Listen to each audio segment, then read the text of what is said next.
Welcome to our video introducing the Dual Arcana System. Arcana System is a pre-battle strategic system independent from the enchantment system. It allows you to increase heroes' attributes throughout the battle.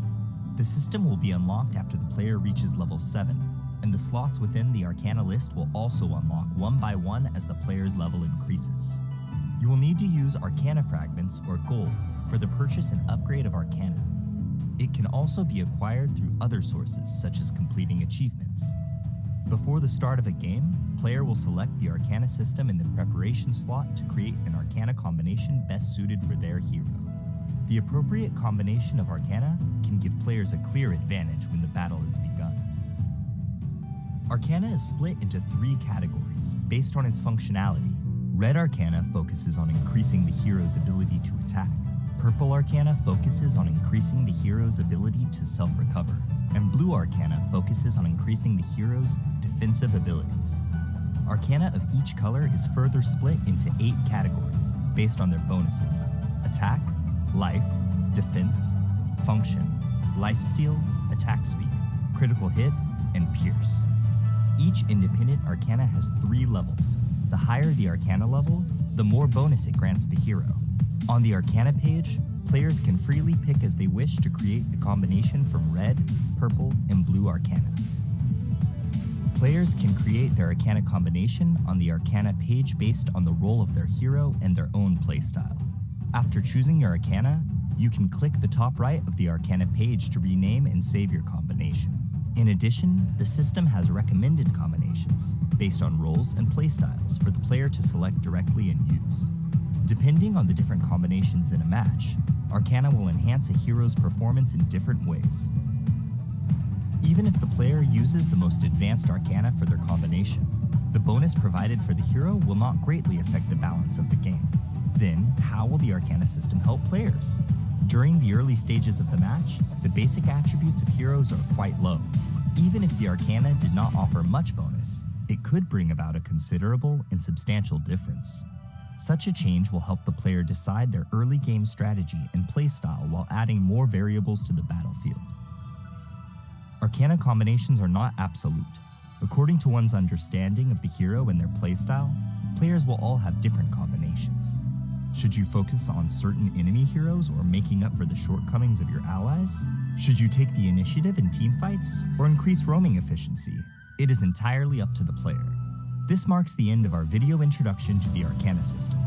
Thank you for watching, and good luck on the battlefield. Class Introduction. Welcome to the class introduction of Arena of Valor. In Arena of Valor, the 2 sides will confront each other in teams of 5, and the heroes are the avatars of the players on the battlefield. Your knowledge of your hero and class is the first step towards victory. For your convenience, heroes are divided into 6 classes in the legendary duel: Tank, Warrior, Mage, Assassin, Marksman, and Support. Due to the unique abilities of some heroes, they will have multiple classes. Players can clearly see the characteristics of the 6 classes in the hero interface. Aside from this, players can also check the class of their chosen hero at Choose Character screen in a match. Tank class heroes. Tank class heroes fulfill the role of the meat shield of the team. If you're a fearless warrior who wishes to charge through the forefront of battle, then tank class heroes are undoubtedly the best suited for you. Disrupting the enemy's formation and drawing their fire is the core use of tank heroes. Thus, they also shoulder the heavy burden of initiating team battles. Warrior class heroes.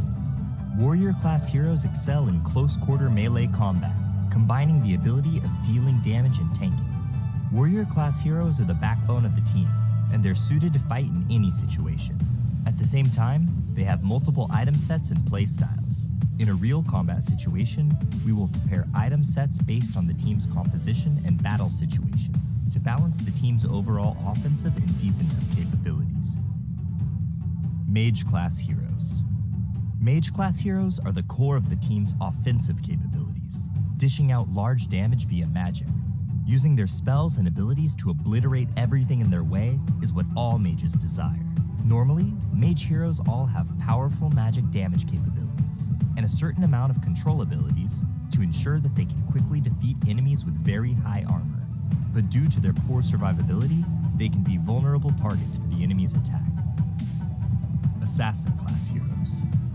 Assassin-class heroes are the masters of burst damage. Thus, they are quite difficult to use.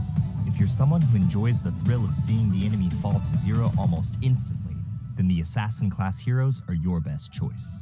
Assassin-class heroes often combine excellent movement abilities with damage abilities.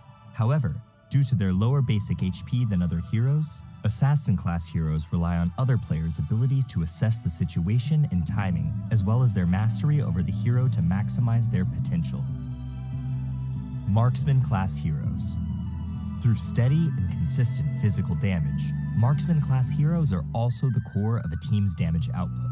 Different from the ability based on burst damage of mages, Marksmen prefer suppressing their enemies from afar and dishing out non-stop physical damage. But their fragility and lack of survival skills are their biggest shortcomings, putting them in a position where they are dependent on the protection and support of their allies. Support-class heroes. Support-class heroes value functionality. Normally, they are unable to deal substantial damage or have noticeable defensive abilities, but they have the important mission of protecting their allies, supporting their attacks, and guiding the initiations of teamfights. Support players can also be the MVP. According to the different styles of the team, some teams require a tanker support hero who can share the burden of the tank with higher offensive capabilities, whilst other teams require a functionality-based support hero who can protect teammates in dire situations and provide buffs to control and enhance magical damage. Your choice is closely tied to the team's needs in real combat. A team will need to choose 5 out of the 6 classes above to form. Utilizing different combinations of heroes can bring forth different chemical reactions for the team, and the right mix of combinations will allow you to demonstrate your advantages. This concludes the class introduction for Arena of Valor. Good luck on the battlefield, and we will see you next time. Welcome to our video introducing the ping system in Arena of Valor. Arena of Valor is a fast-paced competitive multiplayer game. Communication and coordination within your team are vital to ensure victory. To help players communicate conveniently while reporting and delivering quick, accurate information on the battlefield, Arena of Valor has a context-sensitive built-in ping system that is easy to use. The ping button prompt is placed on the top right corner of the screen in a match. To use it, long press the ping button and point your finger to the triggerable area to send your team the corresponding ping. In addition, players can click the map button on the top right corner to expand the map and send pings by tapping the corresponding location on the map. Of course, players have the option to block ping sound effects and voiceover from other players to prevent interference during the battle. Battle alert pings. When players are on the move, they can send their estimated arrival time to teammates by tapping their location on the map. Players can request support from teammates by dragging the ping button prompt to their own hero. When the player is hidden in the grass, drag the ping button prompt to the grass to instruct teammates to hide themselves and ambush together. When a player is outside of the grass, dragging the ping button prompt towards the grass will notify teammates to be careful of an enemy ambush. Wilderness status ping. When Abyssal Dragon, Dark Slayer, or your own buff exists on the map, players can give corresponding attack commands to their teammates by tapping the corresponding monster directly on the map or by dragging the ping button prompt to the relevant monster. If a monster has yet to respawn, dragging the ping button prompt will notify the players of the corresponding monster's respawn time. Personal status ping. Players can notify teammates their skills are ready by dragging the ping button prompt onto their hero's skills. Dragging the ping button onto a skill and cooldown will alert teammates of the cooldown timer. When a hero dies, the player can drag the ping button prompt onto the death counter to inform their teammates how long it will take to revive. In addition, players can inform teammates that they're returning to base by dragging the ping button prompt onto the recalling button while in recall. Enemy status ping. When the enemy has disappeared from a lane, the players can send an enemy missing ping by tapping on the lane.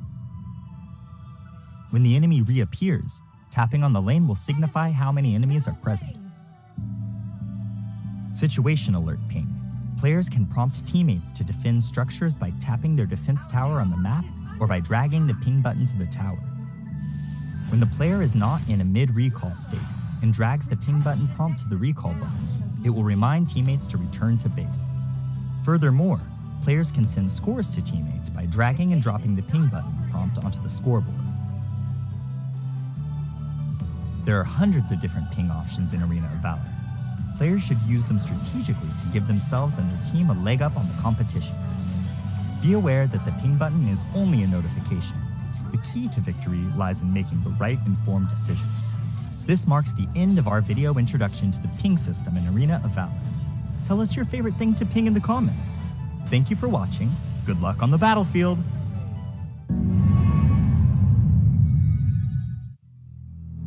Welcome to our video introducing the team communication systems in Arena of Valor. Arena of Valor is a fast-paced, competitive multiplayer game. Communication and coordination within your team are vital to ensure victory. To help players communicate quickly and clearly in-game, Arena of Valor has introduced team communication systems, such as pinging, quick messaging, built-in real-time voice chat, and emojis. Players can press the context-sensitive ping button prompt on the top right corner of the screen to instantly notify teammates of their status on the battlefield. Players can also drag and hold the ping button to various elements in-game for different alerts. Depending on the context, pings can be divided into types such as battle alerts, wilderness status, personal status, enemy status, and situational alerts. Check out our ping system introduction video to learn more about how you can use the ping system in Arena of Valor. Players can use the in-game quick message system to plan and communicate. Quick messages first appear as part of the pre-battle strategy screen. Rally for a team fight. Before the match, the player can set selections and adjustments within settings. These pre-made messages can be split into 3 major categories: defense, offense, and communication.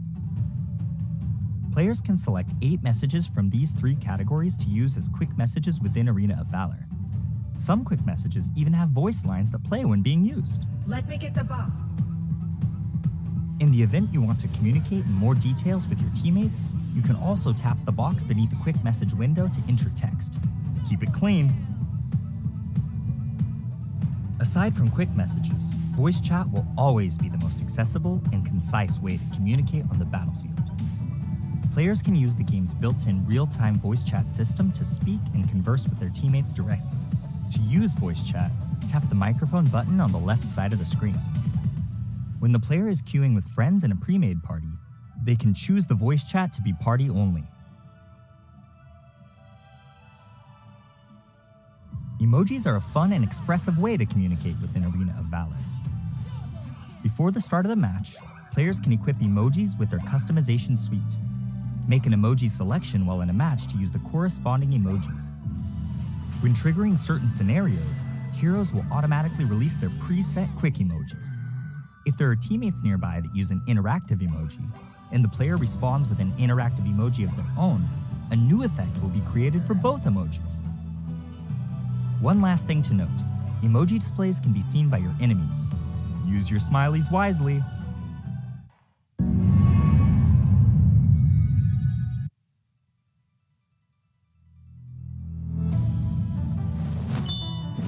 I picked Dragon Tail. Not the other way around. Painting genius, Jan. Since his childhood, the exceptionally talented Jan has reached the pinnacle of painting as a teenager. But when inspiration dries up, causing the talented young man to fall into infinite anxiety, his master sends him on a journey to find inspiration, taking with him the Rivers and Mountains Dream Scroll and Sword of Inspiration in his path to find materials. The young man's search for a breakthrough is fraught with crisis, but this is no obstacle for the battle-savvy Jan, who will hold the brush of the Sword of Inspiration in his hand and repel the enemies that stand in his way as he paints everything in his path.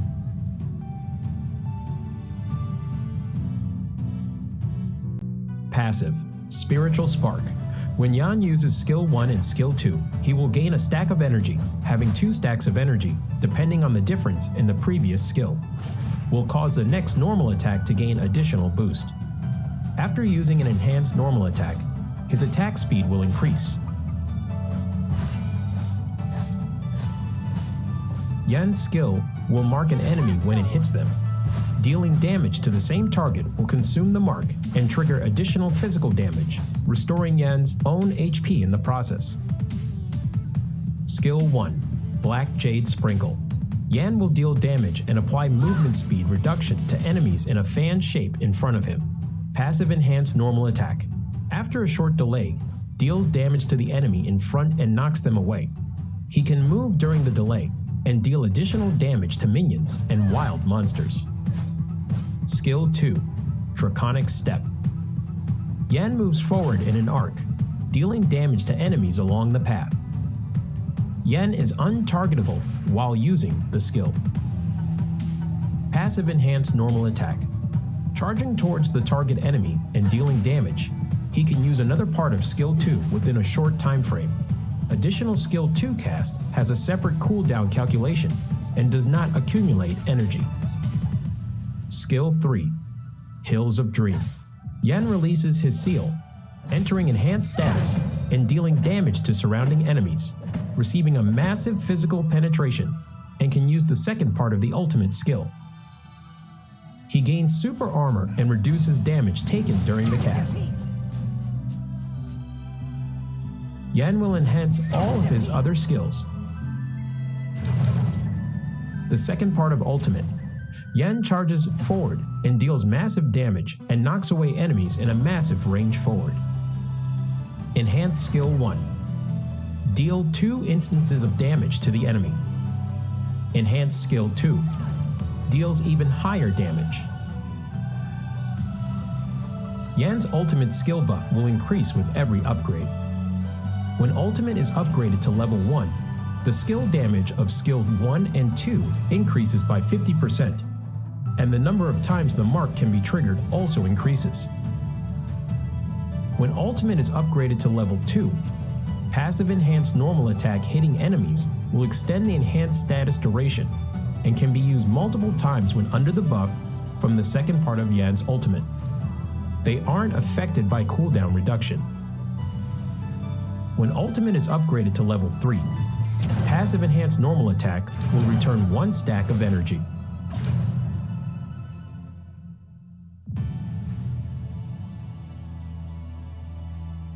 Yan is a highly controllable warrior type assassin. His damage will continuously increase as the game goes on. He becomes extremely powerful in the later stages of the match.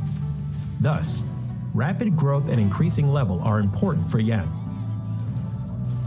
The key to mastering Yan is utilizing Yan's skill set, launching enhanced normal attacks with different effects, and making use of the short cooldown time of his skill set to continuously dish out skill combos.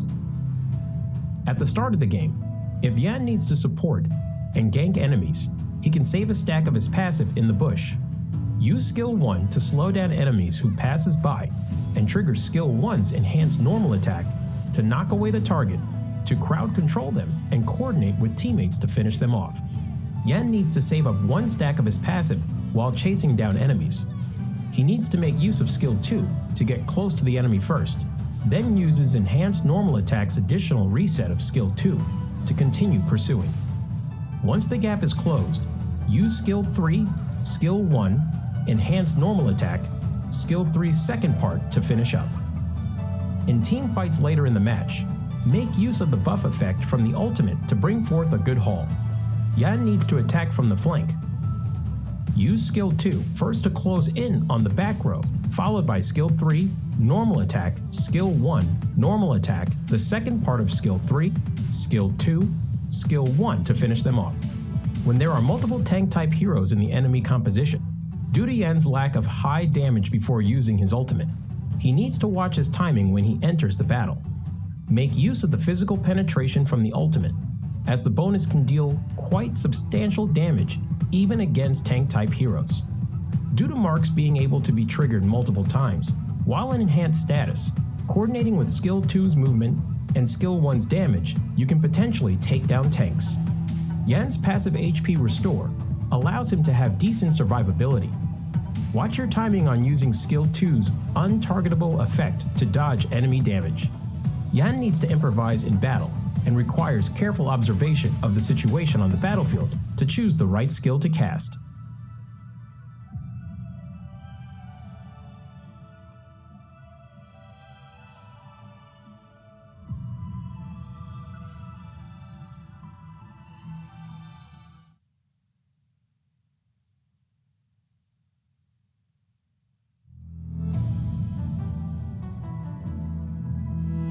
You're fighting a losing battle.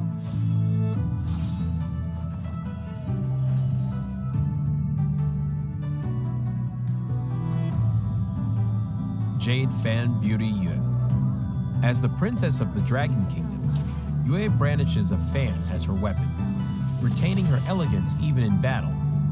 Aqua Force and Mountain Crusher allow her to easily control the whole battlefield, and Borrowed Might allows Yue to unleash endless attacks. If an enemy dares to offend Yue's grace, then they will taste the power of Rising Wind. Passive skill, Borrowed Might. Every time Yue uses Aqua Force and Mountain Crusher, she will gain a stack of Borrowed Might. When she has 2 stacks of Borrowed Might, Yue will reset the cooldown time of Aqua Force and Mountain Crusher and strengthen the next Aqua Force or Mountain Crusher. Skill 1, Aqua Force. Yue throws 2 bone fans at close range, dealing damage to enemies in their path.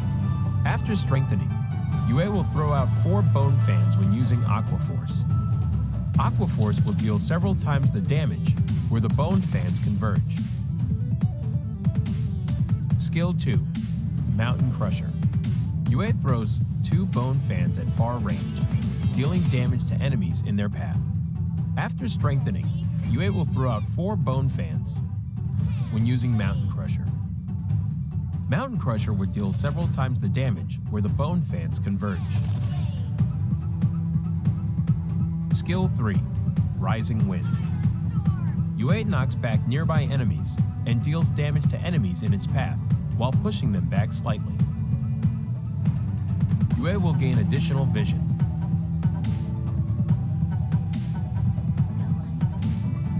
Yue is a long-range mage with a powerful ability to exhaust the enemies, but is complicated to operate. To deal perfect damage using Yue, you need to be skilled in combining her skills to deal damage multiple times stronger. However, when Yue overlaps with the enemy, both Aqua Force and Mountain Crusher can deal full damage. When in the lane period, Yue can quickly clear enemy creeps via refreshing her skills through her passive skill and then assist the side lanes. In team fights, Yue needs to use Mountain Crusher multiple times to exhaust the enemies and frequently use Aqua Force to charge up her passive skill to look out for chances to kill or exhaust fragile enemy heroes.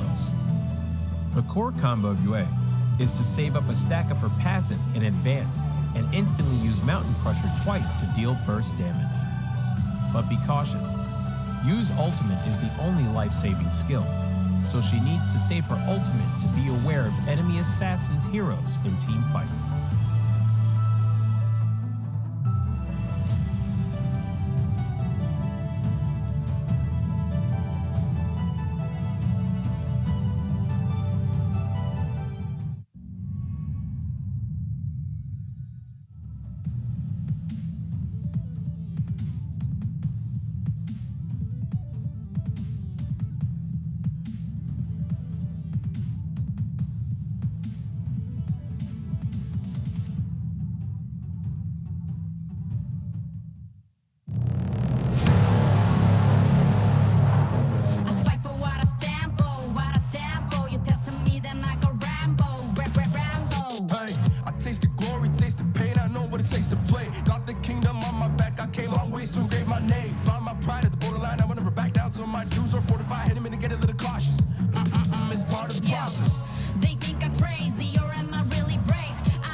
shines, I dream bigger. Believe in myself, I maintain rigor. Be what I wanna be, don't be little. Me. No pain, no gain. If you don't wanna fade away, look both ways. Hope pays. Heroes will be silent when they say the day. Yeah, I'm a queen. I overcome relentless pain, and I got it in my genes. I pass through anyways crisis, no matter what the price is. Prepare. Hey, send me up at any location, I hold up and mow them down. Look at the constellations for consolation while I retain my crown. Back in the background, I'm a background, what goes gon' come back round. I'm self-made, built everything from the ground up, I say it proud. No pain, no gain. If you don't wanna fade away, look both ways. Hope pays. Heroes will be silent when they say the day. Yeah, I'm a queen. I overcome relentless pain, and I got it in my genes. I pass through anyways crisis, no matter what the price is. Prepare. Protect my people, always beware. There's always the rivals everywhere. But I'm your one, I declare. I'm riding to the air.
Welcome to the Reno Valor International Championships 2022. I'm going to be your caster for today. My name is Vittorio. With me is Mikos.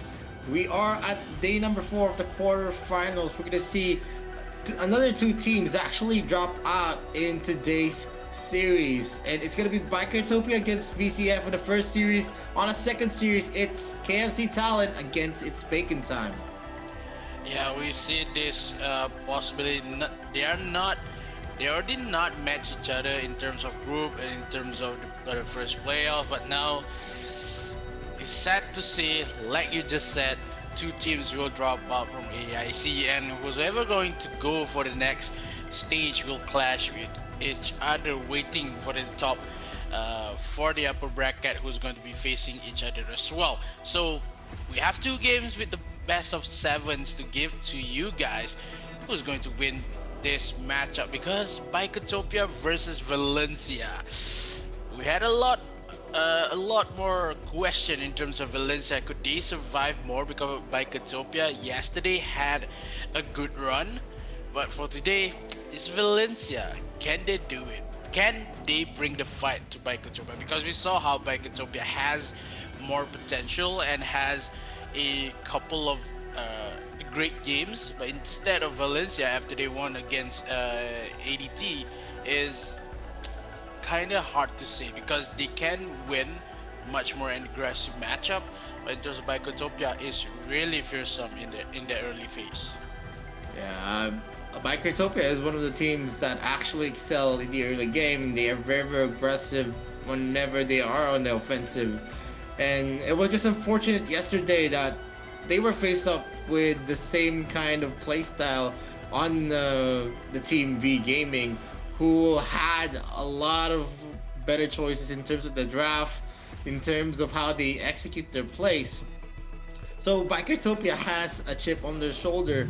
Can they actually be the better aggressive team in today's series? We're going to be looking at that, but first, we're already going to be looking at the schedules. We're already at the June 26th, the last day of the quarterfinals. And today's series are going to be best of sevens. So definitely it is going to be testing the hero pool of the players on how they're going to be drafting. And we're going to see how it plays out as the series progresses. Yeah, because the last day of quarterfinals will determine who's going to be in the semi-final itself with the best of seven on July the 2nd and July 3rd, as well as the grand final on the 10th of July. So we nearly comes to an end for AIC 22, but hold on, we're not done just yet. We still have a couple more days to be played, and just for recap, 2 million US dollars to be distributed to all among of this team. We have settled down with the top 5, but now we are finding the top 4 who's going to be in that lineup, because the 6th place and also the 5th place, maybe one of this team from today will settle down, and we still have to find a final MVP and the best lineup for each players, and also a couple more teams that who could be qualified into the semifinals. Yep, definitely the ones that are gonna be eliminated here are still going home with the 40,000 USD. But who's gonna be? You don't want to settle on that 40,000. You want to be in the first, second, third, and fourth. That's a the big chunk of the prize pool is definitely gonna be going to the top 4, especially to the champions of the AIC. We're seeing here the qualified teams. The ones that are going to be competing for today is going to be VCF, It's Bacon Time, Bikertopia, and KFC Talent. 3 RPL teams already in danger of elimination. It used to be, we could say that the start of the playoffs was an RPL start because they were able to eliminate other teams like the ADT and Team Flash. And the regions, the strongest regions right now that we could say is going to be RPL, but now they are all of the teams from the RPL are in the lower bracket battling it out, and definitely long battles are ahead for the teams that are going to be competing in the last day of the quarterfinals. Yeah, because we saw a couple of teams already has been going home a little bit early, like ADT and as well as Flash, but now this is the brackets that we are currently seeing. One team will face down VGM in next week in the semifinals, but today we have Bicotopia versus Valencia and KFC Talent versus Bacon Time. This kind of looks like a hard bargain for both RBL as well, because of KFC and Bacon Time. They need something to bring in that matchup, because from 40,000 US dollars to 100,000 US dollars, that is a big jump coming in for that prize pool, for that prize to be win by any of these team. Only one step ahead with a best of 7. But current matchup, I would say the second matchup is the big matchup. It's kind of hard to see if one of these teams will go home with a 4-0 loss. It is kind of lunatic if you see it like that. Yeah, I mean, the second series is definitely going to be interesting. One of the reasons why is these teams have fought each other on their local tournaments and definitely know each other well. They have strategies in place for each other, but it could always change.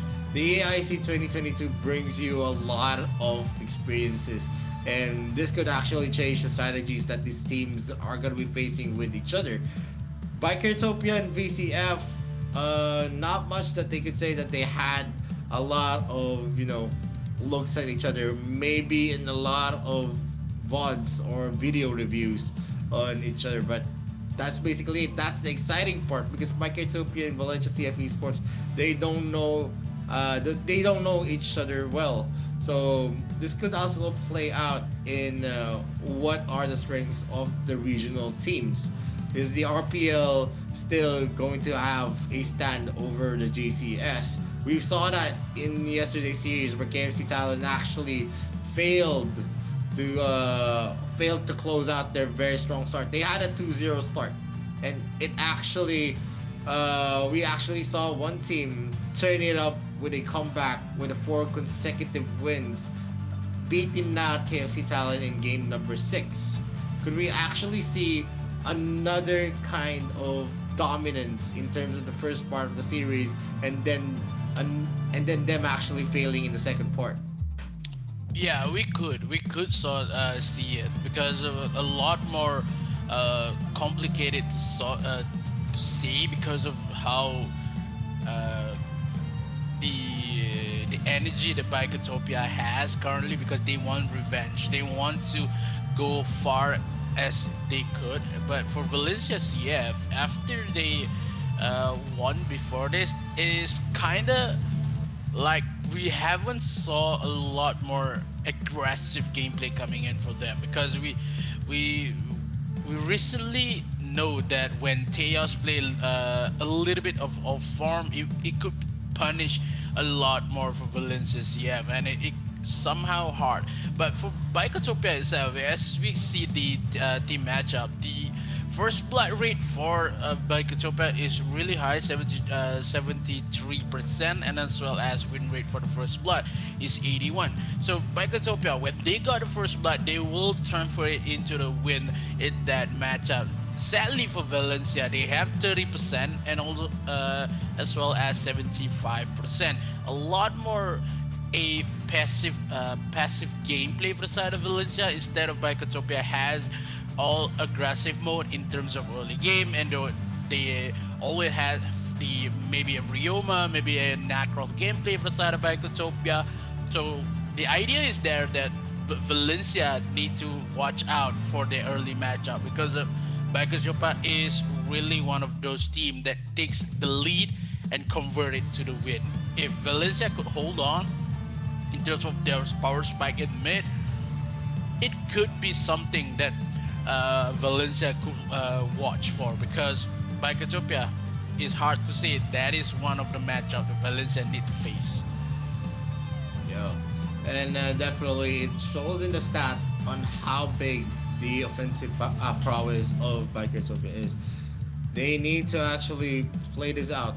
Are they gonna be aggressive against Bikertopia, actually leveling their game style onto Bikertopia's kind of game, or are they still going to actually go for a slow start? Because we've seen VCF actually lose out most of their early contests, and if VCF is not going to be able to remedy this, I think Bikertopia has a big chance of actually overpowering Valencia CF Esports. But we have here the key matchup. It's Sin and QQ in the mid lane.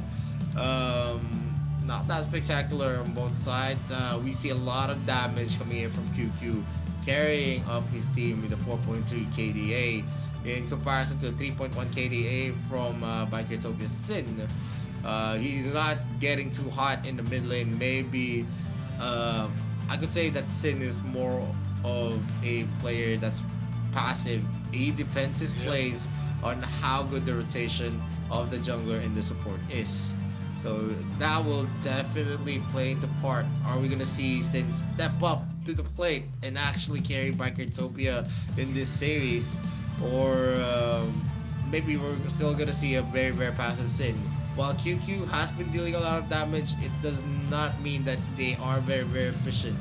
Because if a player actually shines bright, what if he actually gets shut down? That is going to be one of the biggest problem for VCF. VCF also needs a lot of team play for them to actually have a smooth series. Yeah, because for side of Bikotopia, we have a lot more. For the side of Valencia, we saw how QQ is trying to carry the teams like we saw in the team that only LCC2 is carrying the whole squad with the all damage and also the rotation, and kind of if QQ got shut down, it could be horrible for the side of Valencia, as well as we know that happened for ADT when LCC2 died in the team fight and all the members could not do anything. They had damage, but they doesn't have the advantage in terms of energy that they when they lost LCC2. So QQ might as well try to find heroes that could play a little bit more passive in terms of he could just grabs all objective that they can and trying to dictate where the momentum for side of Valencia. But in game number one, Bikotopia already had Nakros on their hands. That is pretty early matchup for Bikotopia. They want to play early game. They would have paired it with the Ryoma, maybe a Crixie as well, because they doesn't want to give the Crixie to the side of Valencia. But when they lock onto that Nakros, the Crixie and maybe the Baldum will be taken away here for Valencia. But it would say that if Valencia want to invest that kind of matchup in this number one, and a lot of possibilities here. If they want to go for routine, maybe they want to Zuka as well as the Crixie. It kind of good matchup as well as the Iggy, but they goes for the Liliana first. They want to invest a little bit onto the second tier, because if they go for the Crixie this early, maybe it's going to be really hard because of that Nakros. It's hard to just burst it down with the stuns that Crixie has, and as well as the Moonfall. So Liliana would be a best matchup for the side of Valencia, and the Crixie been covered by the side of Bikotopia as well. Maybe the Baldo, maybe the Tain could be taken here for Bikotopia as well. Yeah, and definitely in the first three picks, we're already seeing some kind of compositional, the composition of Bikertopia. They're going in for mobility because they added Crixie to that Nakrot. And so far, Nakrot has been one of the strongest junglers out here in the AIC. Usually when we see Nakrot being picked out, it is a pick that is actually effective because you can actually go for a fast rotates. You can actually gank lanes, and you don't get punished much because of the mobility on the skill sets of Nakron. 3 jumps that you're gonna be able to see from a Nakron, as well as being able to negate some of the crack controls with the Judgment Blade. You can also start the clashes with the Jury Fury, and then you pair it up with the Judgment Blade as well. There's a lot of knockups and a lot of holding on one, especially if it's just gonna be a gank on one of the heroes of the opposing team. Valencia CF Esports though, it's actually very scary because they can burst down the Nakrot in some of the instances, especially they have a Liliana and they have a Zuka. In a 1v1 scenario, Zuka always almost wins the matchup, especially in the 1v1s. Hayate is someone that can kite the Roxy of the Bikertopia, so it is also going to be hard for Bikertopia here. If they're not going to be able to chain their crowd controls, they're not going to land a clean Agnes grip. Yeah, the Agnes grips will suffer a lot because of that is the only play that Roxy could make, and it is hard to execute. We saw a lot of potential Roxy play from a lot of teams that trying to bring the Roxy kind of matchup with the Agnes grip with only one possibility into their strategy, and it's hard to execute when you have a lot more mobile heroes to the side of Valencia. You cannot just try to find Zuka and the Liliana as well as the Hayate. Maybe the support could be taken away with maybe the Teen versus a Roxy for the side of Valencia, and that is what's the idea for Valencia as well. So if they want to bring the Teen, the Agnes Grip will be especially spatial for the side of that Teen is in this current matchup. But Valencia thinks otherwise. They want to go for an aggressive early matchup. They want to win in terms of burst damage that Tachi had. They want to bring this hard momentum because of the Agnes grip will go hard to land if the side of Valencia bring out the Tachi in this current matchup, because the dash and also the ultimate of the Tachi could evade the potential flicker and ultimate coming in for that Roxy as well. Now Brunhilde maybe to give a lot more securance onto the late game to win for the Biketopia members. But I think in terms of these 4 picks, that Valencia really had it all. They had a lot more mobility. They had a lot more burst damage in terms of Biketopia already secures onto the objective gameplay. They have the Roxy to split push. They maybe get the Chi to just burn down towers, but with the Crixie, they have a lot more defense. But instead of Valencia, they have to go all in terms of early game.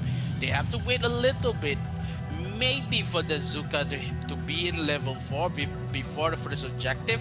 But I think in that early game in particular, the Valencia could die versus the Nacron. They need to fight away with the objective. Maybe still the red buff, or maybe the blue buff itself for the side of Valencia. Yeah, well, looking at how strong the early game is, I don't think Valencia CFE Sports is, the composition that they have is more for the late game.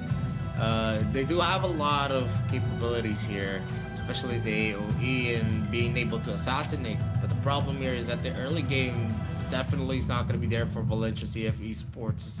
Against the Nakrot, they're just going to be punished here. You have a Crixie as well who deals a lot of damage just throwing out his first ability. And then the only late game hero that's not going to be reliable in the early game for Biketopia is going to be the Thorn, who needs a lot of items to actually boost up its damage. And basically for Biketopia, they're going to be playing it out with their Nacron Crixie combination, and then have them lock down some of the lanes using the Agnes grip. And in a 1v1 scenario, Key doesn't really fall off against the Zuka pick as well. But Zuka is going to be going into the jungle as Mara is the one going to use that hero, while Scud is going to be in the top lane. So in the top lane fight, not much you can expect. They're just going to be checking on each other, clearing up the lanes, maybe go for cut lanes as well to get the advanced creeps. In terms of the draft, I don't see anyone actually coming out on top, but the late game definitely is going to be for Valencia CFE Sports. But Biketopia, they're going to be relying heavily on what T1 can bring into the table. The Roxy, the only utility that you're going to be looking for a Roxy pick is definitely the Agnes script. Key is going to be the key factor here. If they're going to be able to have a good Roxy game, then definitely Biketopia is going to have it for the first game. But if they're not going to be able to secure the Agnes script on someone vital to the lineup of VCF, like the Hayate, the Zuka, and also the Liliana, then I think VCF has this in the bag. Yeah, because of the draft of VCF is really convincing with the aggressive and also with the burst damage they had.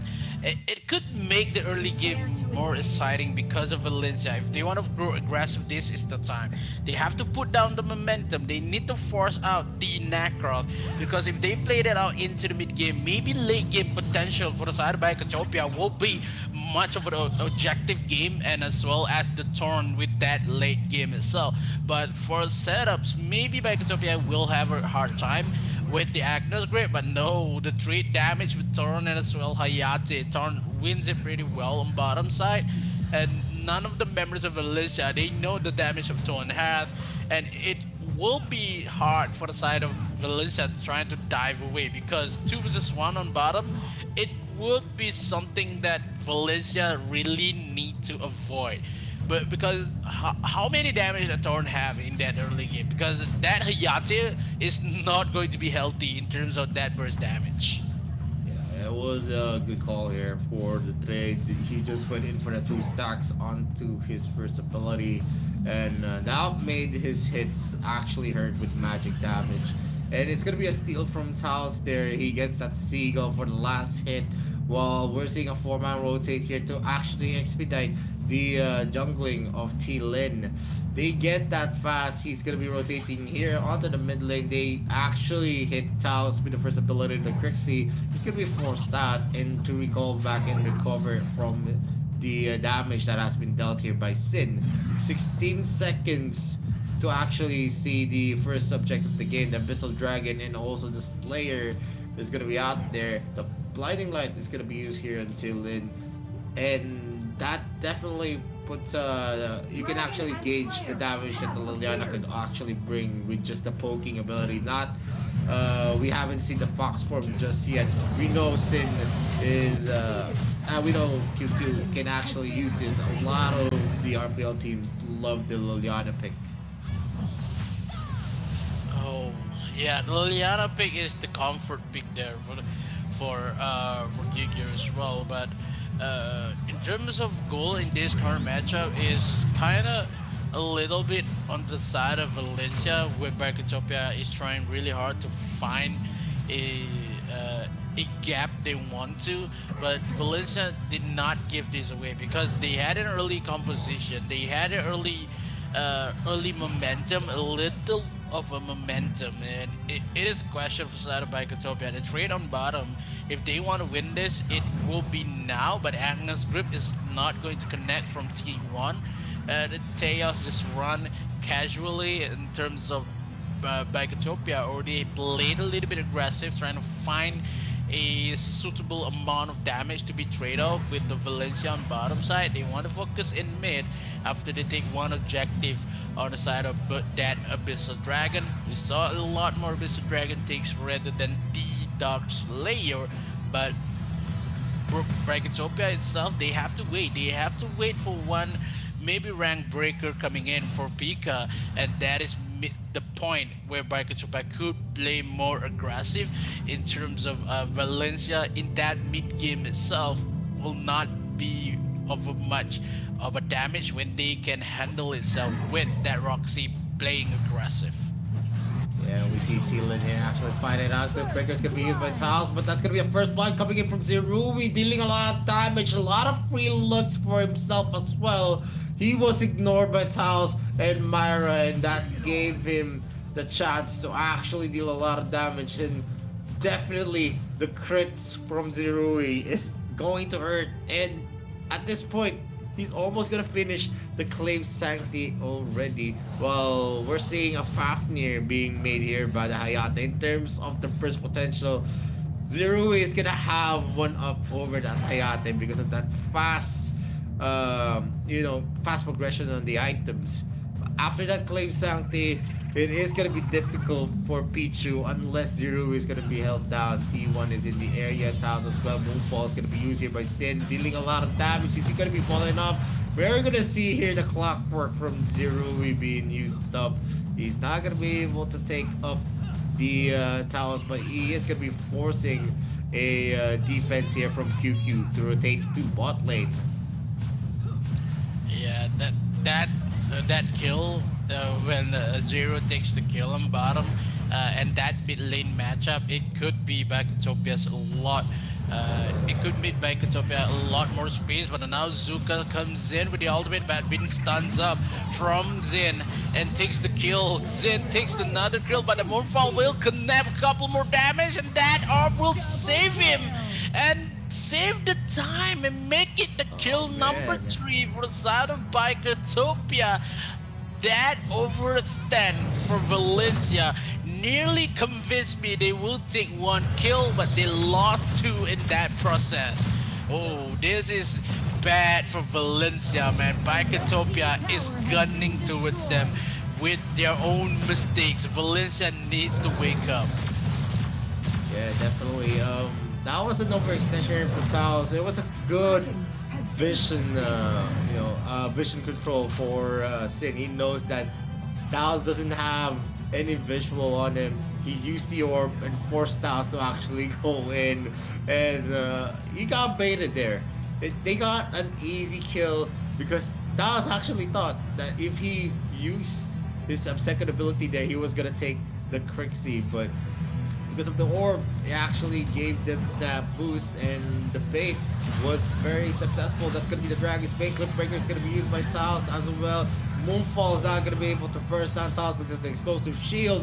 But on the top lane, we're seeing this gun actually be very aggressive. SRY might be able to take this.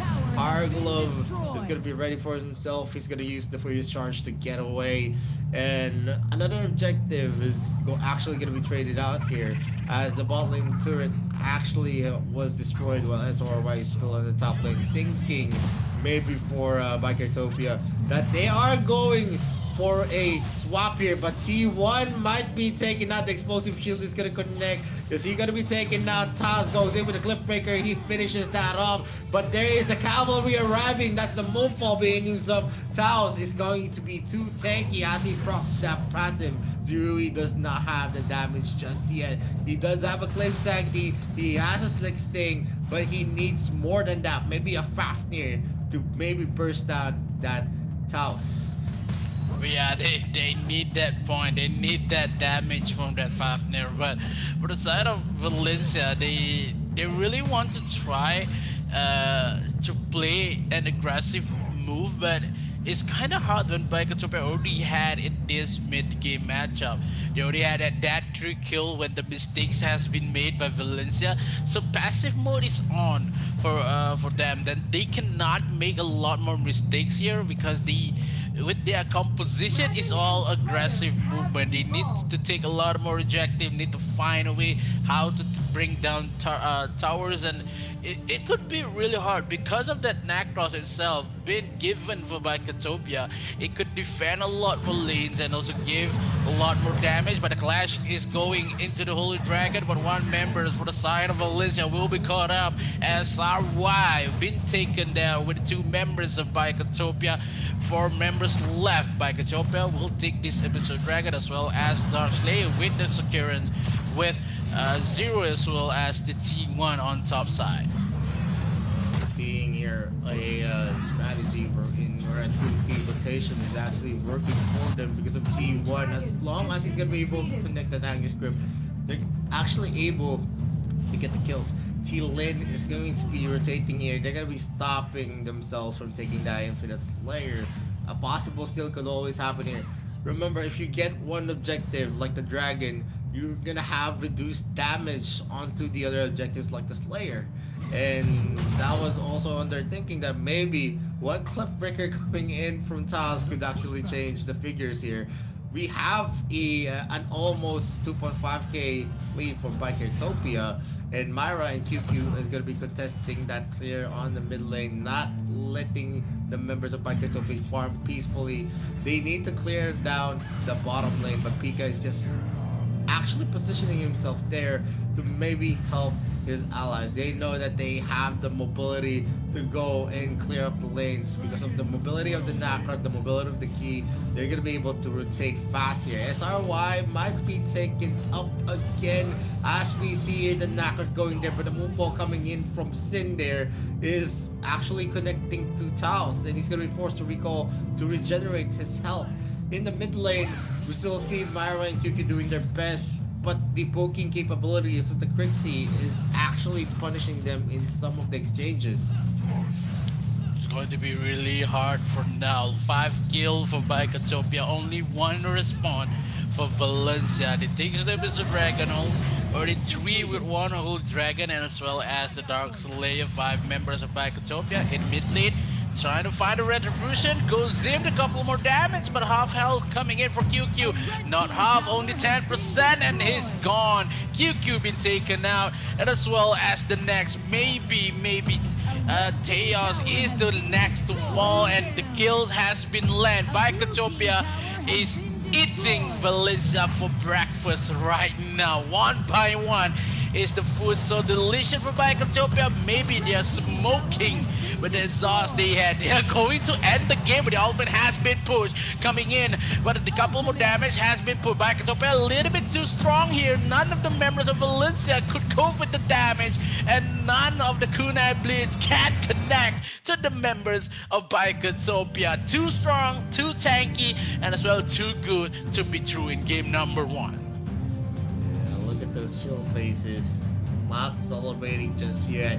They know that they actually did very, very well. It was a dominating match for Bicotopia. They were always on the offensive end, not on the receiving end, and not so good game for Valencia CF Esports, who looks very, very lost all throughout this game number 1. They have lost a lot here. Although there was a lot of expended picks for Bicotopia, it didn't matter. Like I said, investments that are actually paying off is always, something that an investment well made. As long as you get the ROI, not like what we saw here on Valencia CF Esports. They expended some picks like the Hayate, the Liliana. You also have the Zuka being picked out here. And yeah, wonderful plays coming in from Bicotopia all throughout. The baits, the ganks, the rotations, the objective takes. It was just all about BRO in game number 1. Yeah, we talk a lot about the Roxy pick coming in, but it's not about Roxy, it's about the Nacroth as well as the Crixie for the side of Bicotopia, who made the play, and Torn has a couple more damage in that terms, and it's going to be real hard for Valencia. They invest a lot. They already have the Zuka, the Hayate, and as well as the Liliana in mid lane, and it made no sense that early game matchup is not going to be win by Valencia. And yeah, Bicotopia traded pretty well. Investment not a lot. They already have the Nacra, they have the Crixie, but in terms of the lineups that they bring by Bicotopia is going to pay the price in game number 2, and they will make a lot more investment in game number 2 as well. So because before we started this journey, and I asked you, can we saw a 4-0 win from this lower bracket, and you said that it could happen, and this is maybe the game that could be shown by Bicotopia. Yeah, definitely. With that kind of lead that we saw in the game, it was just very, very difficult for Valencia CF Esports to actually, convince us of a win for themselves. The lineup that they had was definitely lackluster. You didn't see a lot of potential as well. The late game, I was actually saying that the late game could actually go to Valencia CF Esports, but if you can't actually reach the late game, then the composition that you have is not going to be able to work. You can actually burst down people with the Liliana, with the Hayate, with the Zuka as well, but you need a lot of items for that. You need to have the farming game to be up with your composition, and they weren't able to do that. They lost a lot there. They overextended a lot. T1 on the Roxy was always able to catch Myra, so every time, even if Myra wasn't taken out with the Agri script, he is always going back to his base to regenerate, and that gives a lot of time for Bicotopia to take a lot more resources for themselves, even taking the small camps of Myra all throughout the game. So we don't see a lot of breadth for Valencia CF Esports because the lineup that they had was mostly reliant on the late game. They didn't have someone to actually help them actually transition from the early to the mid game as well. They were beaten up always. The Crixie, the Nacrot, and the Thorn with a lot of the crits already was too big of too big, deals a lot of damage for them to actually last the clashes. And even in the pickoffs, they weren't able to actually capitalize on anything. The rotation that we saw from QQ is that he's always in the mid lane because he was being harassed by the quick C in most of the exchanges. And if you are always gonna be harassed, you always have your health shaved. You're not gonna be able to rotate because you're always gonna be scared to go into the brushes. You're just gonna be harassed most of the time, and there's a big chance as well that the Nak's just gonna be taking you alive. Yeah, because the side of Valencia, they need that Crixie, they need that extra AoE damage coming in because of that Nacroth matchup. But it would say that it's kind of hard to see when Valencia just gives Nacroth so easy with the side of Bicotopia and not enough restraint that they give in that game. Just give a lot. The 3 kills in that early game, that is the point when we saw Bicotopia plays a lot more aggressive, takes a lot more resources, and the gap just widened a lot when none of the members from Valencia could fight it out in that early matchup. And it's kind of sad to say when Valencia had an early aggressive comp with the Tachi as well as the Hayate, but when it comes to damage and also rotation, is all by Cotopia way. And a lot more in that early game matchup is only one Slayer outside of Valencia. That early game is all level. You can see in the graph 3 minutes into the matchup is all 50-50 side, but when that 3 kills been given, maybe 2 kills in that early matchup, that is when Bicotopia is going online. The damage coming in for Zen, 65k versus none of the members of Valencia is already up 30k because of Pichu only had 22 and also 30k for Teo. Teo deal more damage from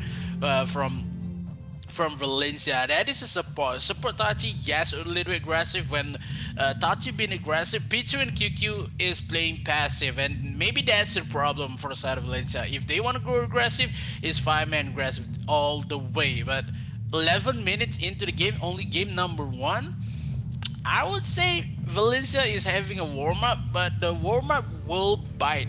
Because of game number 2, they will not have the same kind of composition they want to. The investment has been a lot changes, and also the MVP for the first game is T-Lean on that Nacroth. None surprises because it is a Nacroth, so you have a lot more objective, and also you can take a lot of kills and you can run away from danger. Yeah, I mean, we've seen T Lin actually pop off on a Nacroth, getting a double kill there. That was also overestimating himself, not even using the clip breaker because he thought that he was gonna get away from T Lin's Nacroth, but he didn't know that the aggression that Bikertopia actually had was just too much. And moving forward, if this is the Bikertopia that we're gonna see all throughout the series, maybe a 4-0 sweep is going to be possible. BCF needs to jump up, jump up their game. One of the problems here is that VCF looks to be, very, very passive, very, very conservative. No rotations that we're gonna see. They haven't made a lot of the good plays. They went in for a very, very hard start there when we saw that they actually tried to harass the mid lane with the Hayate, with the 3-man start onto the mid lane, but it just didn't work. Hayate is a good hero, but he cannot burst out anyone without additional attack speed items, and you need to stack a lot just to actually feel the damage of the Hayate. When we're gonna be starting here game number 2, there's not much that we saw that was expended here on the side of Bikertopia. Only the Nacrod, Quixie, and maybe the Roxy. We haven't seen Thorn use much because of his reliance on crit, as well as the key pick, which actually is very, very situational as well. You only see a key being picked up against a Florentino or someone that you want to win on a 1v1. On the other side, Valencia CF Esports actually expended the Liliana, they expended the Azuka, they also used up the Hayate. So, Valencia CF Esports actually lost big time if in terms of the investment that they made. Bikertopia is gonna go for the first ban. It's still gonna be an Omen. Aya is definitely gonna be one of the bans of Valencia CF Esports still, but they first banned the Lorian, who has a big win rate, 80% win rate, 13.3% that he is picked, but mostly he is always banned, and it's actually understandable. It's a hero that you can build Berets and then put up a Gaia and a Gaia, which is a defensive item, and you can still deal a lot of damage and actually affect the game more. The Star Sky is definitely something that you use for zone control to start and initiate and even go for counter plays.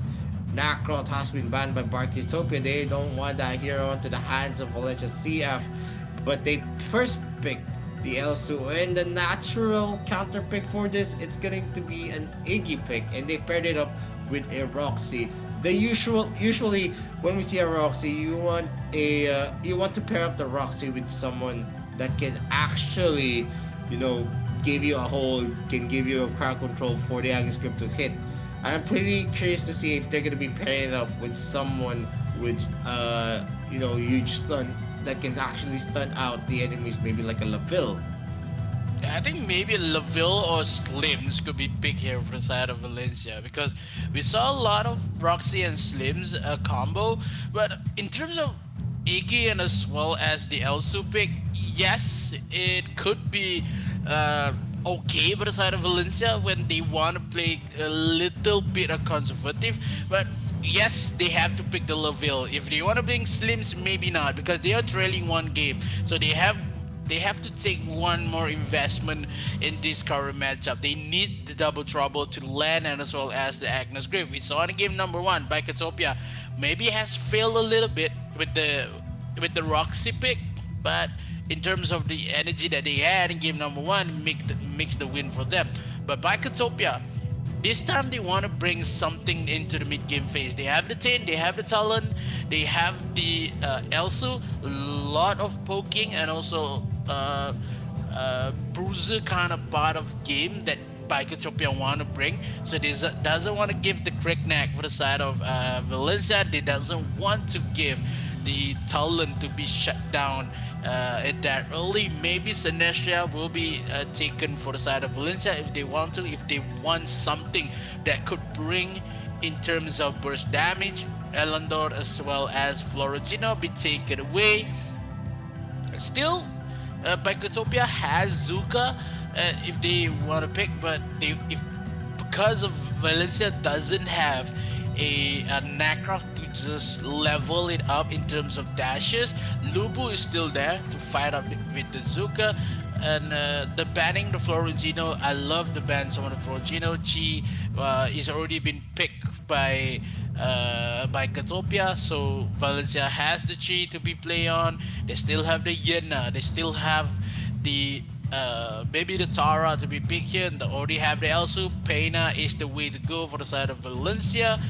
We saw a lot of gameplay for Valencia. When they had the Pena, they could win this with the Darksley lane push if they want to, but with the Roxy on top side, maybe is kinda a lot more sense for Valencia if they want to play more safe in this game number 2. It suits with their composition. So by Katopia, if the early matchup is going to be really something to be looked for, they want something like a Superman and maybe a Kira. If the Superman been picked, that Pena will be pushed outside of the team fight area, and it could be hard for Valencia itself trying to heal any members of their team. Yep, and looking at the first 3 picks for Bikertopia, it is a standard pick wherein if you want an Elsa to actually have the vantage point, you want someone to actually defend that hero, but we're seeing a Superman pick here for the first time in the AIC 2022.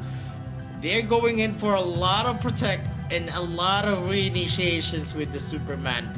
The speeding bullet is definitely something that you need to look out for. If you're not going to be able to hold down the Superman, he's just going to be pushing you into the kill zone of Backertopia, or he can even use a speeding bullet to defend the Elsu. So it is going to be a difficult fight here for for for VCF, especially if they want to connect that Agnes script.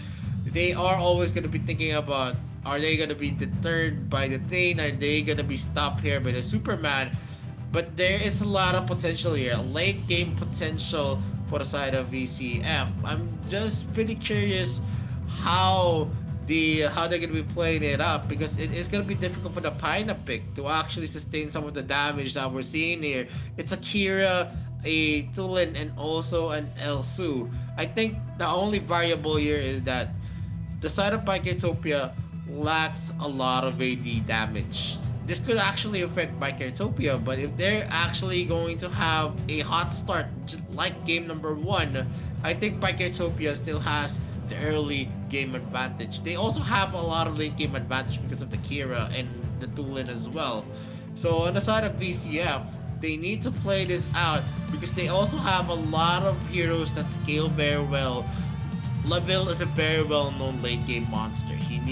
When he actually finishes up his items, he can just stand there and deal a lot of damage. As long as he's not gonna be crowd controlled, Laville is gonna be difficult to deal with. But there is a Thane, there is a Superman, and there is also someone like the Kira that can just go into the backside and actually wreak havoc in the backline. BRO is looking to have the better draft here, but will not write off VCF just yet. They have long range capabilities. They also have someone like the Avoy for them, and the only thing that is going to be a key factor here is on how Pichu is going to be playing it out for VCF. Yeah, because this is maybe something that the question must go on. If they make the same mistake what they do in game number 1 when that early aggressive gave 2 kills in terms of that in jungle invade, it would be hard for the side of Valencia. They need to know that this game early matchup will not go in their hands. It could be something that it has to avoid, because when you're facing down with the Superman as well as the Purify, it could be devastating in that first team fight. You need to follow the timer of that Purify itself, because you want to give a lot more crowd control. You have the Iggy, you have the double trouble comes in from Pichu, and we saw a couple of good games from the Laville playing by Pichu, and it makes the game lives for the side of Valencia. But when it comes to this particular game versus an Elsu, it will be hard, because a 0 on that Elsu is a really 100% marksman, and with the drop that Biketopia brought, is going to be hard for Valencia with their trailing on 1 series, because of Biketopia is on the heat right now. They have the momentum on their hands. Only one mistake made by Valencia could punish their entire goal gap. Yup, and definitely here we see them actually go for a early invade here with Myra actually sneakily taking the blue buff. Not much of the goal is gonna be affected. They're just gonna need to be actually they're actually just rotating effectively. They're giving in some resources to T-Lin, so he's not going to be affected much. T1 though, it might be in danger. He's going to be procting his passive forest center. He's going to be disengaged by Zero. That is a speeding bullet being used here, and Sin gets the first blood of the game, and they surely punish VCF here. Myra is going to be in the mid lane to clear out the creep wave for his team, but still, that's already some of the resources onto their side. And the Superman, being one of the fastest heroes here, definitely affected that rotation. And look at the win rate with the first blood, 81.8% onto Biketopia. They're a very aggressive team. 81.8%, although this is the 5th in terms of the AIC stats for the teams. This is already substantial enough, because that's a big chance, because if they get the first blood, it means they are actually getting the game into their pockets. And you can see here the damage again from Zerui connecting to Pichu. They are going to heal some of the damage being dealt here by Zerui, but with the suppression that they're going to be feeling, definitely they're not going to be that aggressive in this game yet again. Yeah, we saw the stats as well when in terms of early matchup and that first blood ratings coming in for Biketopia, and really lives to expectation when Biketopia is the one to take the first blood in this current matchup. The Valencia really trailing gives some damage, but the double trouble does not connect. Still has the kills comes in for from Chaos, but Pichu really struggle with the momentum as well as the position. But Zero on the bottom side, 50% of health. QQ trying to burst him down, but a little bit too late. But the ultimate has been pushed away into the mid lane, trying to find Vidactus group has connected, but no, it is a kill. Now kill number one being traded for the side of Valencia in that mid lane. Superman really needs to run away with a couple of snipes comes from Zero, and this is the counter attack comes in, but it's on the clap, nearly pushed away by the towers, but no, the thunderclap, the bird is too fast for Aoi to swing himself to try and run away behind the tower to secure his body, but a little too late. Claims the kill number 2 for the side of Biketopia, and Valencia, they lost their jungles, and as well that kill for T-Lane will make that kill from Zen will make the mid lane more fierce rather than that early matchup. Yeah, and we're seeing here Biketopia is actually leading again. The first objective, the mid lane first year turret, has been taken here by BRO, and this is there's no precedent here where we actually see the first turret to actually be taken as an objective is going to be in the mid lane.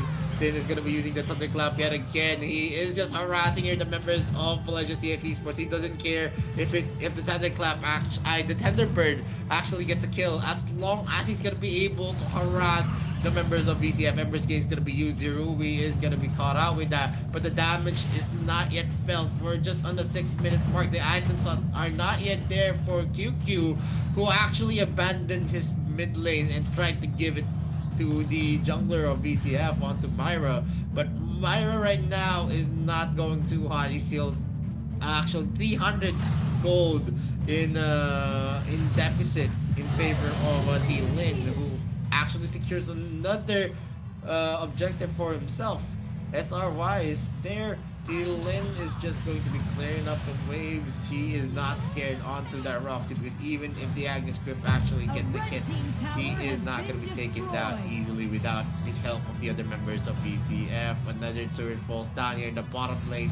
2 turrets already under the name of Biketopia. On the 7-minute mark, they almost secure all of the objectives. 1 dragon and 2 slayers already to their name, and a possible abyssal dragon yet again. But they are now rotating to the top lane. They are aiming for the first year turret here. They want all of the first year to actually fall down, and this has been very efficient for Biketopia. And now 3 members are up. 4 members actually for Biketopia, but the 5-man rotation is going to be here. It's going to be the double trouble being used. Agnes Grip is going to be used as well. Avalanche Fury, Dragon's Wrath being used by Myra. A snipe connects again. Taos is running for the high heels. Pika is just positioning himself. He wants to disrupt the backline here. He's not letting a formation form for BCF. And another turret falls here in the top lane. Wow, Biketopia, they had really fine and aggressive gameplay that they want to try to punish away Valencia as well on the top lane, but now the counter-attacks has been made a little bit of a distraction for Biketopia on top side when they want the Missile Dragon on bottom side. Mid lane will collapse, 1 Thunderclap comes in. But look how Superman is stealing away the crowd control from the side of Biketopia. Holy Dragon is the next to fall, because no one from Valencia trying to find this exciting to just go for retake for this current matchup, as well as the Dark Slayer. The both objective will be taken down, but we see how Myra is still struggling with the blue buff on bottom side. It maybe got steal, maybe not from T lane. T lane plays it really well. Mid lane will be defended pretty much. A couple of minutes, but 8 minutes into the game, nearly 9 minutes. Well, now by Kachopia, we see this. We already saw this kind of aggression play and also a lot more possession onto the jungle in game number 1. 11-minute game in game 1. Could this be the same here? Because of that Tulan played by Zen will make the difference here with Agnes Grim as well, but one snap coming in for the zero secures the kill number 4, make it double kill with Zuri itself. Maybe a triple could be registered here. Summon the Dark Lord in the mid lane, but Jillian steals the kill onto Teos, and the members of Valencia, they lost 4 and could make for Bikatopia just knocking to the door and trying to climb their way up to the core itself. Valencia only one member could be to defend this, because this might be an early game for Bikotopia unless it could be defended. They have the Dawn Bring on the backside, but the core will be shut down as well. But the members of Valencia, they have no damage, they have no time, they have maybe they are on the left, but no, Avi just want to steal the kill. But Bikotopia still the game number 2 as well. 2-0 in the game of best of 7. Oh man, that was a 10-minute game for game number 2. That was a very, very fast game, and Bikotopia is making a statement here. BCF. Oh man, they look lost lambs, and lost lambs are always for the slaughter here, and Bikotopia just getting this dominant win says a lot on how big of an improvement they're actually looking for. Wow. Bikotopia. Game number 1, 11 minutes. Game number 2, 10 minutes. We have to see a short highlight. It could be sad for the fans of Valencia when Bikotopia, they have not making any mistakes just yet. A lot more objective been taken by them, but the damage coming in for Zero. Game number 1, Zero's plays well, and game number 2 plays amazingly.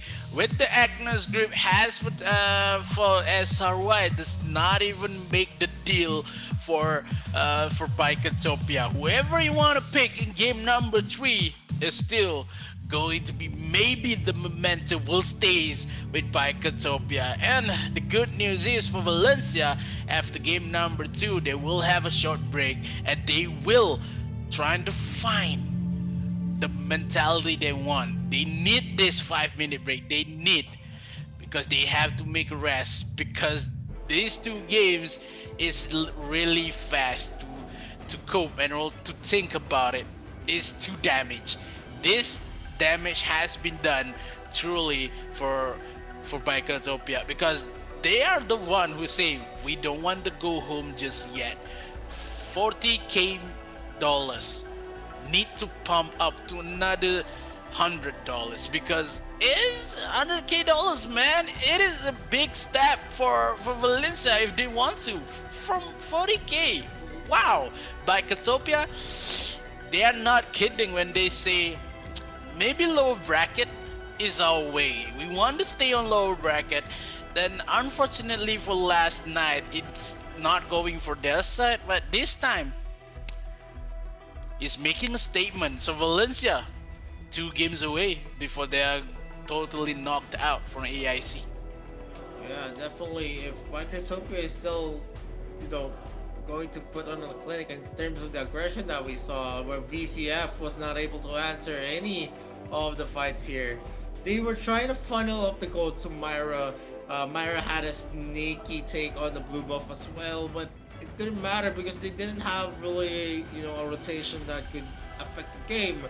Most of the fights as well was a 3v2 on the bot lane, but they were still shut down by Zero Snipes. The Pyra pick didn't go hot for them. They were not able to actually capitalize on the Pyra as well because of Zero being able to being able to zero in onto the Laville and onto QQ's Iggy. And it's kind of sad to see VCF actually play like this. We're seeing Bikertopia treating VCF like newbies on the entire battlefield, and it's it's a very sad fact because Valencia CF Esports was very hot, in the group stages, and now we we haven't seen the same kind of spirit from Valencia CF in this series. It's already a 2-0. Game 1, yeah, we could say that VCF hasn't warmed up, but game number 2, you can't have that kind of excuse that you're not going to be able to take the game. I mean, make the game difficult as well for Bikertopia. Because, if you guys are pros, you need to have the mentality that you want to win. You want to show that you never give up. You want to have some kind of decision making that you want to make this kind of plays. But we're not saying that from Valencia CF Esports. It's mostly Bikertopia who dictated everything in game number 2. Game number 1 as well was on them, and you can't say that Bikertopia and Valencia CF Esports is not on the same level. These guys were able to get here to this point because these guys are the best of the best in the Arena of Valor esports scene. Yeah, it's going to be really hard for Valencia. They know they still has 2 games left before they're really been taken away for AIC, but still game number 2. The draft is okay, but the momentum is too strong to handle because of how Bikertopia really treat this game like it is a last game possible in the side of Bikertopia itself. They played it really well. They had a better draft in terms of early game and early matchup, and yeah, it could make it possible for Bikertopia to win this with the 4 win, and it's kinda looks happening for side of Bikertopia when they wait for that early objective. We only saw 2 objectives so far in 2 games for the side of side of Valencia. Only they would take one Abyssal and take the only one Dark Slayer, and it total control, I would say, for Bikertopia. They takes a lot more guts to play, a lot more traits been taken away, but still they in draft game number 2, Bikertopia does not invest a lot. They bring out a Superman, they bring out maybe a Elsuin as well as the Talon, but that Superman is going to work for them, then make it the game for itself. And it's hard to say when the investment from side of Bikertopia is working, and it gives a lot of a hard time for the side of Valencia when they bring Aoi, when they bring the Lavilla, so as Adapena is not going to cut for the side of Valencia. Game 1, 11 minutes. Game 2, 9 minutes. Nearly 10, I would say 10 minutes. Maybe we could see a 9-minute game at game number 3. Maybe it will decrease, maybe it will add up. Is somehow Bikertopia really wants to end this day a little bit early than usual.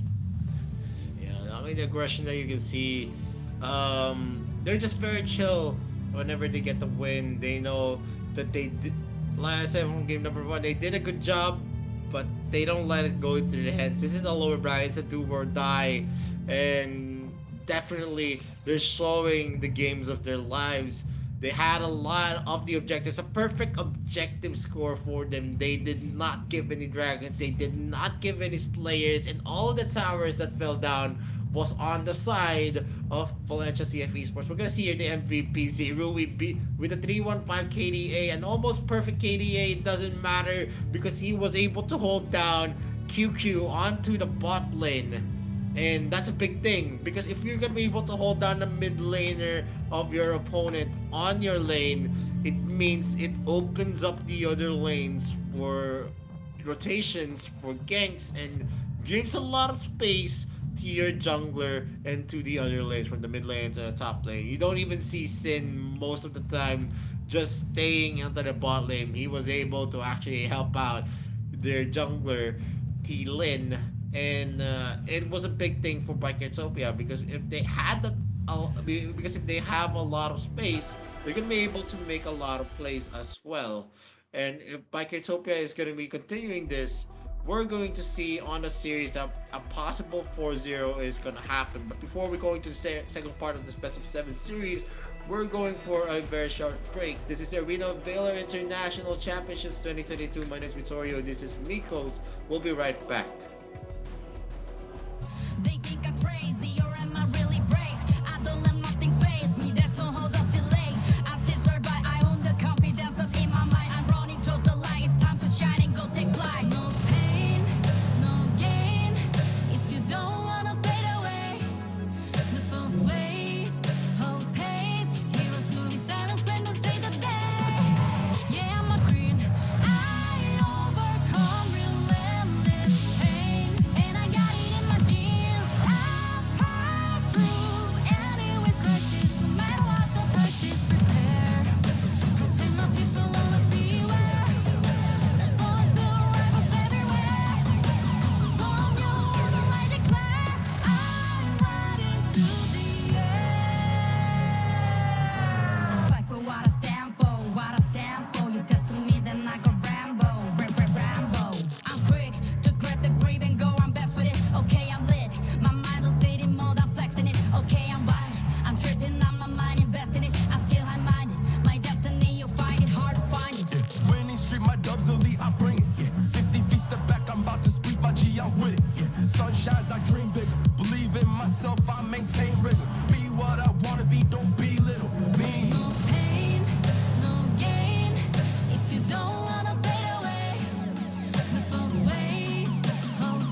Welcome back to the Arena Villa International Championships 2022. My name is Vittorio. This is Mikos. We're already at game number 3 of the first series of the day. Bikertopia is looking strong with a 2-0 lead in this best of 7 series.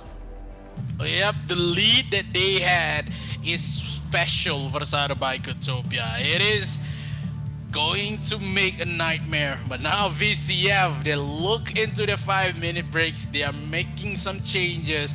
They will sub out Myra with Anbang. We haven't seen Anbang just yet.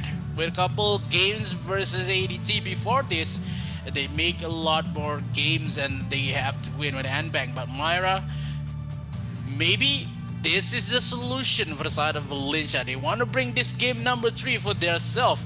But when the momentum is still there, the question is, do Anbang need Zuka and Aoi? Because it has been used by Myra and he has Nakroth.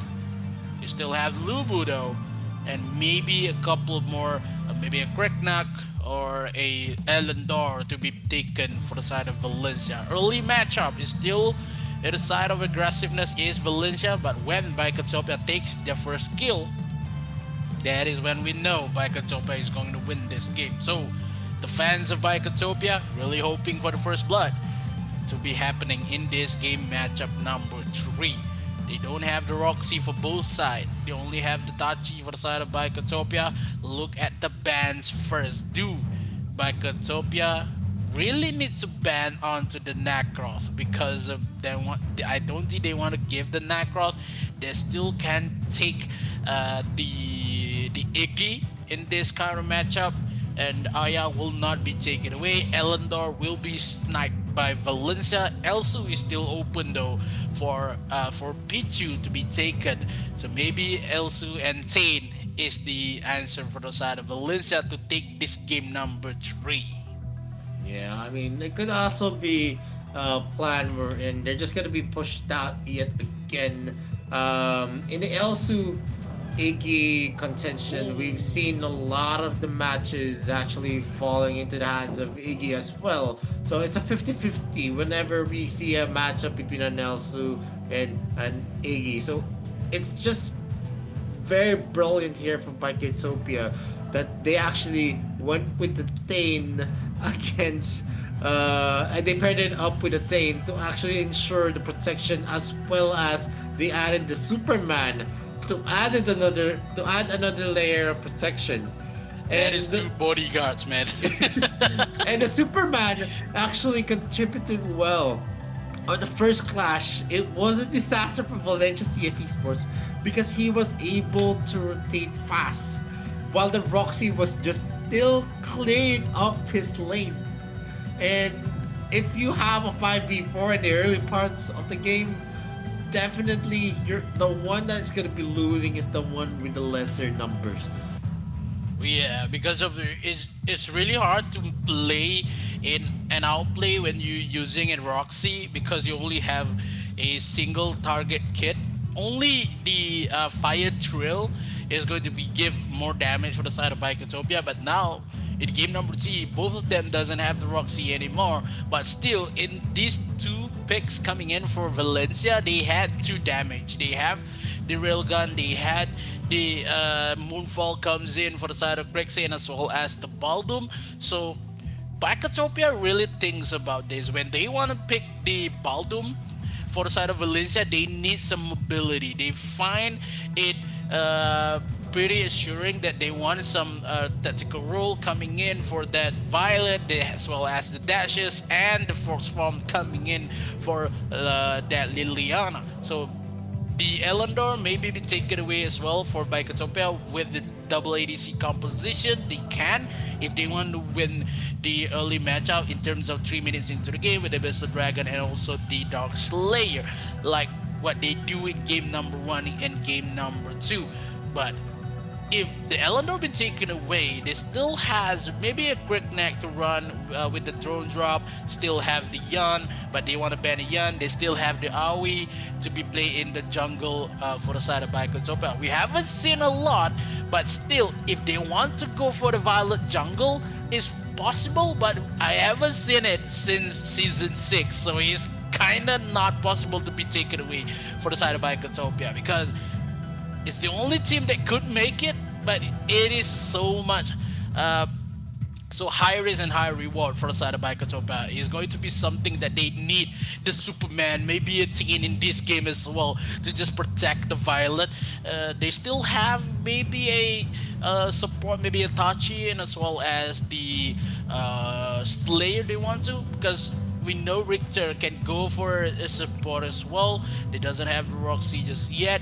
Still, the Tara is still open though for the side of Bicotopia if they want to take it. But the Kilgroth has been taken away. Florentino is open for the side of Bicotopia.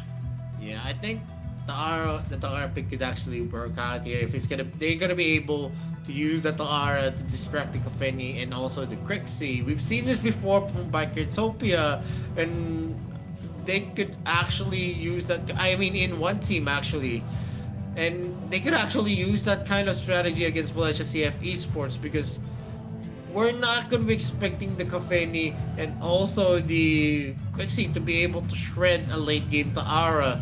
He's just going to be running there, creating a distraction, and also drawing in some fire from the BCF. But they actually are hovering for an Arum against a Baldum, which is, I think they're not gonna be locking into that Arum just yet, because Baldum can actually counter that hero.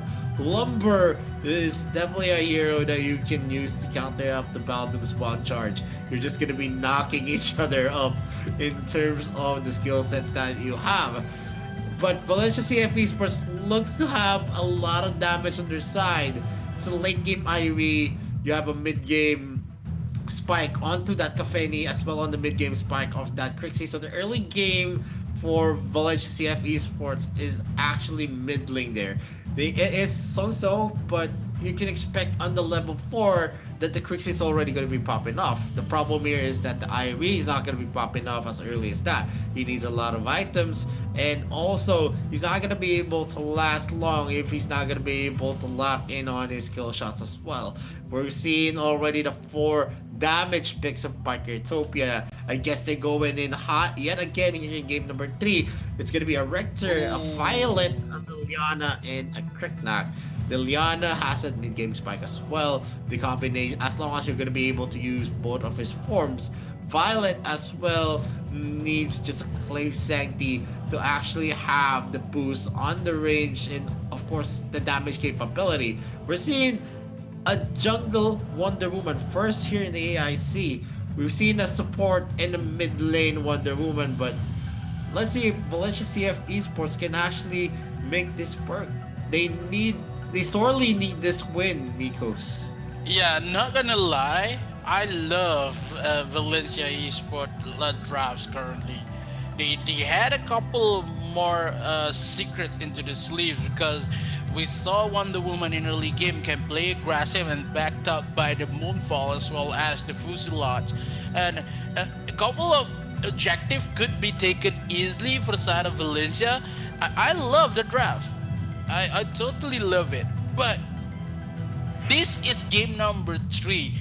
A lot of question in terms of momentum, and as well as could they execute this, because they can go for objective play, they can go for early invasion with that Wonder Woman, and also with the lasso, and also the buffs onto defense. They had the Baldoom, they can give defense and armor as well for Ari, and for that Crixie. It's hard to kill with the drone drop, and that pick alone is going to be somehow a secret side of Valencia. 5-minute breaks before this.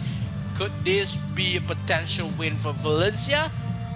Is the question to be asked. And now, Bicotopia, with the good draft they had, still with the same mentality and the same draft, and also the same momentum they want to bring in game number 3, and possibly take the match point here versus Valencia. Could they do it? That is an answer that we're going to be seeing here in game number 3. If still we're seeing Bicotopia being aggressive here, goes in for the knockup Pika, misses out that second, but it is definitely going to be felt here by Taos, as there is going to be a rotation to the blue buff. they are hopping up their junglers to actually farm up fast here. And Lin is gonna have a boost here. He's gonna be using the retribution to get that small cap easily. While on the top lane, where we know Wonder Woman actually is a very slow clear in terms of the jungle camp clear that he has. Zerui is gonna have all the advantages here. The Seagull is gonna be on their hand. But a possible ambush here is gonna happen for VCF, but they show themselves early because they know they're not easily gonna be able to take anyone from Biketopia, and they don't want to risk of any early kills here. Yeah, we happen to see a lot more lumber on the using the explosive shield rather than using the awakening or maybe a conquerors in this current matchup. But T1 aside by Katopia, they are finding that a lumber needs to be tanky in terms of they only have Richter to just farm and also take some damage, and that lumber is one of a good champion that they have to pick. But that dashes as well as the flicker comes in for Pika really saved the day for Vikatopia, trying to give the first blood on top side. Wonder Woman with the blue buff. Yep, That's and one Nmac is just looking forward there, while Pika is going to be answering down with the Mark of the Hunter. He goes for the slow. The parry is not going to be there. But look at the damage here. SRY almost gets bursted down by Sin using that unpredictable with the Fox form. Almost gets that first blood, but it makes it easier for Vikatopia to secure the Slayer. Oh, I nearly saw first blood over there, but it's only a Dark Slade take comes in for the side of Bikatopia. They're still not trading for the side of Valencia. They're trying to find with the wild freeze and the wall charge. First blood onto the backup as well. Could Bikatopia give the first blood to the hands of Valencia? Now we saw Zins already on the bottom side trying to burst down with the splitter as well. T1 claims the first blood. That makes the 3 first blood in these 3 games on the hands of Bikatopia. Drone drop maybe from T-Lin, trying to secure Teos as well, but they want to take the blue buff for themselves and trying for the missile take here. That Valencia is going to be confused on what happened there. That wombo combo comes in is to perfection for Bikatopia. Yeah, that was a flicker splitting earth coming in from T1. Then you pair it off with the shining light coming in from Sin. It was just too much there. He was not able to react. The chains of crowd control was actually on point. And Bikatopia right now is going to be starting the Abyssal Dragon, and it is going to be a scary thought here as the Moonfall and also the stuns are not going to connect. One mistake after another, the jitters are affecting the members of Valencia CF Esports. The splitting earth again is going to get a hit on QQ. Sin is just there to add some damage into the pool. They're going to be scaring the members of Valencia CF Esports right now. They, with the no information at all on Sin, they are not going to be aggressive. They're not going into that brushes. And with that, we're going to see Taos actually staying more on the lane instead of giving vision to his team. Bikatopia right now is going in hot as well. We're seeing here that Pika is actually being an aggressor on the top lane as well. He doesn't care because he knows he has the advantage here. The splitting earth is going to be used yet again. Maybe we're going to get a kill. And Sin gets a misstep. He's going to be chain stunned here on the side. And VCF gets the revenge. Zerui wins the trade yet again against Pichu. But QQ is in the area. Bikatopia lost some of the lead that they have built, but it is still a 1k gold lead on their side. Yeah, the dives is good for the side of Bikatopia, but the counter-attacks with the wild charge coming in for Teos is making the play for Valencia CF. And again with the Earth Splitter, but no damage comes in. Only Zin in the mid lane with no much of a crowd control, but we're hoping for the T-Lin. The rune drop comes in on bottom side. Still waiting for the opportunity here, trying to kill maybe a Grixie. I think the Crixie is going to be real hard. Drone drop, trying to find a kill, but the lava kill for Tilin takes down Pichu. 20 seconds on the clock, but the members of Brightopia is here as well. They take the kill, but they trade on QQ. While Prison does not connect, Brightopia will disengage, but still Lasso does not connect as well. Valencia CF, they are trembling. They are not going to have a good game. They still can trade, but the damage coming in from Brightopia, it's too much. Valencia needs to play it carefully. If not, this is game number 3. They still have the goal lead for the side of Brightopia, but not much. But the Fuselage a little bit too early there. But the drone drop comes in from T-Lin. A little bit too damaging comes in with that crackdown. Top side with the counter attack comes in for Valencia. They're trying to find a way, but a Splitter gives a lot more damage, but the Fuselage gives away the position of that Caffney. And T-Lin trying to find and waiting for the cooldown for the drone drop itself, trying to find a kill, but the lava does not have enough damage as well as the drone drop, but they are going to disperse and also claims the Dark Slayer, because we saw this many much because of if Brightopia plays a lot aggressive because they won this area of objective. The early game is the same, and as well as the mid game. 7 minutes into the matchup, 20k gold, and as well only 18 and 7. But oh no, and bang with a couple more defense, but Zero claims the kill onto T1. Pichu takes the kill as well. 3 members of Brightopia has been claimed by Valencia CF. We're seeing here T-Lin. He's now going to be defending the bottom lane turret. That was an overturn onto the heads of Brightopia. They had 3 of their members down, and an objective as well is going to be falling down as on the side of DRO. Pichu was the main winner here, as he is going to be taking a lot of the resources, a lot of the kills, and definitely it is going to be affecting the mid game here. I was saying that there is going to be a mid-game spike for Pichu in this game, and they need to be careful here. They don't want to funnel the gold onto the marksman. They need to play it as safe as they could, or they can still make them some plays. That was just a slight mistake coming in for Brightopia, and one mistake does not define the plays that we're going to see here as T-Lin goes in for the drone drop, but he's going to be traded back here with Pichu in the area. Tiles almost dies. Splitting Earth is going to be used. Oh, is he going to be able to live? Sin is running for the high heels while there is going to be Zero-E on the mid lane trying to defend against SRY. T1 is just going to be pushing back Pichu in this area. And now they are the ones on the receiving end of the aggression coming in from Valencia CF Esports. Changing Mara for Anbang is really making the point for the side of Valencia. Plays it really well. Carly with the lasso trying to check some brush. And Brightopia members, they know they are trailing. They want some gold. They want for a retake here, but a little bit too much over there with the Fuselage. Yup, and continuing in the clashes, the Dark Slayer has been taken here by VCF. It was a good attempt from Brightopia, but the damage was just too much. T1 was not able to tank the damage coming in from Pichu as well onto Nbank, who's actually giving a new breath of life to Valencia CF. Is this going to be a turnaround? Game number 3, that is a Splitting Earth, and a drone drop almost takes Pichu down. Almost a sliver of health right there, but mid lane turret is going to be traded here as they get the first tier turret. And definitely we're seeing a lot of counter plays happening for BCF now.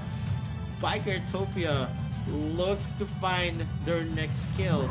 They need to make another play to actually turn the sides against BCF, but it's not possible as Nback uses the prison submission. Stun locks here.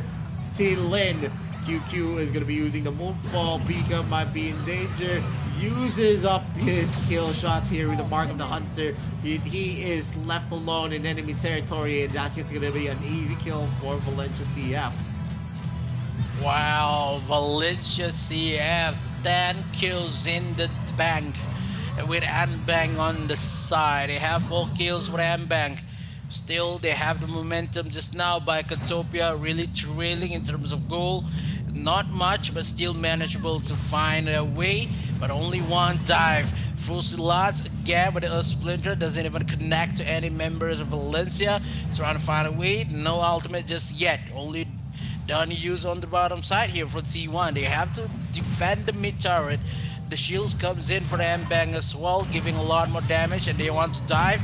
Still waiting for T-Lin to have one shot potential to kill away Pichu. If they take down Pichu, they will win the team fight, because the Pichu in this mid-game matchup is going to be a monster of a damage. And the members of Valencia, they know 52 seconds in terms of the Dark Slayer.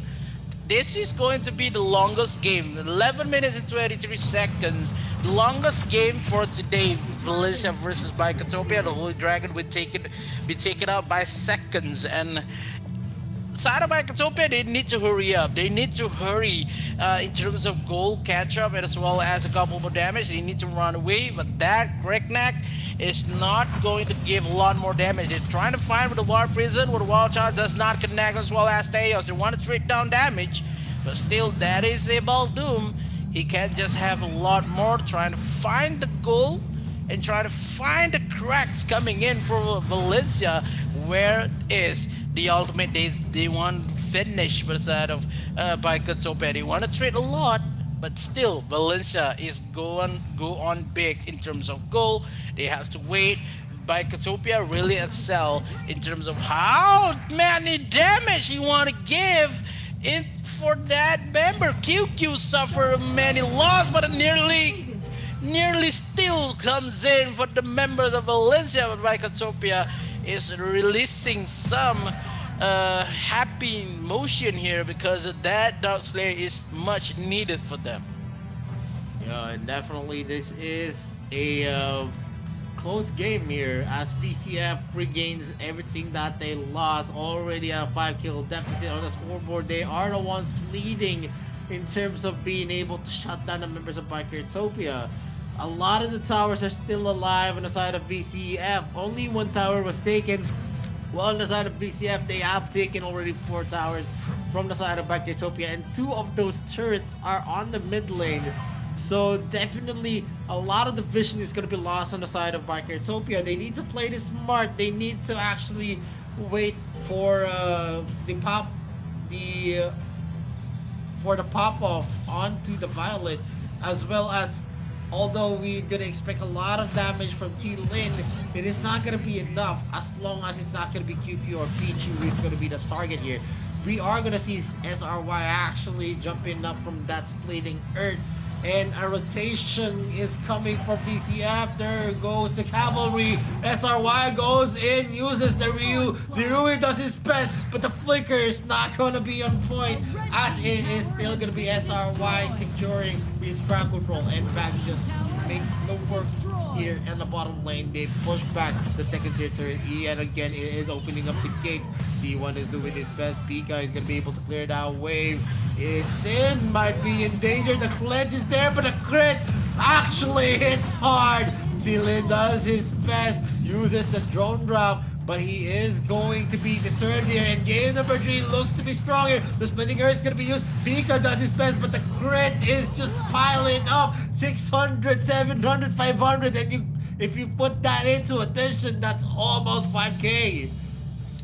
Well, Valencia CF bringing the game. They need to wait for one splitter to come in for the T1 members.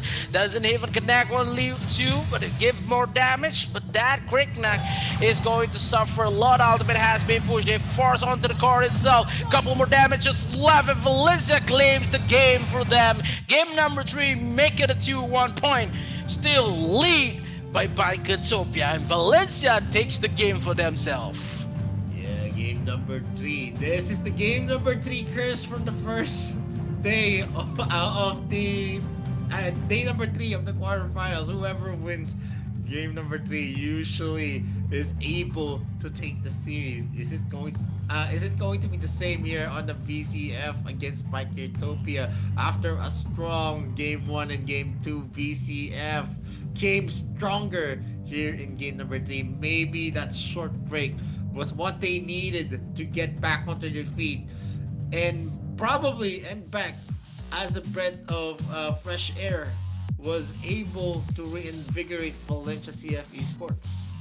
Yeah, Valencia really need Bank in that current matchup, and the Wonder Woman play is much of a help in terms of momentum as well as the damage crit that Wonder Woman has, playing a good matchup here for side of Icotopia. They still, with the Cricknut play, I think is too much to be handled.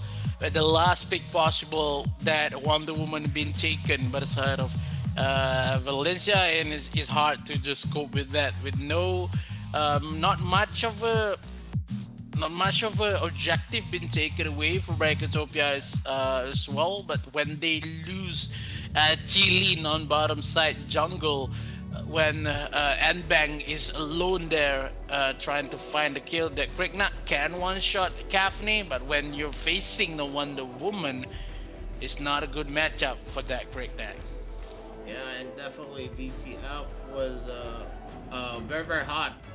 Well, once they actually got the three kills onto the Bikertopia, they already found a path for themselves. And back was just a monster with that Wonder Woman, getting a lot of kills for his team. If Nback didn't pop off, I'm pretty sure VCF is still going to be in the receiving end. But with Nback actually being able to farm up and make some amazing plays for his team, they were able to return the deficit. And definitely in the stats, we're going to see the lead was actually spiraling into the control of Utopia. But because of the play coming in from Nback, he was able to equalize the gold lead that was built here.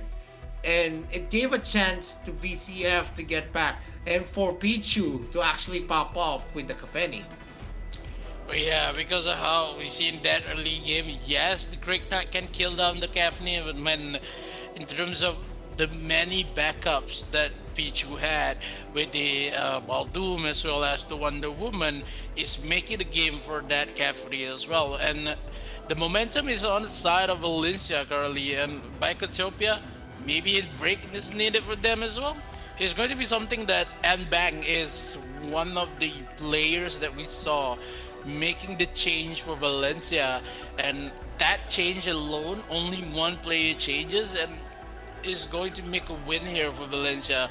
So the is game number 4, it will be hard enough because of the damage, and also the meta heroes is not even there just yet.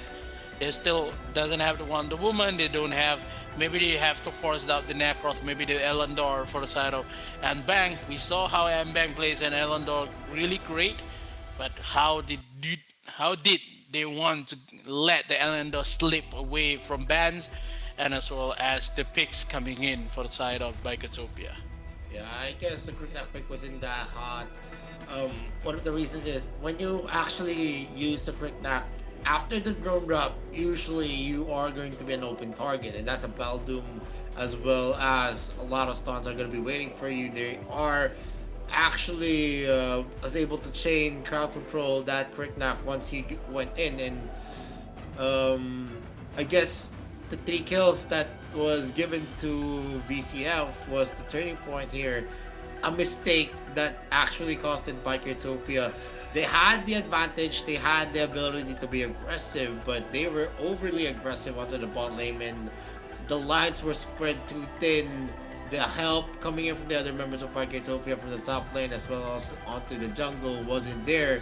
They were actually surrounded, they were flanked here, and that resulted to a lot of disasters for Bikertopia. After that, one after another, they were not able to secure the kills after the 5 kill streak start that we saw from Bikertopia. That was basically the end of it. And you can see here on the stats, I've talked it about on to what they have built here. in the game. They had a 1.4k peak lead in terms of the gold, but after the clash here onto the mid part, it was equalized and it was slowly growing into the side of Valencia CF Esports. 6 kills for 14. 6 kills, that was very, very hot, and after that, it became very, very cold for Bikertopia because the lineup that they had, what the needs that they had in this game was they needed the lead all throughout. If they didn't have the lead, they wouldn't be able to secure the kills that they needed. Valencia CF Esports, looking at the damage that they've done, Pichu and Nbank almost at the same level. You don't usually see the jungler actually taking the bulk of the damage, but Nbank Yeah. was able to do it in game number 3. A 506 KDA, almost perfect. And of course, the KP 78.6%. The damage that he dealt is 28.9%. Very substantial for a jungler who made a big difference here in game number 3. Yeah, Mbang, when this is maybe the first MVP for Mbang itself, we saw a couple of games he played, but the important is how Mbang deals so much damage in terms of this Wonder Woman pick that he can go defensive as well as aggressive and make the game for Valencia a change of pace. And it is caught off guard for the side of Bicotopia when they did not expect that Anbang is going to change a little bit of his game style in the game itself. And we saw in the early game still the same Valencia when it comes to mid game and also the late game execution is all Anbang all the way. Anbang caught T-Lane in the jungle, and when we saw a couple more damage a Pichu is, and no one could touch Pichu after the 6 minute marks, and it's just so hard to kill down that Kafni, and also with the Wonder Woman pick is making the game for Valencia. But question is game number 4, they doesn't have more than Wonder Woman. They still have to correct that. Maybe a Lubu to be in jungle, Zuka to be Zeg, but Zuka at game number 1, they doesn't have it just yet. So Valencia, they have the momentum, but the pools is already been drained a lot when they invest in game number 1 and game number 2. Yeah, and definitely there's still a lot of the heroes available for them. Let's see if we're gonna see a jump back from Biketopia. Is it still the same Biketopia from game 1 and game 2, or are we gonna see a change of the playstyle that they have going into game number 4? As I don't believe in curses, but I've seen this in yesterday's games, so I'm pretty I don't know. I'm very scared right now for Biketopia. Just if the curse really is real. We are starting game number 4. We're still seeing here the global bans and picks. Not much has been expended just yet. Biketopia and also VCF still has Lorian. Biketopia still has Iggy. They're still tooling for VCF as well. In terms of the marksmans, a lot of the heroes are still available for Biketopia as well. Hayate, Kafeni, and also the Lavelle. No marksmans have been expended by Biketopia. They still have a lot of choices. Joker as well. And VCF, Elsu and Violet is available as well as the Joker. And on the jungle side, they actually still have Nakrot if they're going to be able to pick that up. And I'm pretty curious to see. Valencia CF Esports is still going to be the first pick. Now it is going to be changed as Valencia CF Esports is going to be the first pick. They're going to be banning out the Iggy, not letting Biketopia have a hand on that pick. They still have the Elsu. So this could be one of the reasons why they actually banned that hero. Omen is still gonna be open. Lorian might be picked out as well. Yeah, I think for Valencia, they don't need to ban out the Necroth because of how Bikotopia already played the Necroth. So they have to ban the Omen and open for banning the Lorian for Bikotopia. They want to force out maybe a support first, or maybe a Richter pick here for the side of Valencia, because it's going to be something that Valencia is trying to eye in this matchup here because they didn't get Omen. They still have the Nakroth if they want to give to Anbang the first pick Nakroth for Valencia. I think they go for the Tolan pick here because the Nakroth is not a threat because of Icotopia already used the Nakroth in their first matchup, so they still has a couple more safe pick here before the ban in the banning phase number 2. Talon, if they want with the Nakroth, maybe a Richter as well, so they want to play a little bit aggressive. Varus is still open though to play the support role for Valencia, but by Katopia, do they want to pick the Varus first? They still have the Varus and the Yena to be played here, but by Katopia, after the loss in game number 3, the investment will takes a lot more damage because they want to bring the game number 3 for them. They still need an early composition to win this, but with the Ryoma pick, they have the Zuka. Still, they bring the Kafni for the late game securance. They have early, they have late. Maybe in the mid will be mixed up after this. After these first 2 picks, it will be maybe they want to onto the support like a Varus, maybe the big game matchup with the Iggy already been banned here. Maybe the stealing away the Talon Zen. The direct could be a gameplay here for the side of Mycotopia if they want to, because we haven't seen a lot more direct. It's hard, maybe a UA to be taken. It still has a lot more potential for the side of Mycotopia, but Valencia eyeing to take down this Richter and the Thorn. They have a lot more damage in terms of late game, but where is their shields or maybe the armor to be taken? They still doesn't have the Ball Doom and the Teen for the side of Valencia. They still have the Lumber to play on with a couple more damage. Still, who's going to take the Varus first to be in the support role? Yep.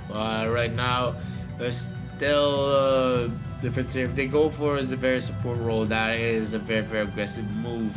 You usually use the Venom to get the cap close. You don't use that for defensive purposes. You actually use that to zero in on a target. And definitely, I can see Varus being used up here, but they're not expending it as hot right now as Bikertopia picked up an Arthur. I don't know if it's gonna be a support Arthur. Is it gonna be a top Arthur?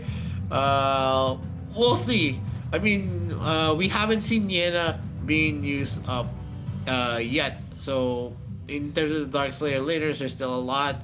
Florentino was open, but both of the teams actually doesn't want to risk Florentino pick because it is a high risk, high reward. As long as you can skillfully maneuver your skill sets on the Florentino, you're gonna be able to make an impact.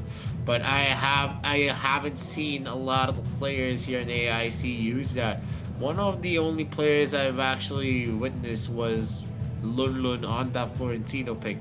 So that says a lot as well on the confidence of this players that we have. If they really want to go for it, Florentino is very, very rewarding.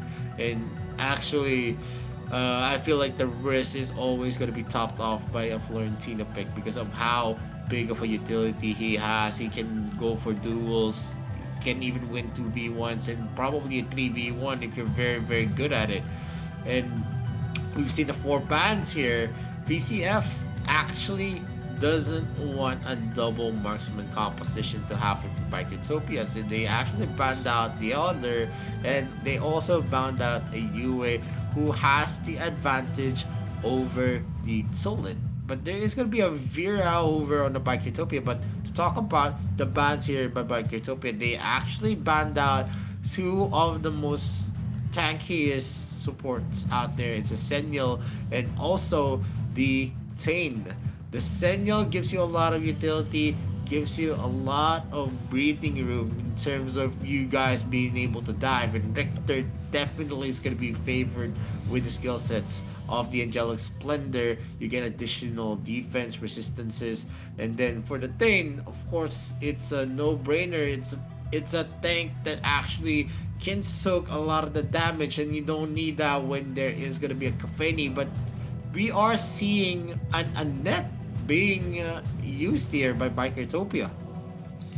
Yeah, this is going to stretch thin, man, because of the game number four. It is going to be a hard drafts comes in with the both of this team, and the net is maybe to disengage, and they have to find where the net's going to link with the outer as well as the Gaffney. They can play a little bit more aggressive with the bind, and it has could connect with the Ryoma poke, and it could be something that Bakatopia is hoping for a team fight based composition.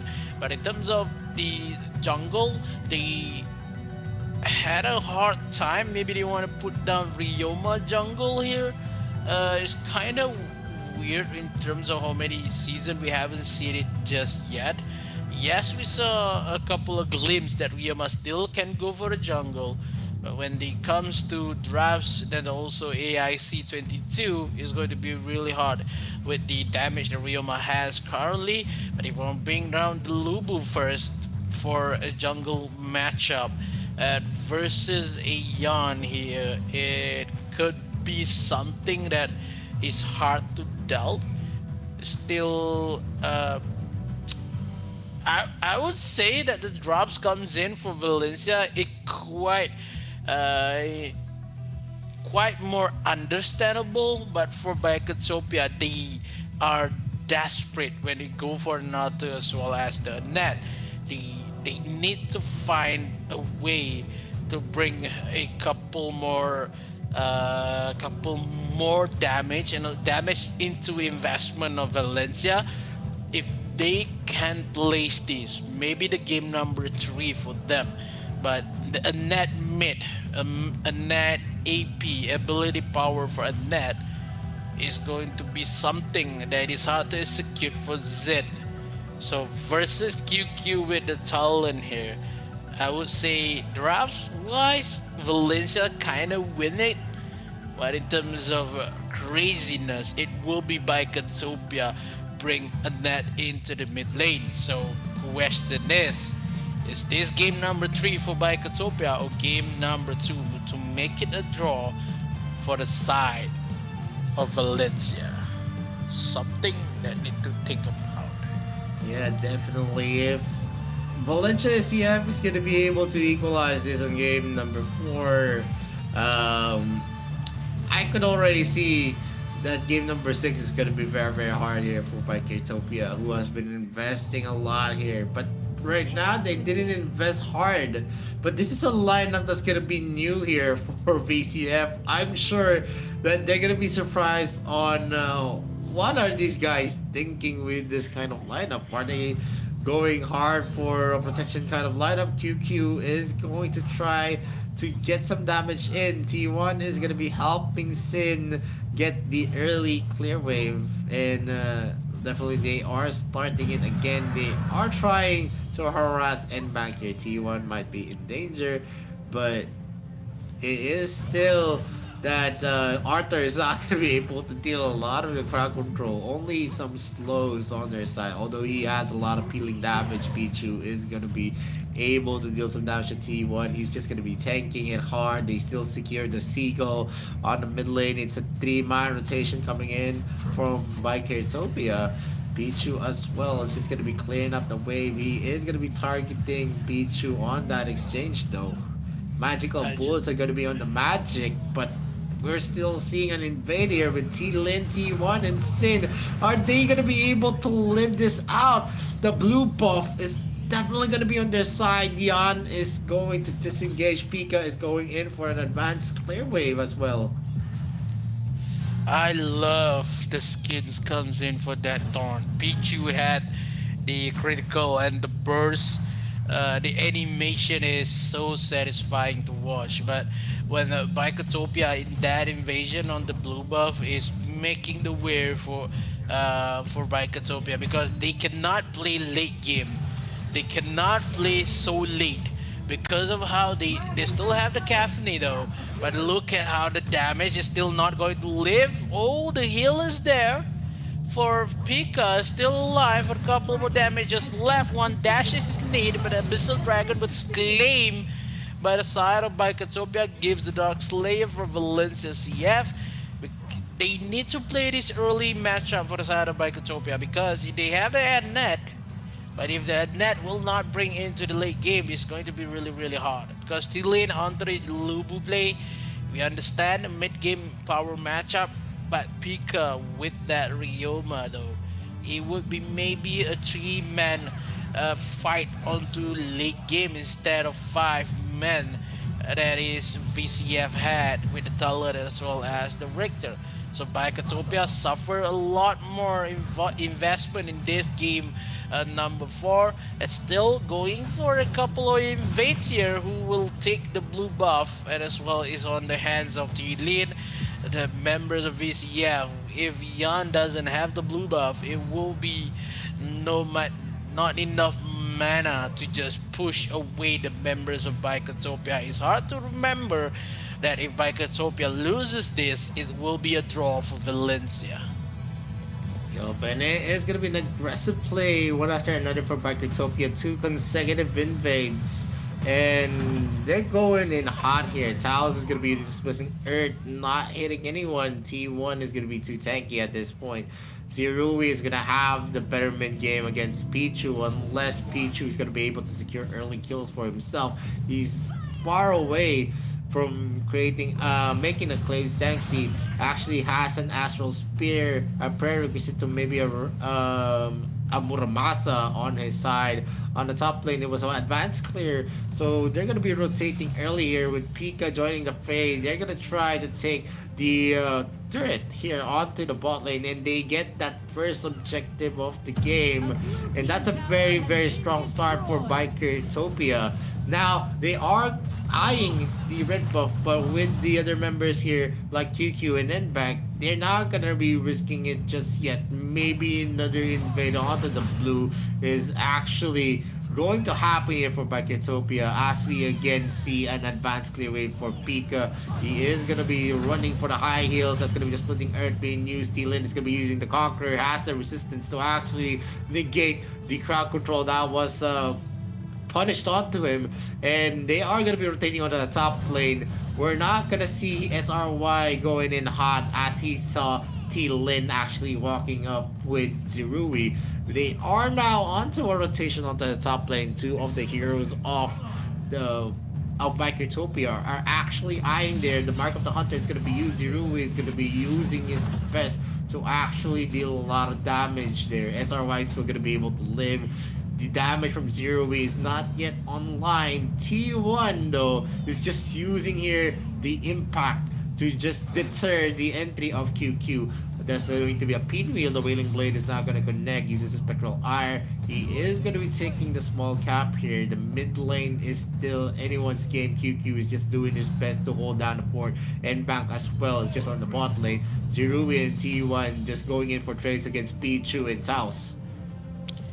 Oh, I'm loving the drives that have been made by Bicotopia to make this game for themselves, but try to go for a couple of damage, but the Man of the Hunter will give a lot trouble for Pika bottom side, but still not enough. And it could be something that the member of Valencia really need to think about, because of Bicotopia is trailing in terms of goal. This is what happened in terms of game number 3 itself. The ultimate has been pushed, trying to find a way to shut down this turret on top side. Pika as well as Sorai is giving all their might to fight away with that tier 2 turrets on bottom lane. So aggressive movement for the side of Bicotopia, trying to force into the mid lane turret. Find a way to just spell the Thunderclap, trying to steal this blue buff again and again. T-Lin successfully takes the blue buff with the 3 times invasion. Valencia CF is not going to have a lot of resource. Maybe a retake, maybe a team fight here needs to be analyzed for Valencia itself. Bottom turret, mid turret will be fall down a couple of minutes just yet, with the objection onto Valencia CF, trying to just steal away a couple more goals in terms of minion wave. And Valencia they are in the brink of defending here. It's too hard, the damage coming in, too much to handle. But Yatta a little bit too tanky here for members of Valencia, trying to take down a T1 a little bit too early with a Fusilade onto the backside. T-Lin secures the kill, first kill, make it double, secures on the Taeyong as well. Mid-turret will fall down when the minion has crashed into the T1 turret. But the members of VCF really needs to back down and defend their own base. Yup, and we are seeing Microtopia having the suppressive rotation, always going for the end of the rotation onto the blue buff onto Nbang, not letting him have. 4 consecutive times it was secured by Microtopia, and that's a very, very big thing. You're gonna see here the replay on how good they are on going for the T5s. Although the split turret actually hit, it was a lot of open looks for the side of Microtopia for Zerui, and also T-Lin almost tanking most of the damage there, but he did not flinch. T1 is just gonna be too tanky with the Arthur pick, with the explosive shield enchantment as well, and he is going to be looked after again, as he is gonna try to take the blue buff. Maybe this is his first blue buff of the game. After 5 after 5 waves, he finally gets his first blue buff. And I don't know if that's a sign of celebration, but looking at the gold, we already see an almost 5k onto the side of Microtopia, and this is a very sizable lead. The aggressive playstyle we saw coming in from Microtopia became more strategic, more clean, and it doesn't open up a lot of holes here for Microtopia. So Nbank right now is the one targeted by Microtopia. They know Nbank was the one that led them in game number 3. So now they're actually choking the life out of Nbank's resources. See, they're not gonna be letting him pop out yet again. T-Lin's going hard. The deep impact coming in from T1 is going to connect. And there is also an engagement with SRY is being pushed back. T-Lin is going to be entering the fray. They are going in for a push here onto the bot lane, but we have QQ Fusilade is going to be used, and back is also going to be pushed back. They need to regenerate, but the stuns are connecting hard here. SRY almost gets taken, but scratch that. Zerui flashes in, goes in hard, takes everything back from VCF. They're not letting this perfect game fall into the hands of VCF. Fatal attack is going to be used, a splitting earth as well. T-Lin is going hard. Conqueror is going to be felt, and the damage is definitely substantial. Taos runs with a sliver of health, almost gets taken out, but 5 of the members are now going back to take all the resources of Nback yet again. Yeah, only 3 kills in this matchup and 0 respawn for Valencia because of how Nbang is not playable, because no buff at all, only 1 blue buff he currently takes, only has a couple more damage. In terms of goal, a little bit too far. In terms of T-Lin and Nbang, doesn't have much more damage. That mage jungle really need his blue buff though. It's going to be hard because of the members of Microtopia is really camping onto that blue buff itself. Only 2 minutes left for the blue buff, and also 40 seconds for that Dark Slayer. Happen to be in 11 minutes into the game. Holy Dragon for the side of Microtopia. We've seen a lot more progressive coming in for Microtopia. This is maybe a replay in game 1 and game 2. When Microtopia had the game for them to win, it will be the same kind of momentum and the same kind of damage they have to be in the estimated time into the damage. Oh no! Look at the damage coming in for Pika. Has chugged a lot of damage, and Fusilade has been pushed on top side here, but ultimate from that Lumber does not connect. Pika re-engage again. A couple more blast cannon comes in from Zerui. Claims the kill onto the members of Valencia. No turret just left, only the core is standing around. But now Zerui a little bit too tanky to be killed down, and also damages. And also Arthur, it will not be taken as well. Focusing onto the core first for the members of Microtopia, and all of them is going to make some time to claim the game number 3 for them. That's gonna be a 3-1 already, and it is going to be a hard fight for VCF. They need 3 consecutive wins to get back into the series. And I don't know if they still have this team left to actually fight it out with Utopia. It was a perfect game here for BRO all throughout. They were just choking the life out of Valencia CF Esports. They knew that if they wanted to win, the one that actually turned the tides in game number 3 needed to be shut down, and Nbang had a target in his back, and that target actually hit for Bikertopia. Who will thought that a net into that mid lane, a net will wins the game for Bicotopia? Has not enough. When we saw Valencia uses magic damage to win the game, and for the members of Bicotopia, nope, we will not use magic damage. We use attack damage. We have the Lubu, we have the Caffney, as well as the Arthur, trying to find a way magic versus physical, who's going to win, and Bicotopia shows that physical is going to be the number one. But in terms of they already have the match point, it's going to be one more game to secure this matchup. Game number 5 is going to be something that Valencia really needs to think about. The investment so much in game number 4, but not enough for the side of Bicotopia. They still have some left in the bank for Bicotopia. Pun intended. But you know, and Bang is one of the heroes that trying to bring the game and hopes for the side of Valencia, but he needs to try it again in the game number 5. It's going to be something to be looked out, because that Yan has no mana. It was a difficult fight for Mac there. Not much that they could do. It was a very, very strong front.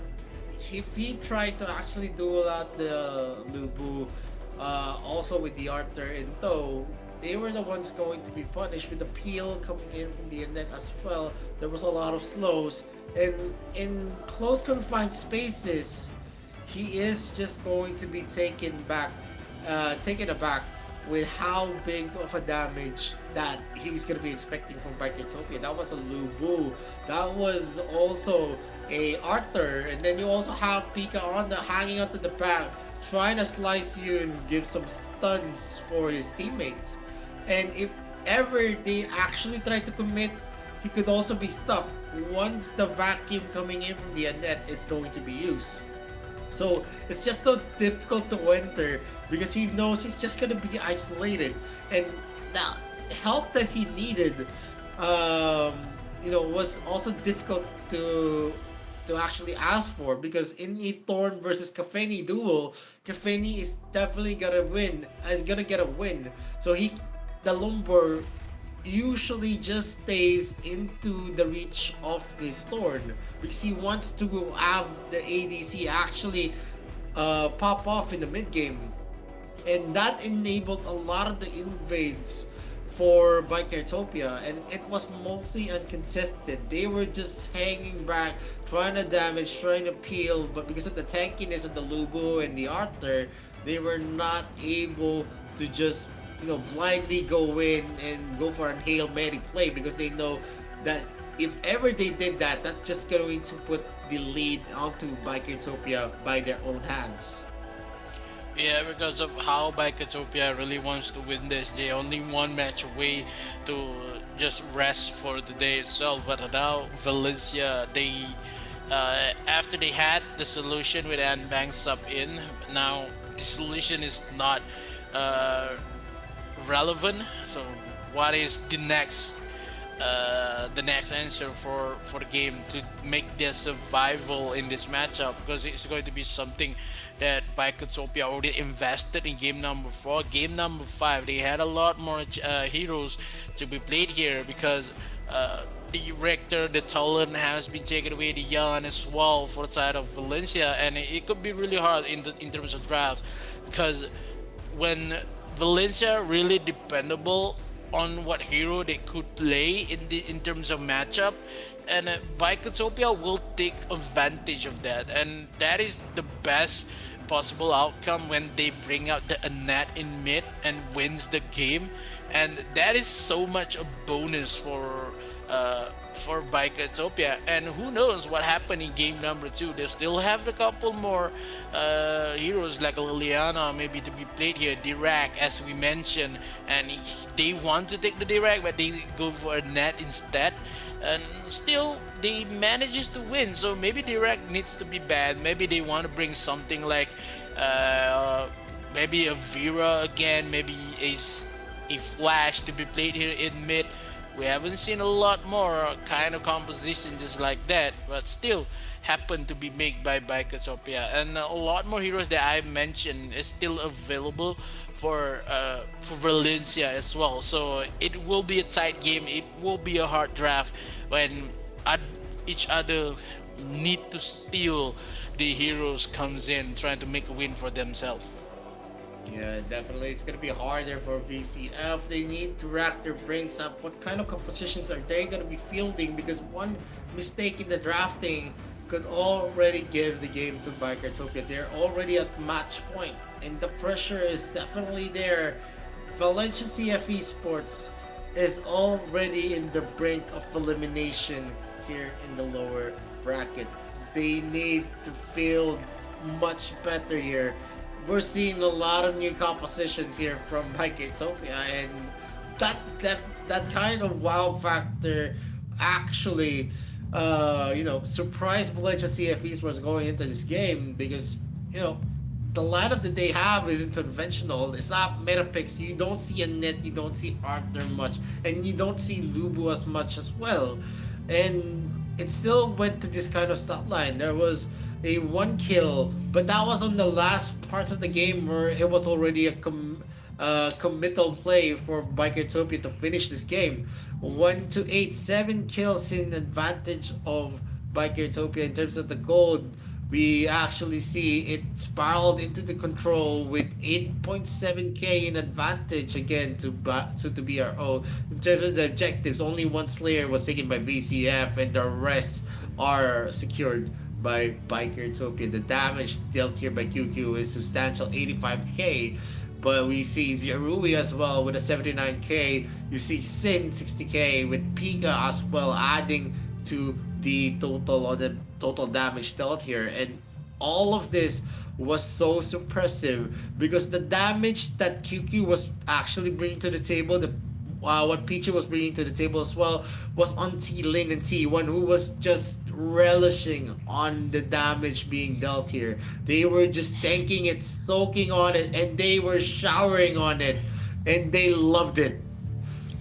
Yeah, you know what? Game number 5 may be a jungle Wonder Woman for T Lane. I'm just want to see the retribution coming in for Biketopia. If they loses to Wonder Woman jungle, why not take Wonder Woman jungle? Because they still have the Hayate though for Biketopia. They still have the Iggy in mid lane, so it's going to be something really hard with the game number 5. Well, so it somehow they need to bring out. Maybe they have to bait the Elendor to go out for the side of Biketopia, because of is going to be something that maybe Elendor is the answer for Valencia CF. Mbang played really well, but in terms of that game itself, game number 1 for Mbang, he had all the damage he can get in that matchup. Game number 2 is barely playable, only has 16k damage, and Theos has more damage than the jungle itself. So Nbang has been camped out, cannot do anything in terms of the damage that Yet has at that moment. So it's going to be something to be looked for. Mbang, maybe an early and physical type of jungle, because he plays the Wonder Woman well, but with the Yan does not even connect for the members of Valencia. Yeah, definitely it is also one of the points that they need to look out for. And back needs a lot of help. That's one of my takeaways there. If you give Bank the opportunity to farm peacefully, then I think it's gonna work out well for Valencia CFE Sports, but it's easier said than done. Utopia knows what is going to be the winning condition if they want to shut down. They've been able to shut down most of the members of Valencia CFE Sports, and it's not an understatement that NBank is their hope. Valencia CFE Sports needs to play is more. We've seen the strategy. If you guys actually look into what the strategy was made here for Utopia, they actually went for a choking kind of strategy where they surrounded the blue buff always. And with the kind of zone control that they were bringing to the table, it was just so hard for VCF to enter. And if this is the kind of play that they're going to use again on game number 5, I'm very scared to say that it is already a GG well played that we can call that the series is for Utopia. VCF needs to think about what composition is going to be strong enough to push these guys from going for that kind of invade. Utopia is a very, very well-known team that is very, very aggressive. They only fell off on their last series because they did not know how to handle a more aggressive team like me gaming. But in terms of this, where VCF is actually not that aggressive in the early game, they actually shine brighter because the aggression that they have cannot be at the level of what VCF can actually bring into the table. They are a team that are very slow to start. They are not a team that is actually very, very strong in any type of composition that we saw, even with the condition that they have strong early heroes. They were not always in the rotations were in. They are the ones that are dictating. The only reason they won in game number 3 is not because of how good their strategy was or their rotation was. It's because NBank was able to farm up, and that's basically it. Yeah, because they really need Mbank to have an early matchup kind of heroes that can deal with the early invades, and maybe they somehow really need to fight that early choke point that they've been made by Quarterfinals itself. So if they want to give a Ryoma, maybe they had they don't have the talent already, so it's hard to say. Still, they don't have the Nacro. They have the Kriknat to play in the early game, but the Kriknat still needs the drone drop to be much of a threat, and it's kind of hard for the side of Valencia right now. Maybe they need to steal down maybe a Batman could be play here for the Batarang to just gives a lot more threat. But still, it's going to be really, really hard for the side of Valencia. Still has a lot more potential though. But in terms of jungle here, early matchup jungle for NBank, they really need to bait the Elendor, man, if they want to win this. Because they doesn't have much more in their pockets.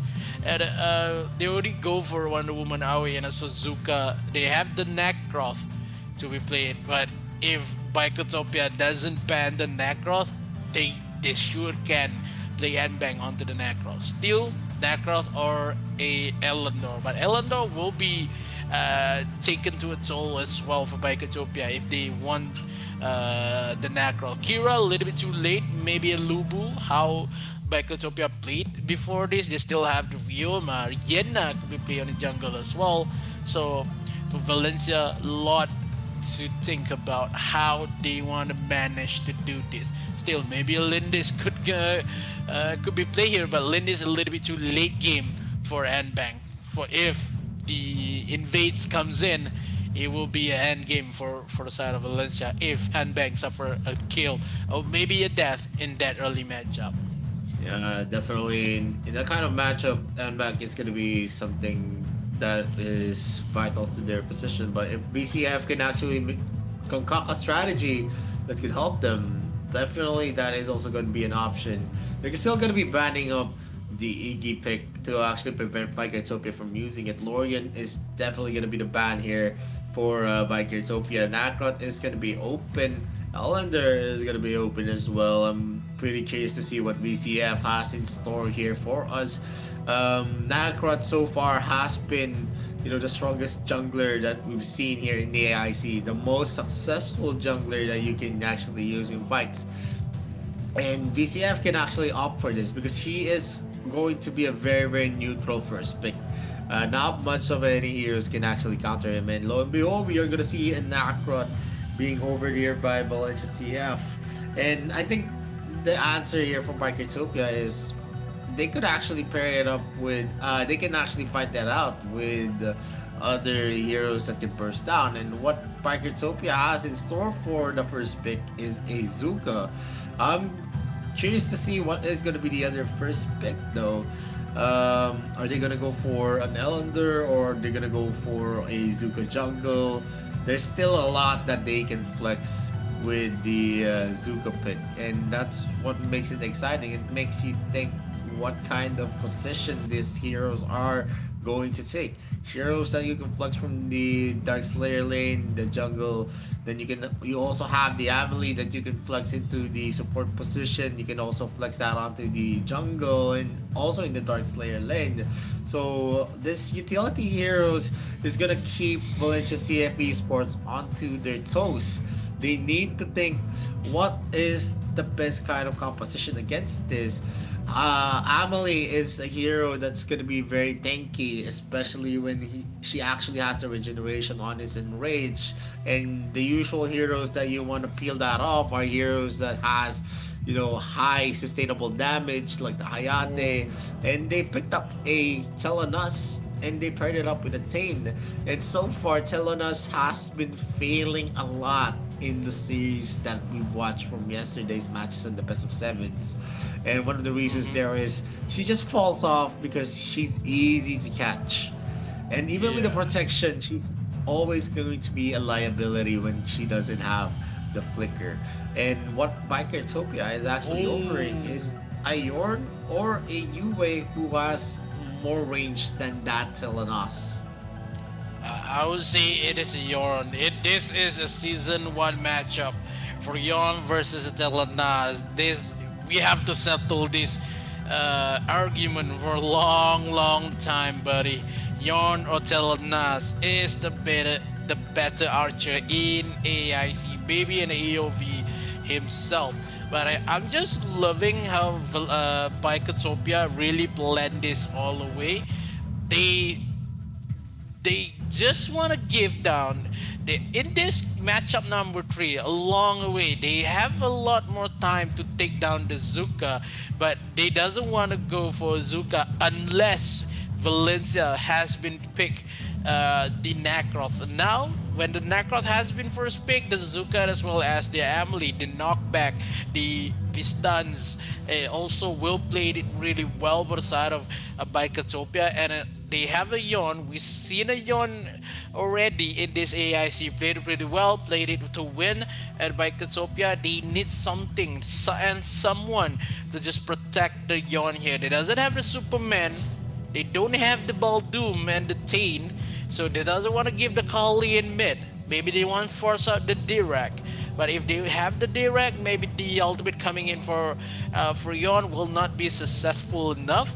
Still, if Bikotopia loses this game, they still have the Lavildo to be played in this current matchup. But in terms of 1v1, Telenas versus the Yorn, maybe Telenas has the better scaling. But in terms of the burst damage that Yorn has, it will be the win. But now the L'Oreal in mid, I kinda like this. When they have Tane, Bikotopia will go for a L'Oreal. But in terms of they want to find a lane clearing, maybe a Pena to the last pick possible. They still have the Emily, maybe a support. Varus is still open though for the side of Bikotopia. A lot more drops could be played here for Bikotopia. Instead of Valencia, they need something in the mid lane. They don't have the Kali. Maybe they have to force the Ras pick. Ras, they'll have the maybe Vera or Illumia for the side of Valencia. The Dirac has been locked for Bikotopia. Yep, that's gonna be a Dirac pick. That's a lot of protection against the range damage. And Telenas is definitely gonna be targeted here with the Dirac pick. He's gonna be using the Genesis barrier and a lot of usages on the Genesis barrier is for defense and actually taking towers as well. You can actually go in when you have the Genesis barrier in front of the turret, and that's also going to be playing out on the strategy of Vikingtopia. They are going to be grouping up together, and one of the keys here that Valencia CF Esports actually is going to use to counter this kind of composition is the Illumia, who's definitely going to be excelling on using the Cataclysm because it's not going to be able to be blocked by the Genesis barrier. And most of the time, when the Genesis barrier is actually put into the front, it is going to be people are going to be grouping up behind that barrier. So the Cataclysm definitely is something that could help the case of Valencia CF Esports. And they added it up with a Yena, which is an assassin that could definitely close in onto that Yorn. But the Scud pick, I'm pretty curious on how they're gonna be able to utilize that on a 1v1 scenario against the Yena.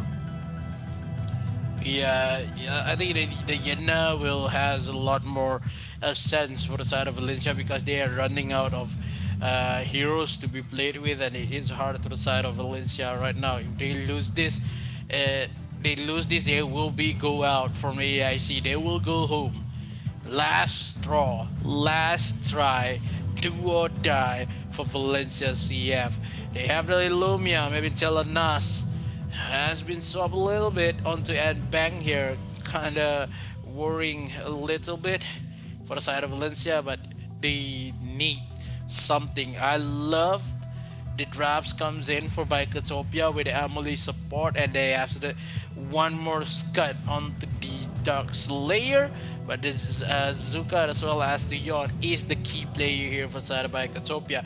But Valencia, they had a lot more versatile in terms of dashes and as well as DPS that Selenas could support with, and the crowd control from Illumia. This is the time for Valencia to show early advantage. They want to win this and they want to stay in AIC to make it a point number 2 for them. But match point for Bikotopia. This game only could show, could they rest a little bit after this, or we are going to go in game number 6. Yep, and pretty stoked on how they're gonna be able to execute this. This is a composition again that's gonna be new to us, like what we saw from the last game from Bikotopia. They might surprise us yet again with the kind of plays we're expecting from them, but BCF is going to look strong and back. Even if they do go for an invade, Nakrot has many ways to get back into the game. It's one of the heroes that basically doesn't get shut down easily. You need consecutive kills to actually stop the Nakrot on its tracks. And again, there is going to be start again.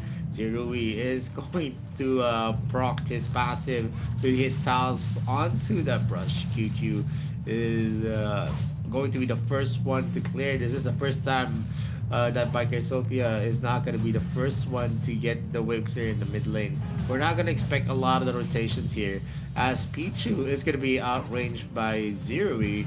It doesn't matter much. They're just going to be regenerating air tiles as well. It's just going to be staying into the brushes. He knows that they have something that has the advantage in terms of being able to tank. Zerui is going to suffer from some of the exchanges here.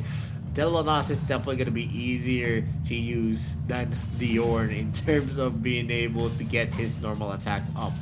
He's just going to be in that place. Taos is going to actually suffer from some of the damage, shaves almost half of his health in the exchange, while we're seeing the mid lane of Bikotopia Sin helping out the jungler T-Lin, and it is going to be mirrored by QQ and Nbank on their side.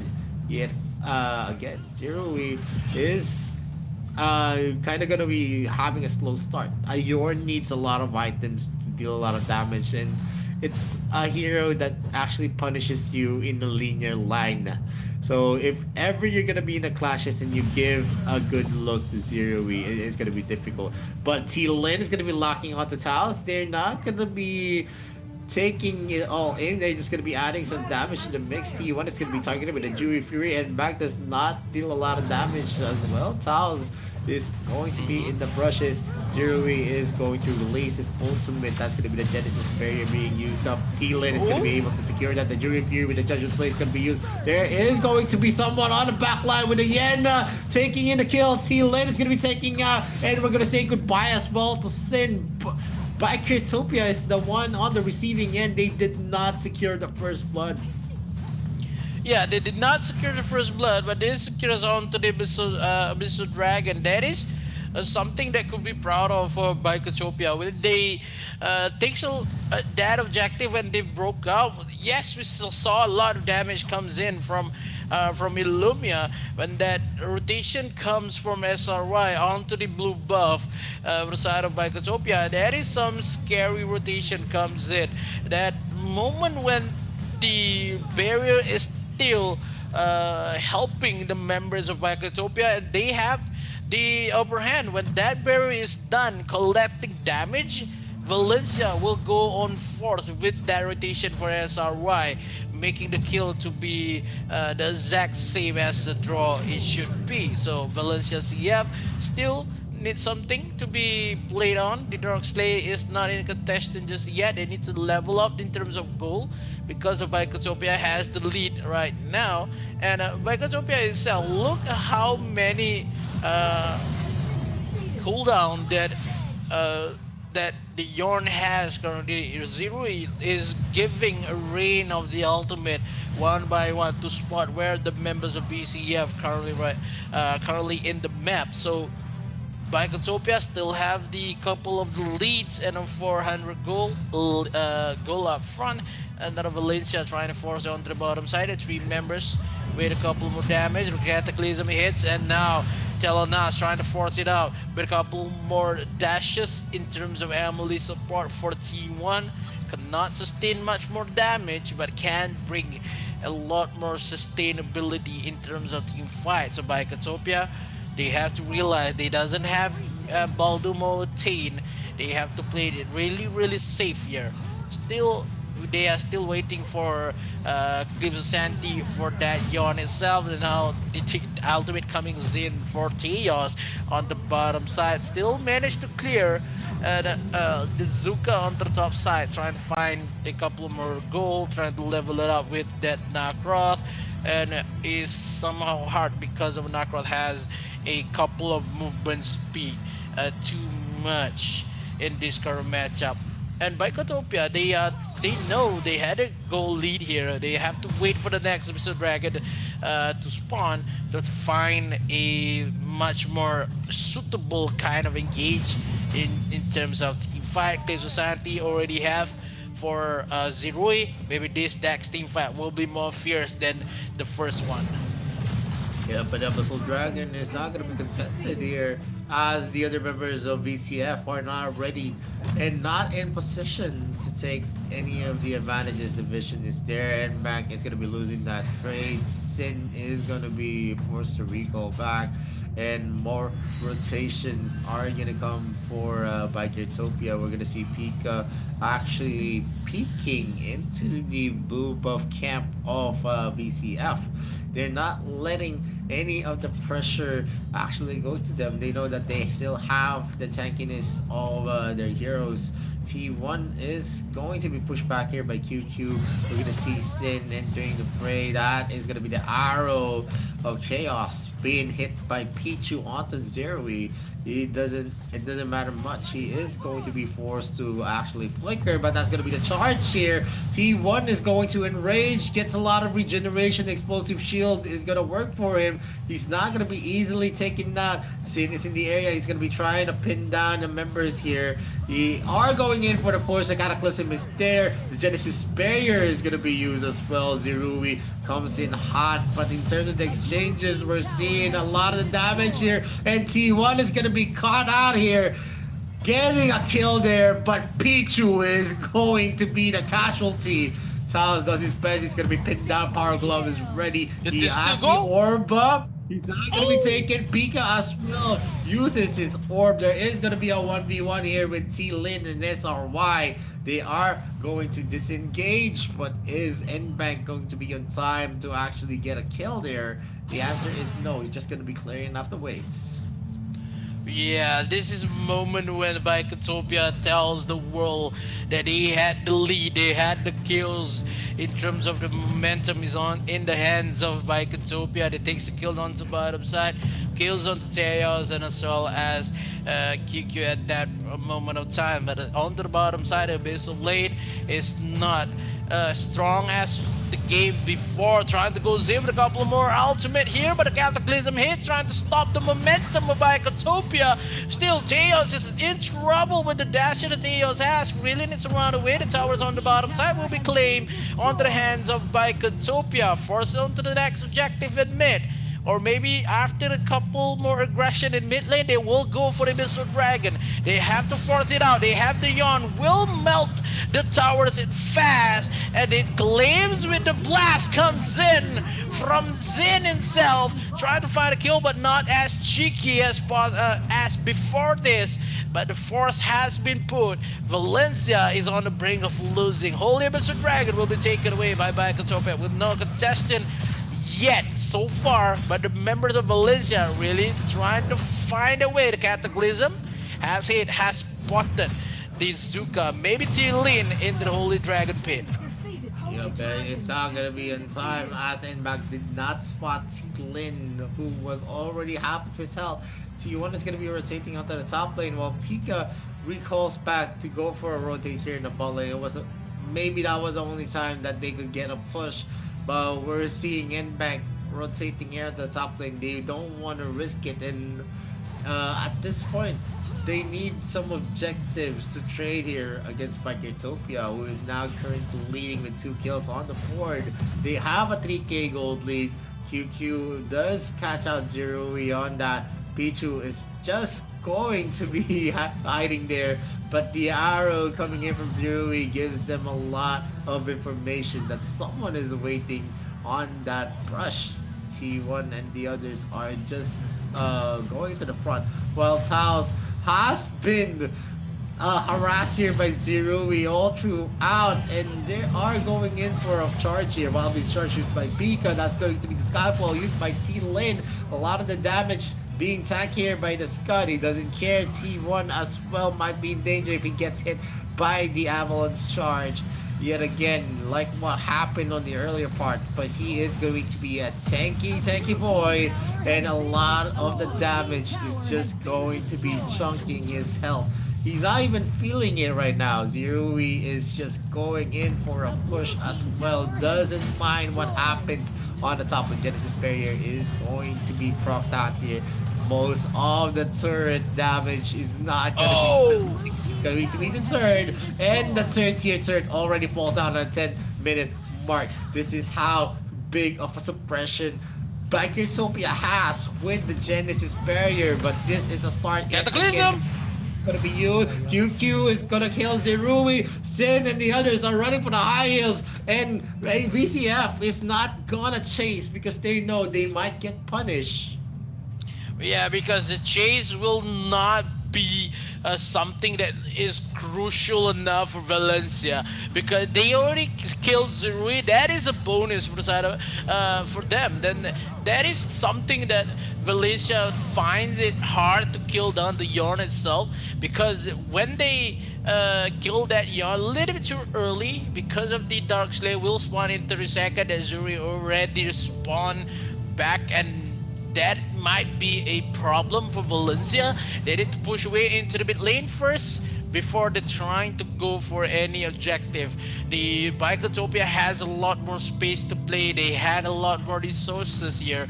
They take the 3k goal lead in terms of this matchup. 12 minutes into the game, trying to find a way with a couple more damage on the bottom side. Pika trying to defend this. Holy Abyssal Dragon again.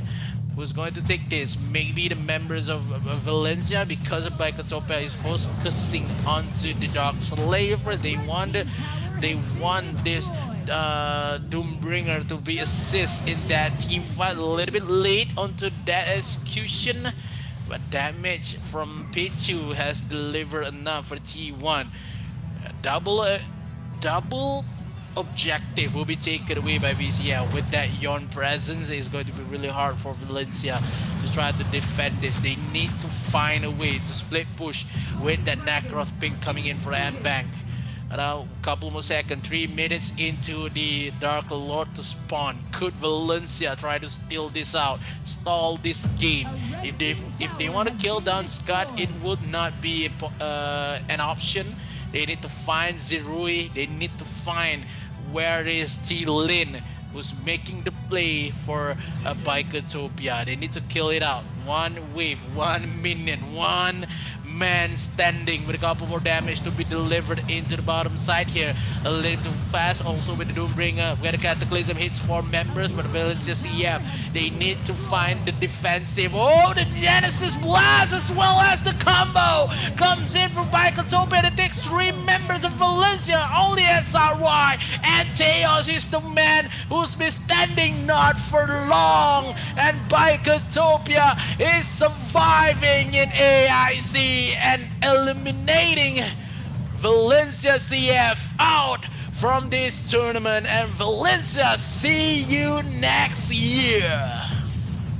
Valencia CF Esports is going to be saying goodbye to us as Biketopia closes out this series with a dominating 4-1.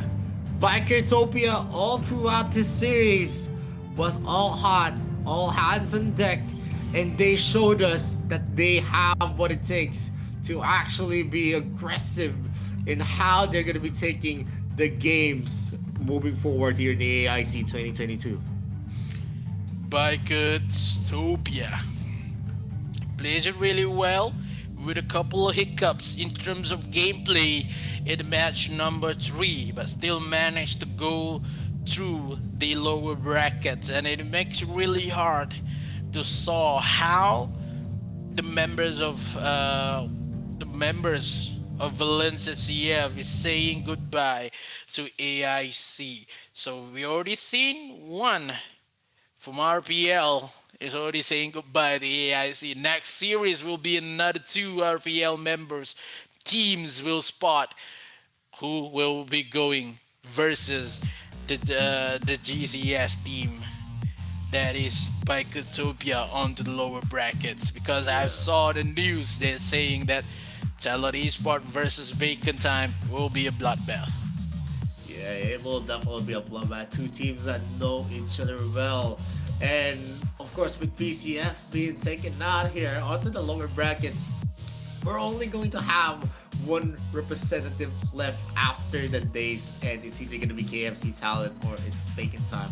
And with the performance of Biketopia did against BCF, I feel like we could actually say if they beat out the next RPL team on the next series that they're going to be participating in, we could probably say that Biketopia is the RPL killers.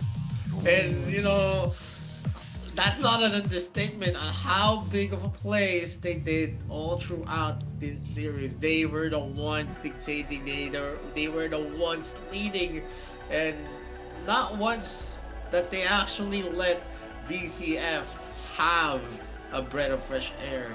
After Renbank, that was just basically it. It was just a one-time thing. Yeah, it is a one-time thing because of Ambank. Maybe Biketopia said, okay, we have a new player comes in, that is Anbang. We want to see how this draft goes. Maybe Anbang has much more energy in terms of their game 1, so they have to lost a little bit of investment in that current matchup, and then after that it is just a mow down again and again until they won the matchup itself. So yeah, Anbang really brings the tides up for Valencia, but it is just not enough versus Biketopia, when Biketopia already read Valencia like a book. Every movement that Valencia do will be jotted down by Biketopia, and left and right will be taken away. So in terms of drafts, Biketopia had it all in terms of in game 1 until game number 5. But for Valencia, that investment is from game 1 and game 2 kind of make it bad after game 3 and game 4. It is so hard to make a comeback when you have invest a lot in game 1 and game 2 that you are losing at that point. So yeah, we have another survivor for the GCS region for Bicotopia to survive in the lower bracket, but I would love to, fasten a little bit of the next series, because the next series is the most series that will possibly go to game 7 though. Yeah, what my takeaway here in the AIC 2022, ever since 2021 started, the old guard has actually been replaced already. We don't see here in 2022 in the AIC, we don't see the old faces that we usually see. We don't see Mad Team, we don't see Team Flash, we don't see Burritum United Esports as well. The teams that usually were dominating in the past is already gone here in the AIC. I don't know if the golden age for those teams are going to get back, but with the new teams that are emerging here, we're seeing a lot of new hope for a lot of this new players and new teams that have qualified in the AIC. And Biketopia is definitely one of the new faces that is leaving a mark here, as that kind of dominating game that we watched from Biketopia isn't easy to pull off. You either have to have that kind of mentality to actually be aggressive all the time. The win now mentality is there for Biketopia, and definitely VCF felt the brunt of it here in the lower brackets. We're gonna see here the stats for the game. VCF had 5 kills on the side of Biketopia. That's 11 kills, 6 kills in favor of them. In terms of the gold lead, we did see some kind of swing here for Biketopia, but it didn't matter. There was a cushion there. This was basically the ones they actually pushed hard onto the top lane, and this was actually on the bot lane actually when they got a kill against Biketopia, but it didn't matter because in terms of clash potential, they didn't have anything. Everything that QQ actually pushed into the Genesis barrier didn't have an effect. Pichu was rendered basically useless whenever we have the clashes that starts because of the Genesis barrier as well. They did try their best to stall, but the moment they actually stalled, the objective was already going to be taken here by Biketopia, because there is a Yorn there, and then you have multiple normal attacks coming in from Sin as well, and they're very, very well equipped. They actually put the Genesis barrier in front of the turret to enable Pika, T-Lin, and T1 to actually go in hard and box out and zone out the members of Valencia CF. And that was one of the reasons why they actually won that easily in the last clashes that happened. And we're gonna see the MVP. Understandable. It's gonna be Sin on that Dirac with a 2183 MVP counts to himself, 90.9% KP. Most of the clashes was centered around the plays of that Dirac. And it's not an understatement that Sin is the most impactful, not just the most valuable, the most impactful member for Biketopia. But kudos to to Zerui's Yorn, which was first time that we actually saw in the AIC, and they actually surprised us yet again. From game number 4 to game number 5, unconventional picks one after another, and they definitely made it work. They knew how to play their strengths, and they were able to crush out VCF with a blowout of 4-1 on this series. But we're still gonna see a lot more of Biketopia as we move on to the AIC. But the next series of the day is gonna be two most dominant RPL members in their local tournaments. It's Bacon time against KFC Talent in the best of 7 series. But before that, we're gonna go for a short break. My name is Visorio. This is Mikos. This is the Arena Villa International Championships 2022, and we'll be right back. Don't touch that browser. The young man's search for a breakthrough is fraught with crisis, but this is no obstacle for the battle-savvy Yan, who will hold the brush of the sword of inspiration in his hand and repel the enemies that stand in his way as he paints everything in his path.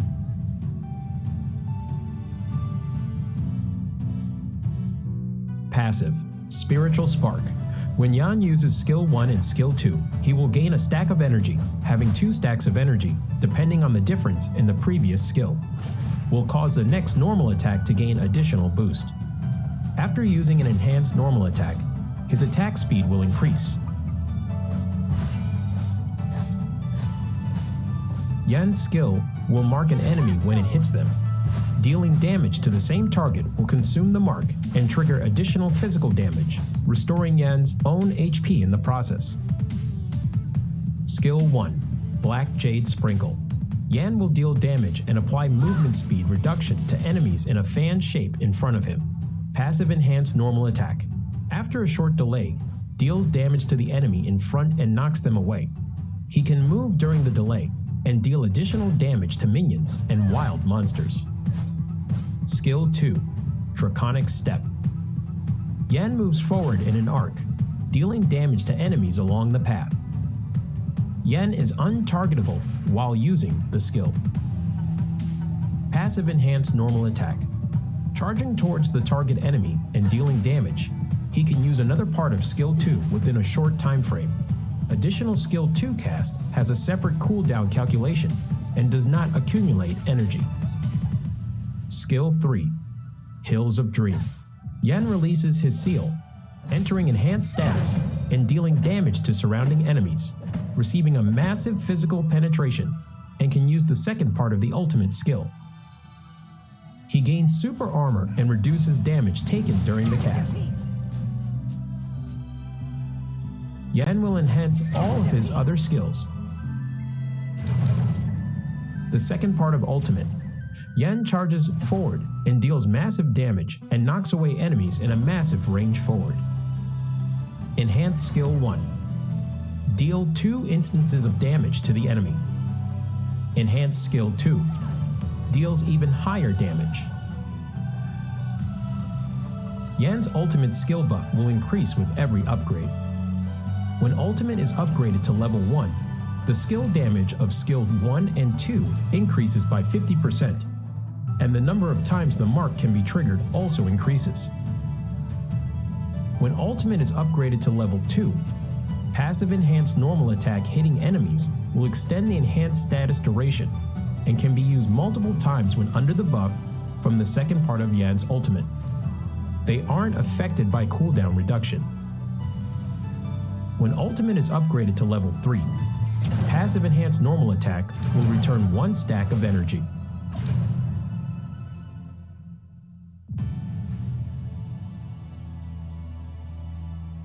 Yan is a highly controllable warrior-type assassin. His damage will continuously increase as the game goes on. He becomes extremely powerful in the later stages of the match. Thus, rapid growth and increasing level are important for Yan. The key to mastering Yan is utilizing Yan's skill set, launching enhanced normal attacks with different effects, and making use of the short cooldown time of his skill set to continuously dish out skill combos. At the start of the game, if Yan needs to support and gank enemies, he can save a stack of his passive in the bush. Use Skill 1 to slow down enemies who passes by, and trigger Skill 1's enhanced normal attack to knock away the target, to crowd control them and coordinate with teammates to finish them off. Yan needs to save up 1 stack of his passive while chasing down enemies. He needs to make use of Skill 2 to get close to the enemy first, then uses enhanced normal attack's additional reset of Skill 2 to continue pursuing. Once the gap is closed, use Skill 3, Skill 1, enhanced normal attack, Skill 3's second part to finish up. In team fights later in the match, make use of the buff effect from the ultimate to bring forth a good haul. Yan needs to attack from the flank. Use Skill 2 first to close in on the back row, followed by Skill 3, normal attack, Skill 1, normal attack, the second part of Skill 3, Skill 2, Skill 1 to finish them off. When there are multiple tank-type heroes in the enemy composition, due to Yan's lack of high damage before using his ultimate, he needs to watch his timing when he enters the battle. Make use of the physical penetration from the ultimate, as the bonus can deal quite substantial damage even against tank-type heroes. Due to marks being able to be triggered multiple times, while in enhanced status, coordinating with Skill 2's movement and Skill 1's damage, you can potentially take down tanks. Yan's passive HP Restore allows him to have decent survivability. Watch your timing on using Skill 2's untargetable effect to dodge enemy damage. Yan needs to improvise in battle and requires careful observation of the situation on the battlefield to choose the right skill to cast.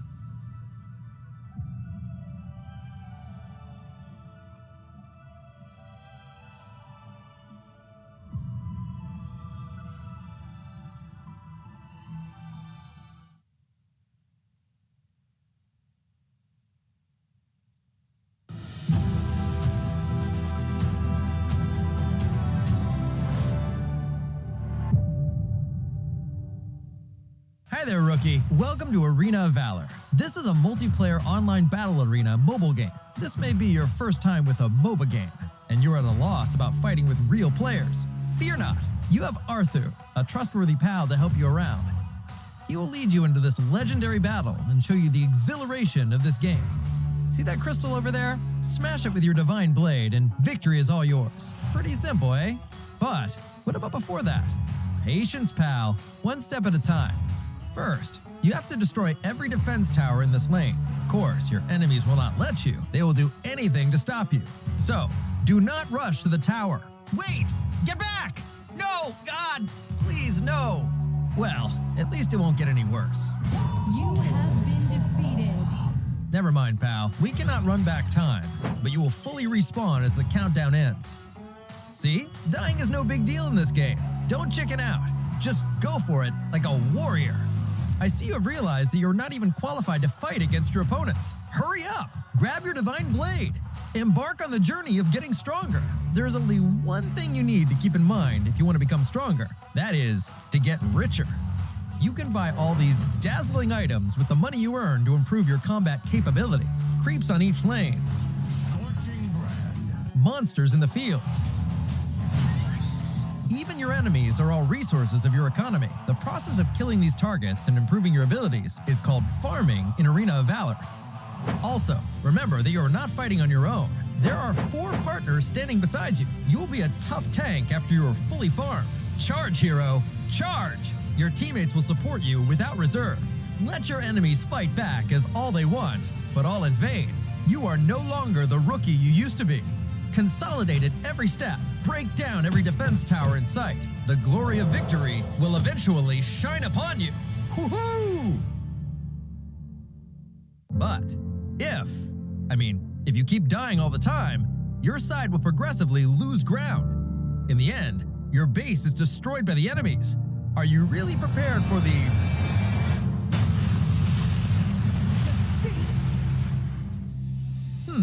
So what? Just take another round. In AOV, failure is just the experience you need to grow stronger. Come on, rookie. What are you waiting for? Let's go!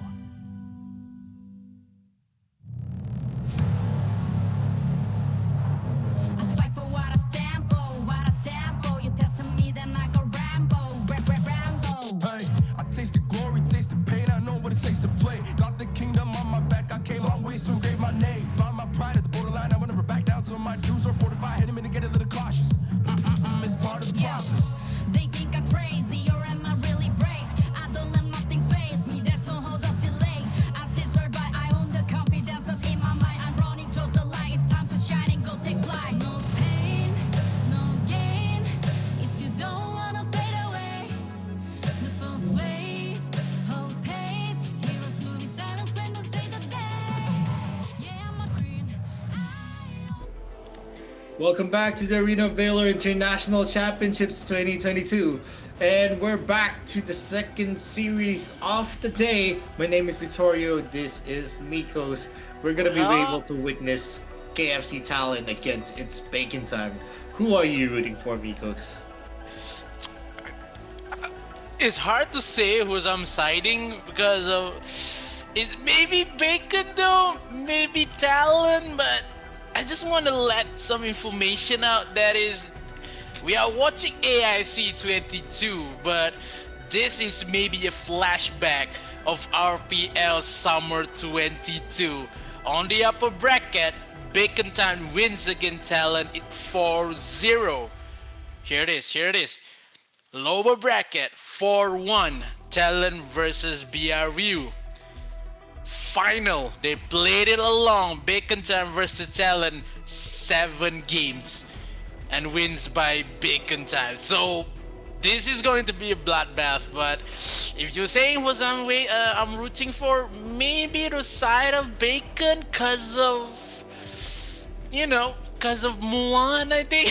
I just love how Muan plays, man. But wow, the mid lanes matchup kinda hard to say, man. This game is hard to siding, man. It is too hard.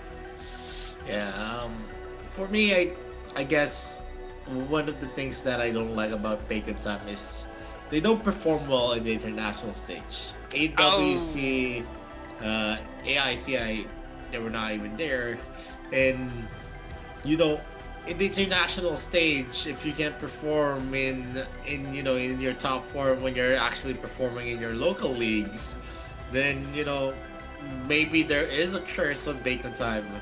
And I don't want you guys to be I don't want you guys to be salty about it, but it has been a fact that its Bacon Time has never had the international accolades on them, not even in the 4th place.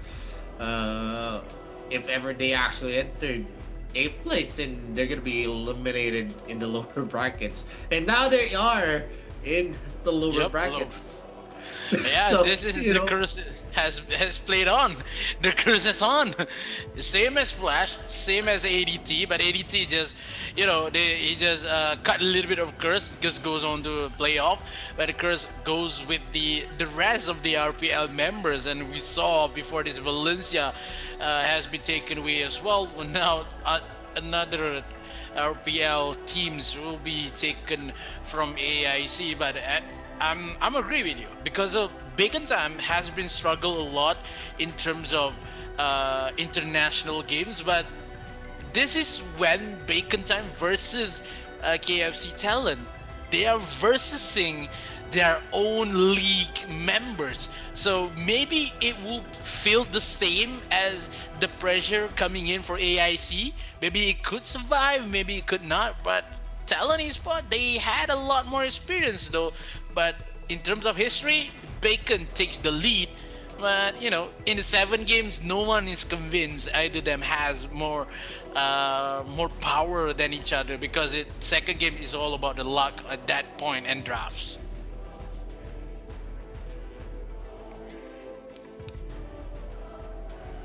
The mic, man. I can hear you, man. It's just so hard to actually see them as a big contender, and one of the reasons there is just, I don't know, even Mad Team had a better time on eliminating them in the AWC, and I actually was a fan on their gameplay on the RPL. I feel like the drafting that they have is way over the top. They always go for encounters. They know how to draft well.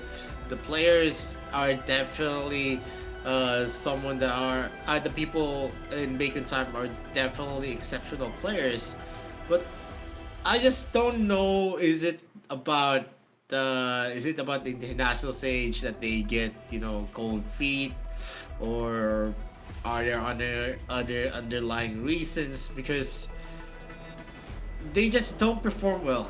We've seen this. In the second day, we saw Bacon Time fall down here to the lower brackets, and if that is an inkling of what they're gonna show us, I don't think it's Bacon Time is still ready for AIC. Oh yeah, maybe they need some time. Maybe a couple more wins. Maybe it could convince you, but.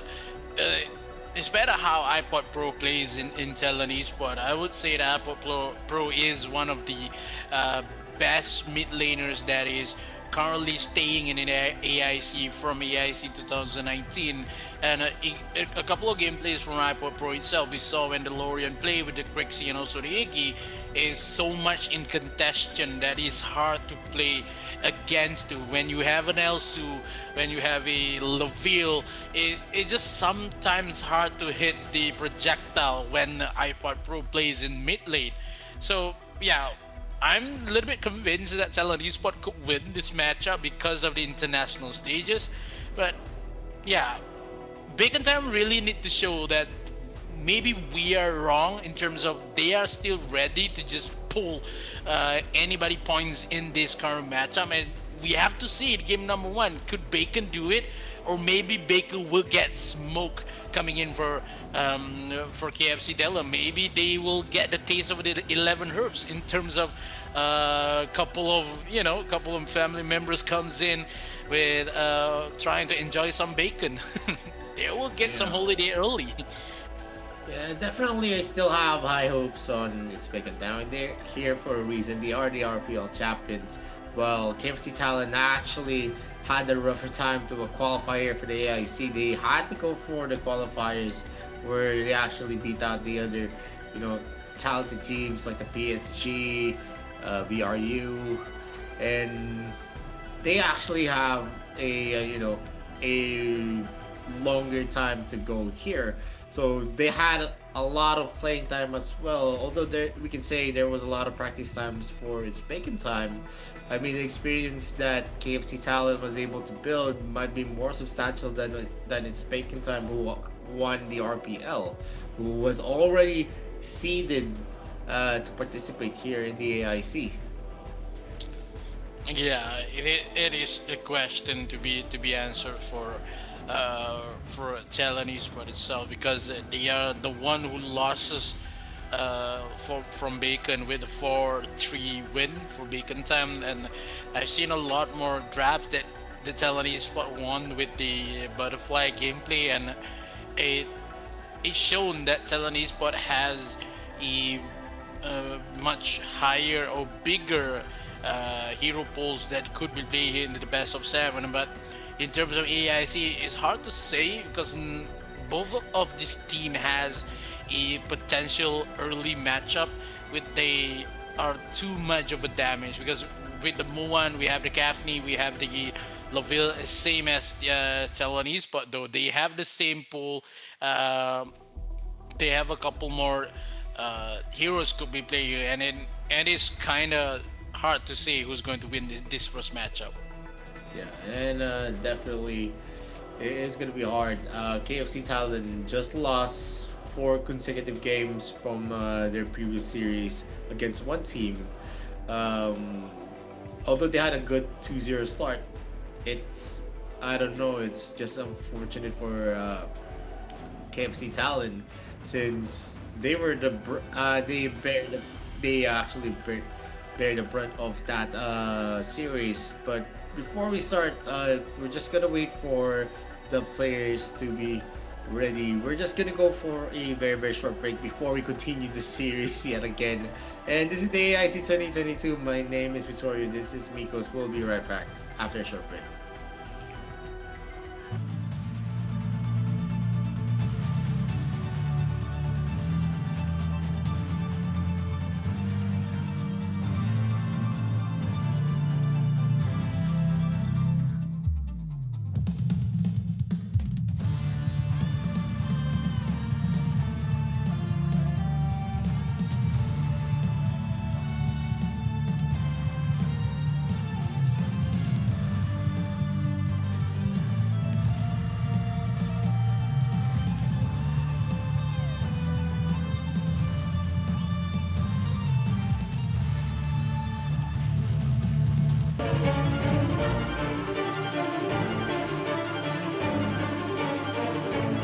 私が行った方が手っ取り早いのに本当バカ。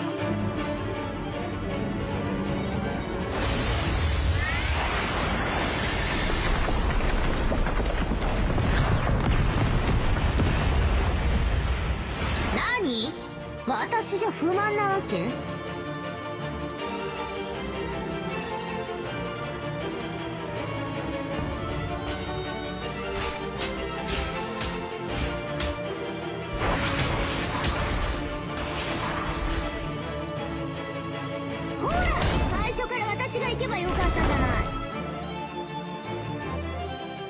次はあんたの番よ。全部私が片付けるから。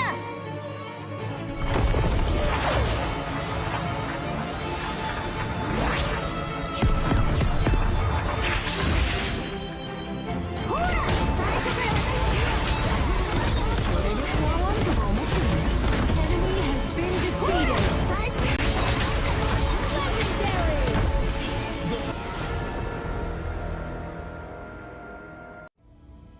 Welcome to our video introducing the Dual Arcana System. Arcana System is a pre-battle strategic system independent from the enchantment system. It allows you to increase heroes' attributes throughout the battle.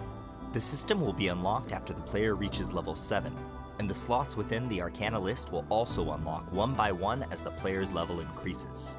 You will need to use Arcana Fragments or Gold for the purchase and upgrade of Arcana. It can also be acquired through other sources, such as completing achievements.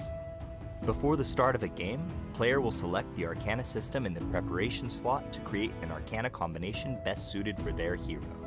The appropriate combination of Arcana can give players a clear advantage when the battle is begun. Arcana is split into 3 categories based on its functionality. Red Arcana focuses on increasing the hero's ability to attack. Purple Arcana focuses on increasing the hero's ability to self-recover, and Blue Arcana focuses on increasing the hero's defensive abilities.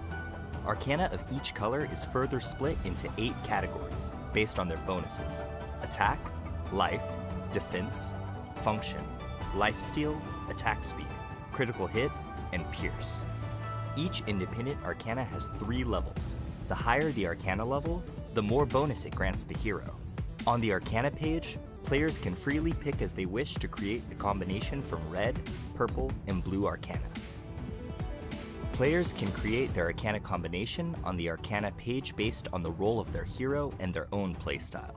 After choosing your Arcana, you can click the top right of the Arcana page to rename and save your combination. In addition, the system has recommended combinations based on roles and playstyles for the player to select directly and use. Depending on the different combinations in a match, Arcana will enhance a hero's performance in different ways. Even if the player uses the most advanced Arcana for their combination, the bonus provided for the hero will not greatly affect the balance of the game. Then, how will the Arcana system help players? During the early stages of the match, the basic attributes of heroes are quite low. Even if the Arcana did not offer much bonus, it could bring about a considerable and substantial difference. Such a change will help the player decide their early game strategy and playstyle while adding more variables to the battlefield. Arcana combinations are not absolute. According to one's understanding of the hero and their playstyle, players will all have different combinations. Should you focus on certain enemy heroes or making up for the shortcomings of your allies? Should you take the initiative in teamfights or increase roaming efficiency? It is entirely up to the player. This marks the end of our video introduction to the Arcana system. Thank you for watching, and good luck on the battlefield. Class Introduction. Welcome to the class introduction of Arena of Valor. In Arena of Valor, the 2 sides will confront each other in teams of 5, and the heroes are the avatars of the players on the battlefield. Your knowledge of your hero and class is the first step towards victory. For your convenience, heroes are divided into 6 classes in the legendary duel: Tank, Warrior, Mage, Assassin, Marksman, and Support. Due to the unique abilities of some heroes, they will have multiple classes. Players can clearly see the characteristics of the 6 classes in the hero interface. Aside from this, players can also check the class of their chosen hero at Choose Character screen in a match. Tank class heroes. Tank class heroes fulfill the role of the meat shield of the team. If you're a fearless warrior who wishes to charge through the forefront of battle, then tank class heroes are undoubtedly the best suited for you. Disrupting the enemy's formation and drawing their fire is the core use of tank heroes. Thus, they also shoulder the heavy burden of initiating team battles. Warrior class heroes. Warrior class heroes excel in close quarter melee combat, combining the ability of dealing damage and tanking. Warrior class heroes are the backbone of the team, and they're suited to fight in any situation. At the same time, they have multiple item sets and play styles. In a real combat situation, we will prepare item sets based on the team's composition and battle situation to balance the team's overall offensive and defensive capabilities. Mage class heroes. Mage class heroes are the core of the team's offensive capabilities, dishing out large damage via magic. Using their spells and abilities to obliterate everything in their way is what all mages desire. Normally, mage heroes all have powerful magic damage capabilities and a certain amount of control abilities to ensure that they can quickly defeat enemies with very high armor.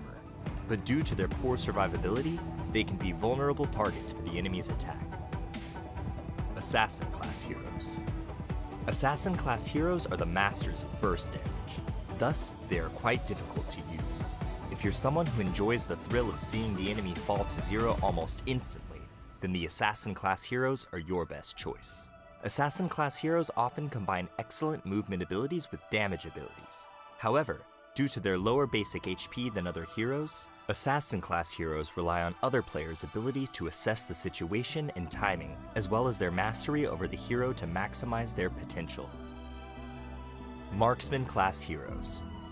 Through steady and consistent physical damage, Marksman class heroes are also the core of a team's damage output. Different from the ability based on burst damage of mages, Marksmen prefer suppressing their enemies from afar and dishing out non-stop physical damage. But their fragility and lack of survival skills are their biggest shortcomings, putting them in a position where they are dependent on the protection and support of their allies. Support class heroes. Support class heroes value functionality. Normally, they are unable to deal substantial damage or have noticeable defensive abilities, but they have the important mission of protecting their allies, supporting their attacks, and guiding the initiations of teamfights. Support players can also be the MVP. According to the different styles of the team, some teams require a tanker support hero who can share the burden of the tank with higher offensive capabilities, whilst other teams require a functionality-based support hero who can protect teammates in dire situations and provide buffs to control and enhance magical damage. Your choice is closely tied to the team's needs in real combat. A team will need to choose 5 out of the 6 classes above to form. Utilizing different combinations of heroes can bring forth different chemical reactions for the team, and the right mix of combinations will allow you to demonstrate your advantages. This concludes the class introduction for Arena of Valor.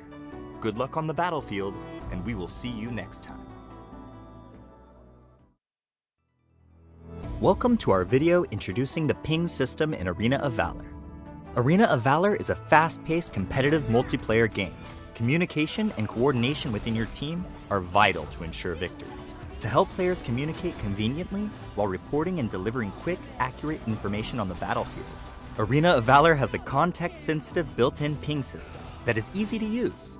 The ping button prompt is placed on the top right corner of the screen in a match. To use it, long press the ping button and point your finger to the triggerable area to send your team the corresponding ping. In addition, players can click the map button on the top right corner to expand the map and send pings by tapping the corresponding location on the map. Of course, players have the option to block ping sound effects and voiceover from other players to prevent interference during the battle. Battle Alert Pings. When players are on the move, they can send their estimated arrival time to teammates by tapping their location on the map. Players can request support from teammates by dragging the ping button prompt to their own hero. When the player is hidden in the grass, drag the ping button prompt to the grass to instruct teammates to hide themselves and ambush together. When a player is outside of the grass, dragging the ping button prompt towards the grass will notify teammates to be careful of an enemy ambush. Wilderness Status Ping. When Abyssal Dragon, Dark Slayer, or your own buff exists on the map, players can give corresponding attack commands to their teammates by tapping the corresponding monster directly on the map, or by dragging the ping button prompt to the relevant monster. If a monster has yet to respawn, dragging the ping button prompt will notify the players of the corresponding monster's respawn time. Personal Status Ping. Players can notify teammates their skills are ready by dragging the ping button prompt onto their hero's skills. Dragging the ping button onto a skill in cooldown will alert teammates of the cooldown timer. When a hero dies, the player can drag the ping button prompt onto the death counter to inform their teammates how long it will take to revive. In addition, players can inform teammates that they're returning to base by dragging the ping button prompt onto the recalling button while in recall. Enemy status ping. When the enemy has disappeared from a lane, the players can send an enemy missing ping by tapping on the lane. When the enemy reappears, tapping on the lane will signify how many enemies are present. Situation alert ping. Players can prompt teammates to defend structures by tapping their defense tower on the map or by dragging the ping button to the tower. When the player is not in a mid-recall state and drags the ping button prompt to the recall button, it will remind teammates to return to base. Furthermore, players can send scores to teammates by dragging and dropping the ping button prompt onto the scoreboard. There are hundreds of different ping options in Arena of Valor. Players should use them strategically to give themselves and their team a leg up on the competition. Be aware that the ping button is only a notification. The key to victory lies in making the right informed decisions. This marks the end of our video introduction to the ping system in Arena of Valor. Tell us your favorite thing to ping in the comments. Thank you for watching. Good luck on the battlefield.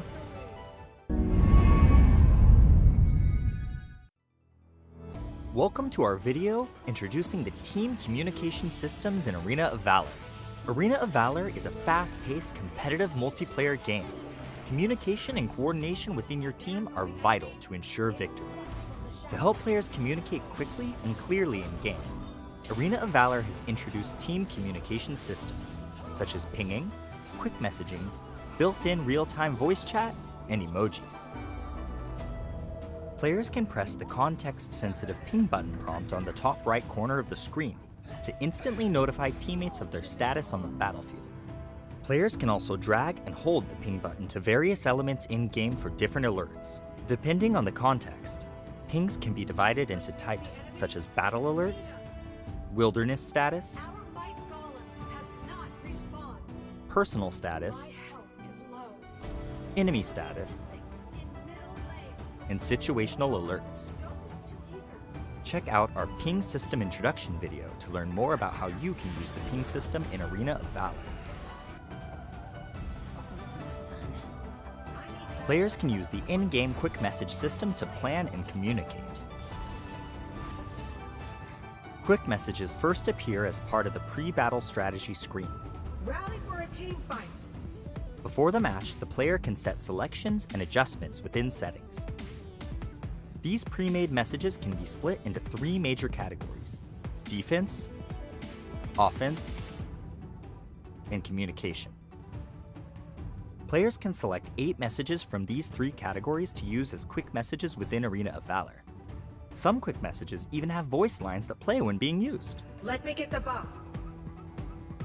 In the event you want to communicate in more details with your teammates, you can also tap the box beneath the quick message window to enter text. Keep it clean. Aside from quick messages, voice chat will always be the most accessible and concise way to communicate on the battlefield. Players can use the game's built-in real-time voice chat system to speak and converse with their teammates directly. To use voice chat, tap the microphone button on the left side of the screen. When the player is queuing with friends in a pre-made party, they can choose the voice chat to be party only. Emojis are a fun and expressive way to communicate within Arena of Valor. Before the start of the match, players can equip emojis with their customization suite. Make an emoji selection while in a match to use the corresponding emojis. When triggering certain scenarios, heroes will automatically release their preset quick emojis. If there are teammates nearby that use an interactive emoji, and the player responds with an interactive emoji of their own, a new effect will be created for both emojis. One last thing to note, emoji displays can be seen by your enemies. Use your smileys wisely.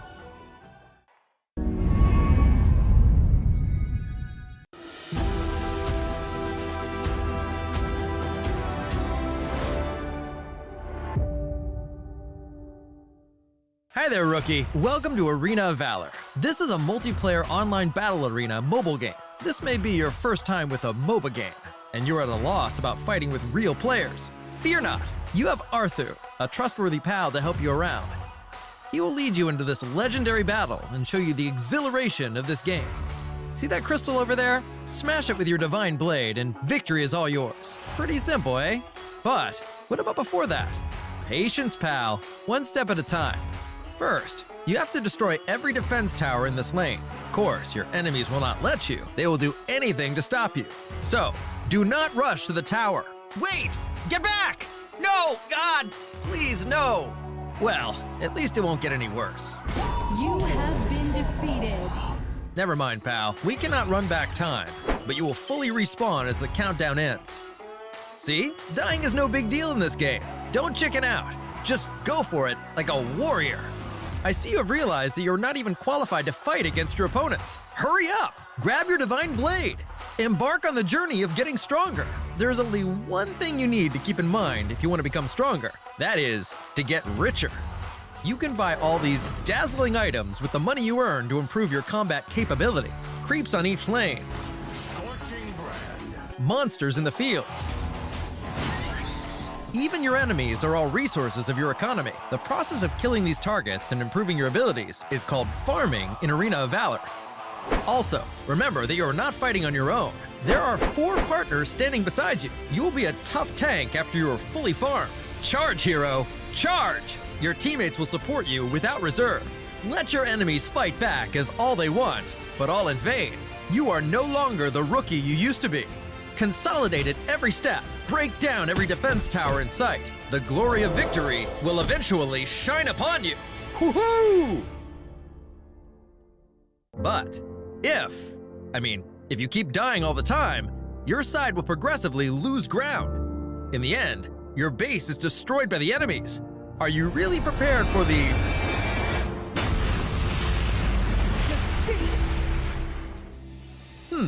So what? Just take another round. In AOV, failure is just the experience you need to grow stronger. Come on, rookie. What are you waiting for? Let's go!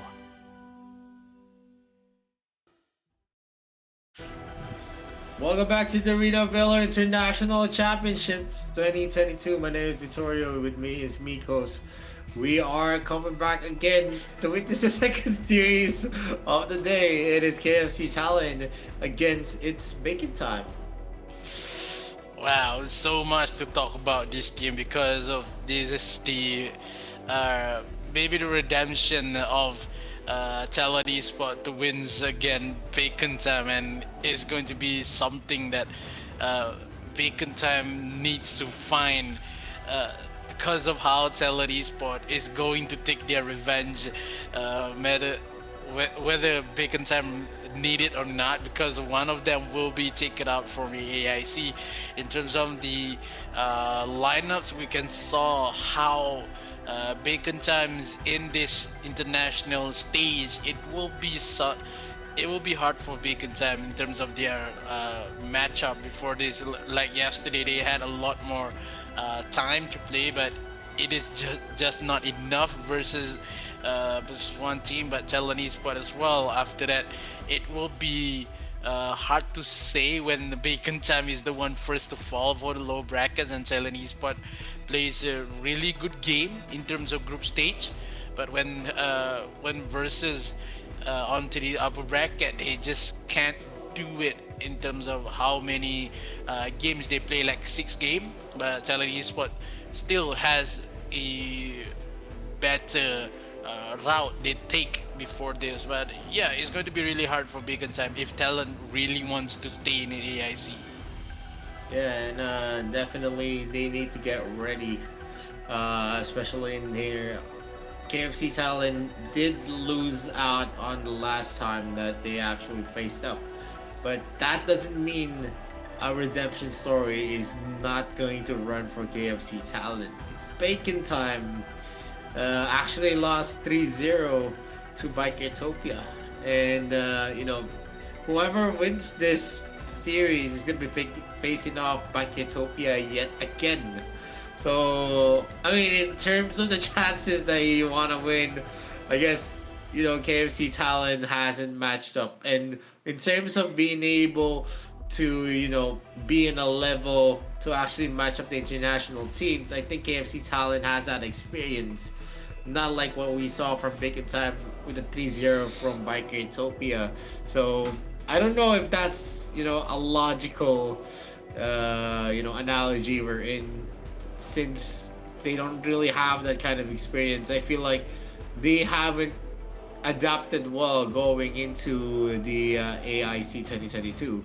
Not like what we see the other teams actually evolved. Like Utopia had a reinvigoration on how they were playing, and definitely Bacon Time can actually prove us wrong, but nonetheless, it is going to be hard, since so far I haven't seen any spark that that could actually be a start of a great fire onto Bacon Time. Yeah, because when we saw Bacon Time lost to Bikotopia, and it is hard to say when Bikotopia is really one of the low bracket team as well, and after they won against Valencia, and we saw a lot more confidence in Bikotopia when the 3-0 win against Bacon. At that point, it was hard to see Bacon is the first one to fall. In terms of what Bacon needs to do is, if they want to fight out Bikotopia once again and make a Cinderella story, they have to win against Talon, and that is going to be really hard to make when Talon Esport is the team that somehow okay in the international stage. They played it really well in terms of the group stage, the phase 1 and phase number 2. They haven't lost a single game, and it is something for Bacon to just smell what happened to Talon and what's wrong with that draft as well, because how Bacon in Group D, they suffer a lot more casualties in that group, and in terms of the playoff itself, Bacon Time is not up to standard that what they play in the RPL. So maybe they need some time, maybe they need something like a better draft and also a better strategy to just overcome Talon Esport if they want to face down Bikotopia in the next stage, because it will be maybe the same, or maybe they did not have the time to watch, or they cannot wait to fight Bikotopia because of Talon Esport. As we know, they are the one that much stronger opponent that Bacon needs to take down. Yeah, definitely they are someone that's stronger. That they need to strive not just on looking at their opponents. They need to strive for dominance as well. It's not always you actually see them always in the receiving end. We've seen them in the RPL. They did really good. There's a reason why they are the champions, and so to speak, as a champion, they should be the pinnacle of what RPL should be. And KFC Talon in its Bacon Time, we're gonna be starting off this series with big expectations. Whoever wins game number 1 definitely is going to be sparking the momentum onto their side. Let's see what is gonna happen. Are we still gonna see KFC Talent actually fail to close up the series, or is it going to be Bacon Time all through this best of 7? Maybe a 4-0 might be waiting for us, but we're seeing here KFC Talent still going in with Devoxin as the main support of their lineup. Ares, Hyperpro, Moop, and TNZ are going to be the first 5 of KFC Talent. While on Bacon Time, we're going to see Taux, Muwan, Kim Sensei, Album P, and Marky. Yeah, I have a couple of questions onto Defoxin into the support role, because it is something that we hardly see in AD carry onto the support. Maybe Talon could play more aggressive in terms of this lineup, and it could be hard to see when Talon Esport currently not in the full lineup as it is, because they are missing one support, and they haven't seen where Tony is. So it is going to be really hard to say because of when Tony is one of the best support that Talon has, and it's too much of a convenient when Tony is not right because Tony have won three RPL championship, and I think they need Tony as a support role. Maybe in game two, maybe in game number three, that Tony will arrive. Maybe Tony has more lineup, maybe has more energy to give into the support role because I saw how the potential if the Foxin play they can bring a lot more aggressive gameplay because the Foxin loves to play aggressive kind of marksman that it can punish a lot more into the abyssal lane, but it could be hard for Sheldon if they did not switch the Foxin onto Tony. But if we have to look at what happened in game number one. If it's okay for Talon, maybe they were still on. I would like to cut you there. I've already seen Defoxin on his support position. Yesterday's series was all about Defoxin. Getting the 2-0 was because of Defoxin onto the support position. The problem is when game number 3 they lost to one team, they switched out Defoxin for Tony, and after that it was all a steamroll coming in for one team. So right now, I guess the reason why we're seeing Defoxin in support position because of his spectacular performance from yesterday's series. He was an impactful player, able to give them that 2-0, and maybe they're hoping for that. And the key matchup here is going to be Erez and Muan.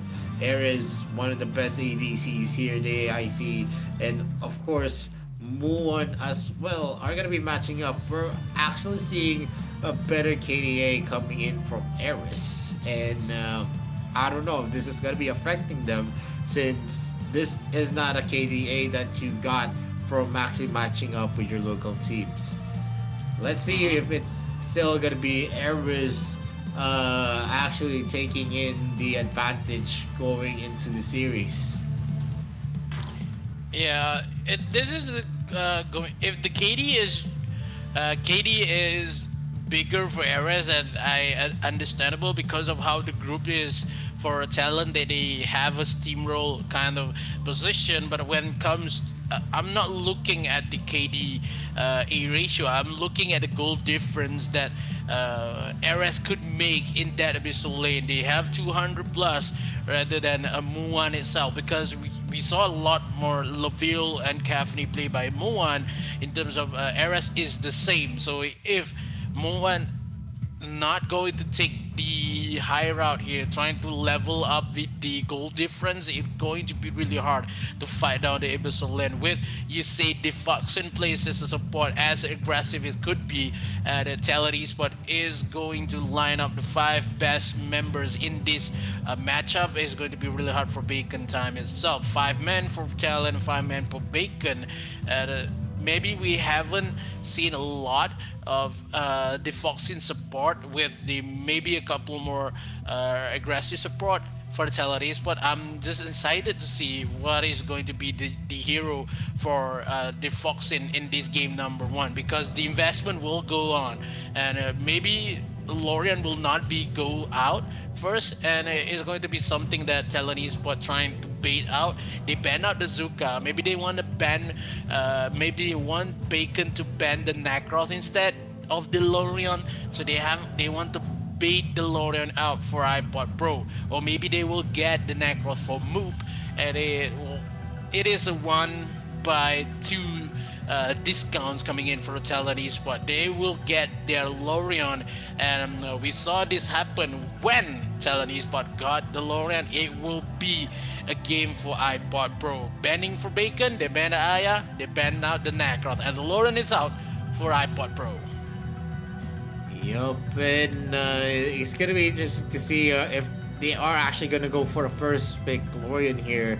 Most of the games that we see is they always ban out the Lorian.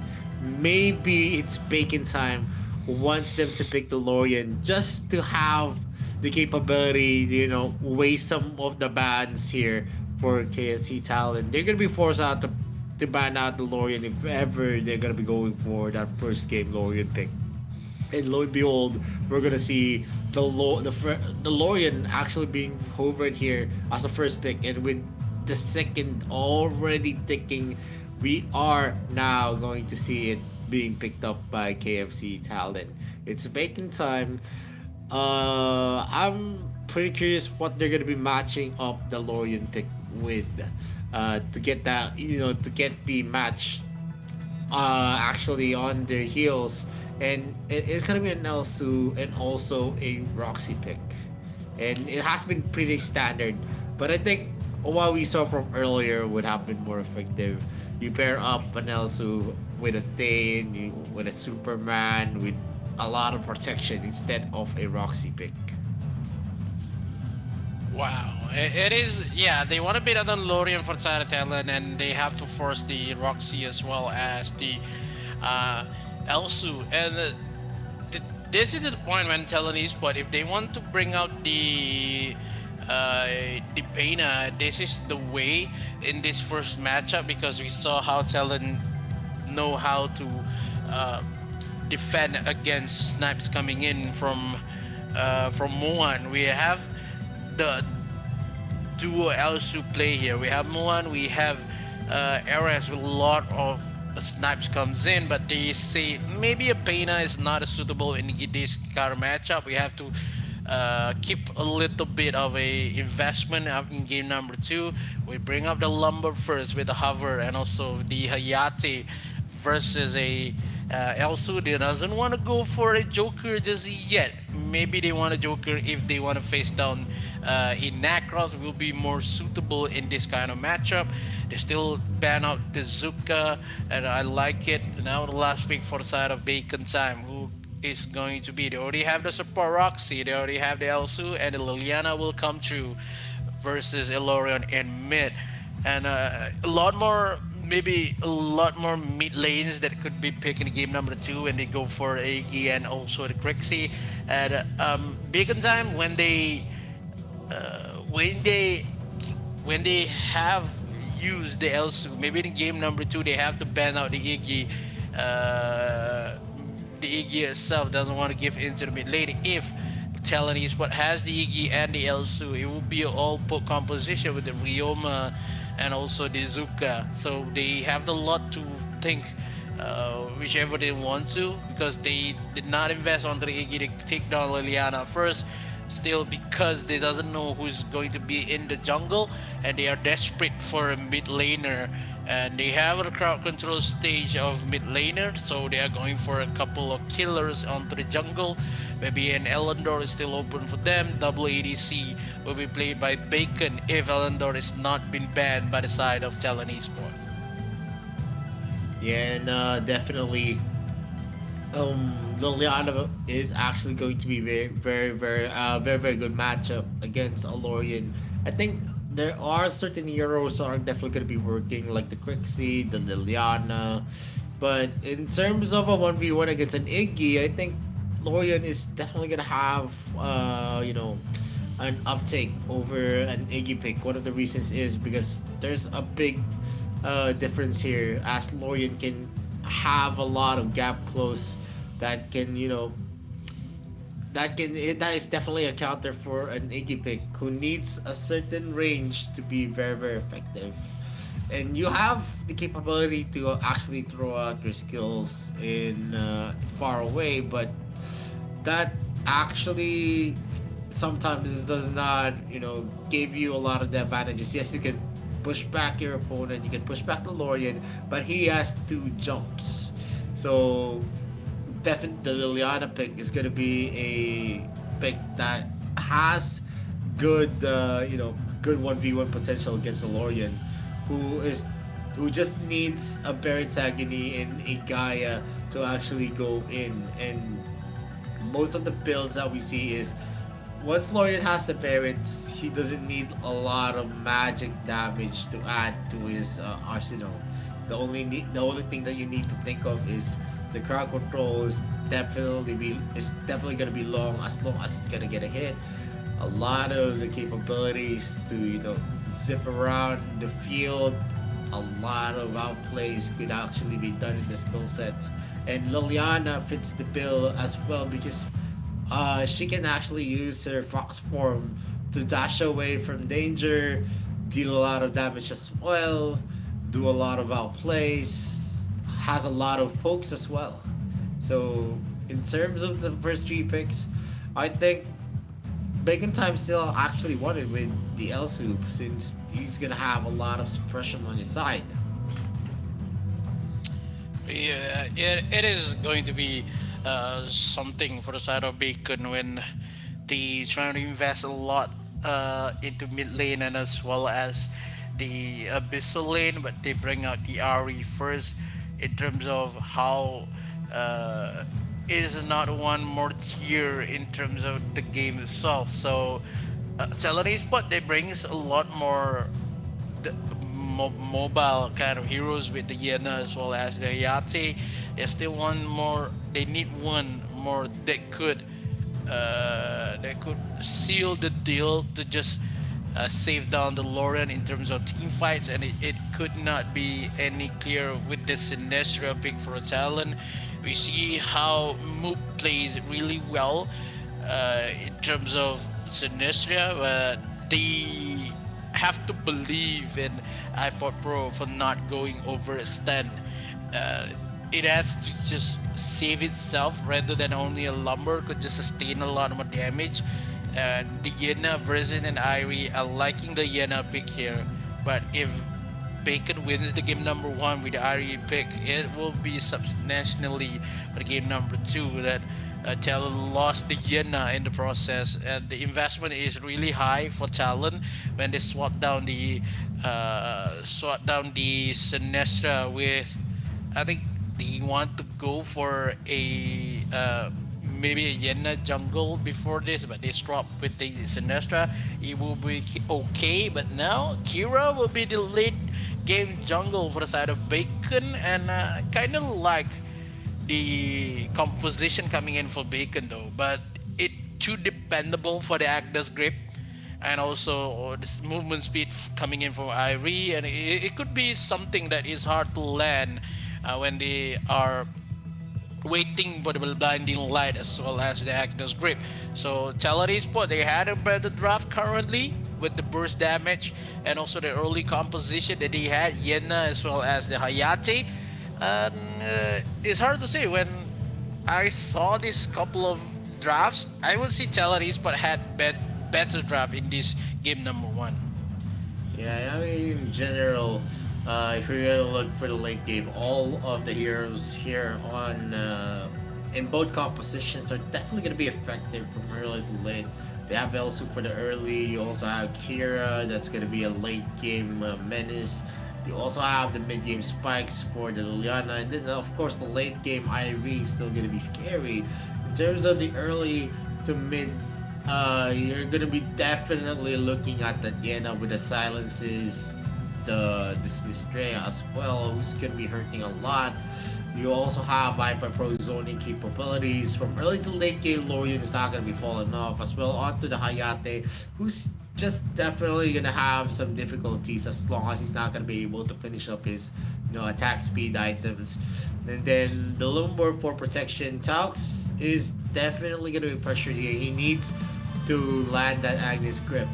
Roxy has been an on and off champion. Most of the time we actually see a Roxy picked up is he gets shut down because it's a hero that doesn't really have a lot of mobility for his kit. He has a speed up, you have the flicker, but after the flicker he's not going to be able to close it easily. So it is still going to be depending on how Bacon Time is going to be playing this in the team fights. And the start is now going to be evident. It's a 3-man rotation for its Bacon Time. They're going to try damage here, Defoxin and Hyper Pro. One snipe going to connect onto that Lumber, and Hyper Pro is going to be negated here. He's going to be using his second ability to get some of the lifesteal here onto the mid lane. It's going to be an early invasion comes in for the side of Talon Esport when they want to find the blue buff. Doesn't want to give to Almond P, but a little bit too late there. In terms of talent, they had a lot more stability, but the snipe comes in from Moan, just connect into Ares, maybe two snipes. The health of Ares already become 30% just left, and Ares has to go back for a reset. 1 minute into the double objective to be spawned here with the Dark Slayer and Abyssal Dragon. Both of the teams has the potential to take each one because of the rotation of the jungle itself. Looking couple of leeches on top, trying to find a suitable and trying to be faster than the move itself with the Synertia pick. They are going to group up into the mid lane, 20 seconds to the objective. Maybe they want to swap Dark Slayer with the Abyssal lane. And I would say that Bacon is trying to play it safe with waiting for one items comes in for Kim Sensei, and after that maybe they want to play some aggressive. But yeah, the rotation has comes, the objective has spawned, and not enough contention on the top side, but bottom side will be in the battlefield. And they takes the first Abyssal Dragon for side of Talon. Maybe a steal here comes in for the Yenna, but a little too late with the punish. Takes a lot more damage, and they secures the Dark Slayer for the side of Bacon time. Yep, right now we are going to see here that KFC Talon is trying to put some vision onto the map. The Foxen is always going to be staying into the brushes. They don't want any ambushes to happen. The Agnes Grip is definitely going to be affecting them, and they get an Agnes Grip connection into the Foxen, forcing a recall there. Moop is also not going to be given the opportunity to share the gold with the mid laner. And they're going in here with Kim Sensei spotting out Moop, farming up this blue buff. He is going to try to go to attempt for a steal, but it is not going to be fast enough. And iPad Pro is going to be exchanging some blows with Kim Sensei. They're just keeping each other in check. It's Bacon time is actually, being passive aggressive here as Tax closes in, maybe scares them with the fact that the Agnes Grip is now ready for himself. And that's gonna be the Starry Sky. Is it gonna be connect? No, the stun connects to Hyper Pro, and he was not able to maneuver his skills to get the connection onto Kim Sensei, and TNZ might be in danger. The Fading Phantom being used up here by Almond P, and he goes in with a triangle maze with the Umbral gaze as well. He is not gonna be able to catch up the NTNZ here in the top lane. There is gonna be a protection here. One creep wave might be lost to the hands of its Bacon time, but iPad Pro is not gonna let any gold be easily denied onto the side of KFC Talon. The Foxen and also Ares like in danger. One more snipe, and Kim Sensei finishes out with a Fox form and a Foxtrot. Bacon time gets the first blood, and they are going aggressive here against KFC Talon.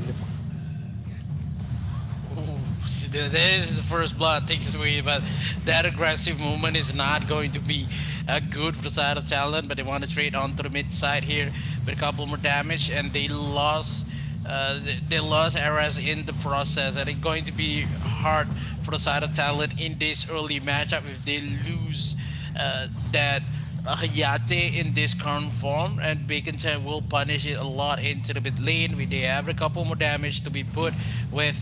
They have Moan, or the finish with the Muramasa has a lot more cooldown as well as more damage and armor pierce, and it will be something that could be in the middle of the powerhouse for Bacon Time, trying to force Moan away with the ultimate here for the Foxen, but a little bit too early to use the splitter because of the Abyssal Dragon and the Dogsley has spawned. They have to wait for a 20 seconds timer on the top side. A couple more engagement with the ultimate has been pushed, but that is a Sinistra. He can live another day with the exchange of life, but no, it takes the second kill for Bacon Time, and Talon Esports is looking hardly incapable to fight this early matchup. Another kill may be, but did not claim their first kill just yet. Yeah, you actually see Bacon Time playing this as, as good as they could. It goes to show how much they know each other, and Bacon Time actually having the advantage of being able to fight KFC Talent for multiple matches. They actually know how they are going to rotate, and most of the positioning of its Bacon Time is actually suppressing the rotation from iPad Pro. iPad Pro usually goes back into, he usually excels in the rotations he makes, and that's not possible whenever he tries to go to the brushes. He's being punished for it, and Kim Sensei is making sure to check iPad Pro here into the mid lane. And without any kind of help from the other members, he's not going to be able to just move out and make some plays of his own. Yeah, it is hard for Talon right now because they will been pressed a lot for the members of Bacon, and it is something that Bacon really need to punish a couple more times, because they still has the 700 gold lead in terms of how many turrets they have. Because Abyssal on the bottom side here, a couple more members has joined the ring, and not enough members for Talon to try and fight out with the Abyssal takedown here, but still has no ultimate for the Foxen. They cannot force this out. They have to give it to side of Bacon Time, and the Duxley will be taken as well on the top side. It will be something of a time. The ultimate has been pushed here by Marquis, trying to force the Kuna Blitz to run away, but he takes Ares first. But the ultimate coming in for the Foxy does not hit anymore, and it will be hard for KFC currently. KFC Talon, they are searching for their form in this first matchup. 3 kills with Marquis, already have 2 kills. That Yena will have a couple more of a hard time if that Irie already has some items before her. Yeah, that's already an Omni Arms, and also the Curse of Death onto her hands. 5.2k in comparison to the 4.2k of the Iena. It is definitely we're gonna be feeling the Irie more as we progress here. Ares was left out in the open. The Foxen was actually busy disrupting Muwan from getting back on that recall, but that was a bad call, as we saw that Marky was already in the area and he was ready to use his skill sets onto Ares, who is definitely defenseless right now.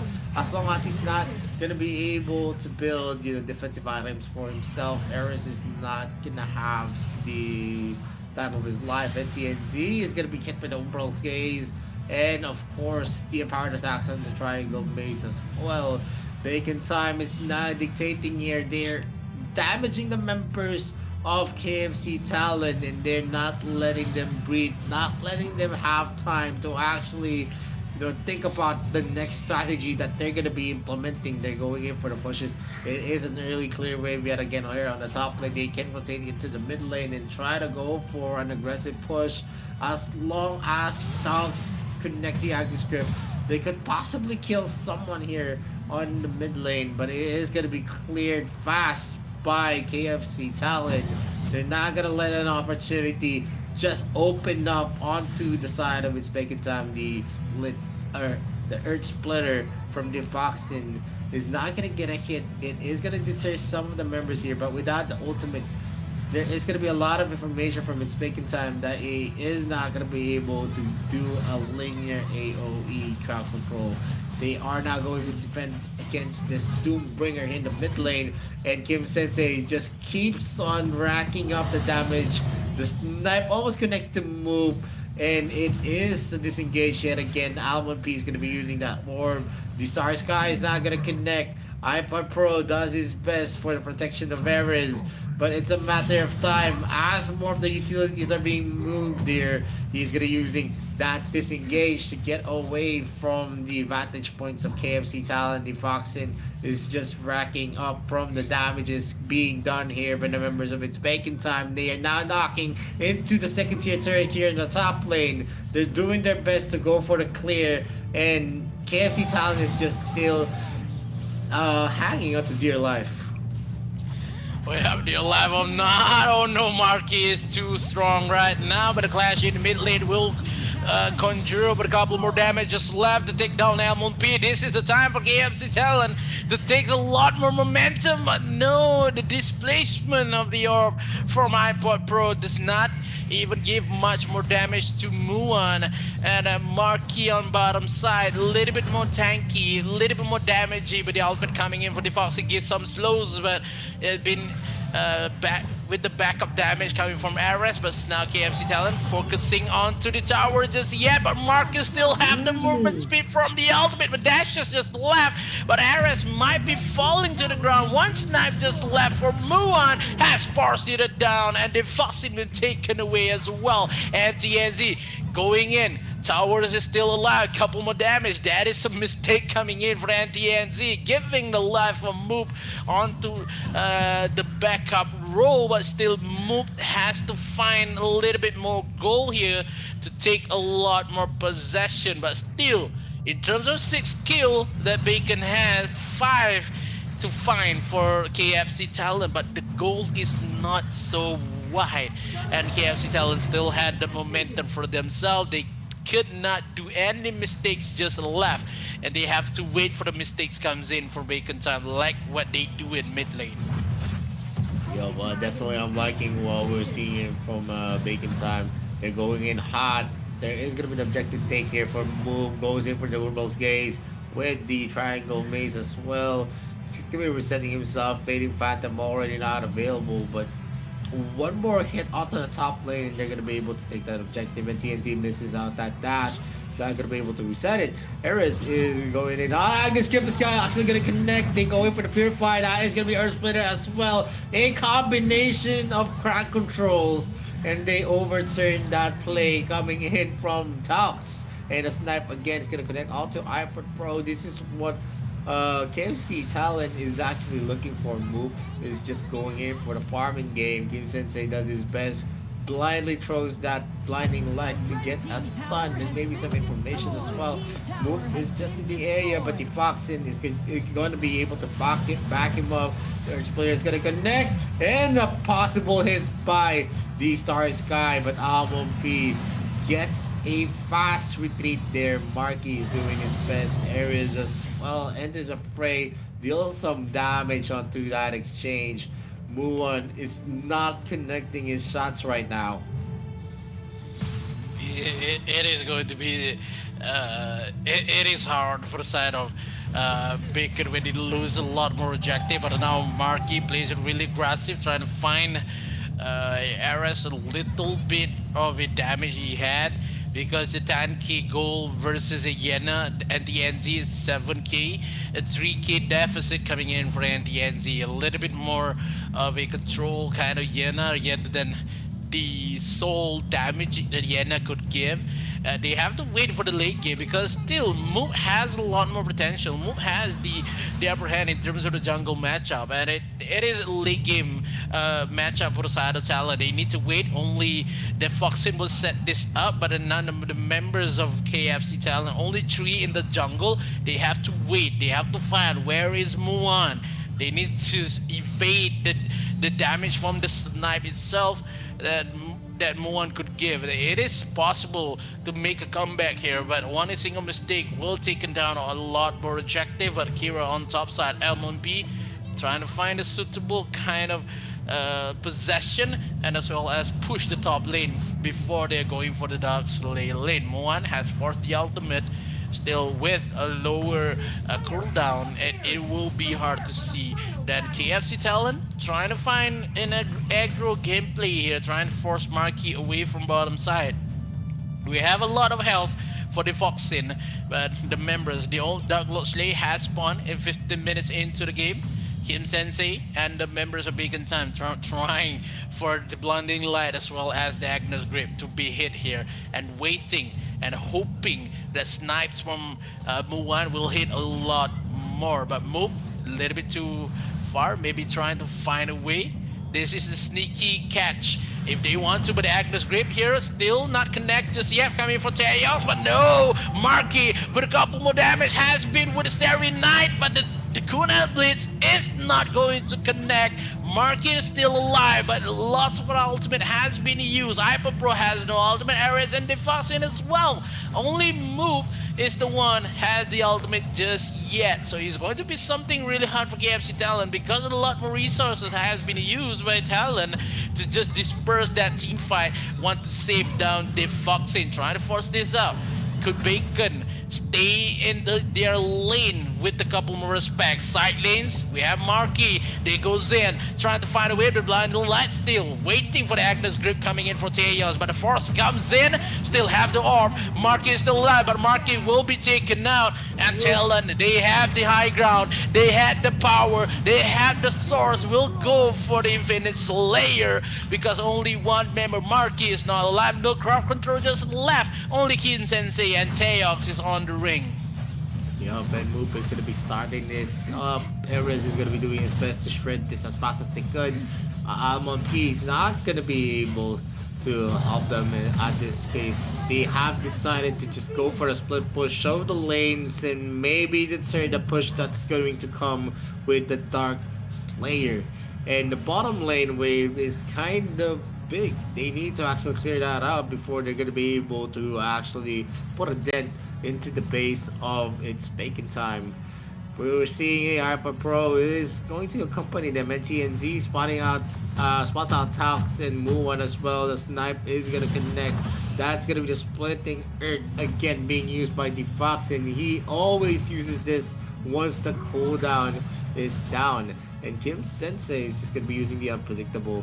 He's now going into human form, going for a poke onto Defoxin, but not much of the damage is going to be felt here, as a lot of magic damage items are definitely going to be found here. But it's going to be used, a cleanse as well. Star Sky has been procced out by iPad Pro. They are not going to be having that luxury to be able to use that. Once they go for the push, Muwan is going to get a miss. Kim Sensei is just poking up some of the damage, but they are now getting in hot. iPad Pro is going up again. He gets Muwan into the kill zone, but no one was ready to help him in getting that kill. Talx is going to be able to secure a grab hold onto iPad Pro. They get a lot of kills. Moop is going to be procting out to the Blade of Eternity, but they're going in on, and they went for the Nexus slap under the noses of the members of its Bacon Time, and they secure game number 1. They just go for the core. They didn't care. They lost the Foxin with that team fight, and it takes the win. They only have one minion inside of the range of the core, and when the core just attacked that minion, all the members of Talon just arrive and just killed and just take the core for themselves and makes the win number 1. And it is hard for the side of Bacon Time. They had a lot more possessive gameplay in terms of early game, but when Talon had the point, they wait for the late game, and when this is going to be on the side of Talon, game number 1. It's going to be something that Talon give story because they invested for the Lorian. They doesn't want to lose on the Lorian pick here because they have a Yena as well as a Sinistra, but the Foxin plays the Lumber, pretty aggressive, has a lot more ultimate miss, but when the ultimate hits, it will be crucial for the side of Talon Esports. Look how Marky on the bottom side here plays it really well, and I feel sad for Marky. He has a lot more potential to win this game with the lane winning on top side. When it comes to late game, it is all, I think, the Foxy and Hyper Pro as well as RS, that these 3 members is the MVP of the team, because I haven't seen a lot more jobs with Move as well as NTNZ. This is where they know only one minion and also the Doombringer steps inside of the range, and they just goes in. They just go one, two, three, and all the members they have two, three members move. Just leave the station from fighting with Marquis. He just goes in, trying to kill down the core first before anything happens. If they lose that team fight, they will lose the game. But when they know the point is they have to kill down the core and they takes the game number one. Yeah, definitely that was a frightful game for KFC Talent. They were the ones at the receiving end. Bacon Time knew the rotation that was coming from KFC Talent, but once we went into the team fights, it was evident that KFC Talent still had some fight in them. Yes, they were losing out some of the pickoffs, they were losing up some of the objectives, but it didn't matter. They were just back into farming, just going in there calmly, and they had the composure to actually, just waste their skills up. They are not afraid to use their skills to deter the kills for the side of It's Bacon Time, and it paid off. A lot of the ultimates of the Foxen was actually not hitting, as well as on the Star Sky Viper Pro, but they were using it sparingly because they don't want any commitment on the clashes. They were just using it to box out the members of It's Bacon Time, and if It's Bacon Time actually went in, they would have been punished. So Yep. It's Bacon Time, at most of the times they were just playing it calmly as well. They were trying to take the pickups, but it wasn't easy. There was not much of open looks for them, and this resulted to the force fights we're gonna see in this. Most of the composition that we saw from KFC Talon was more for team fights, not like what we saw from the other side. That's a Roxy. You have the Elsu, you have the Liliana, you have the Kira as well, and also the Irie. The Irie was the only one who has an AoE skill that can actually affect the clashes, and they didn't have the firepower to burst down the Foxens easily, and that created a lot of space for the other members of KFC Talent to just capitalize on. Yeah, it is a 50-50 game at that point when it is so desperate that Talent Esport have to just push their luck onto the core itself and then make it a win. I think I can agree when you say that the Serenade as well as the Aldred coming in for Lumber is just trying to push Bacon Time away and trying to find if they can push the towers one by one without getting clashes, and it made happen for the side of Talon, and because of how Bacon knows that when they had a lead, don't have a much of a good lead. They cannot take a full-on fight. Yes, we saw Marky has a good items, has a good movement, but when it comes to team fight, it is Talon Esport because they had the Lorian and also the Lumber, and when they kill down the Lumber, still have the Lorian and also the Hayate with Kuna Blitz as well. It is so hard to fight with the one targeted composition that Bacon Time brought in this game number one, because the Atlas group would rarely see because of how the crowd control that have been used by Talon Esport. When they defending, all of the ultimate has been thrown and they just disperse. They doesn't want to take a lot of fights, and when they do it, they win the game number one. That is the one point that Talon Esport knows when and where to take a fight. Yeah, definitely. KFC Talon did not come in on any fights that are going to be disadvantaged. That's going to be a disadvantage to them. They know that Hyper Pro was holding down the fort in the mid lane, and with that information, they are just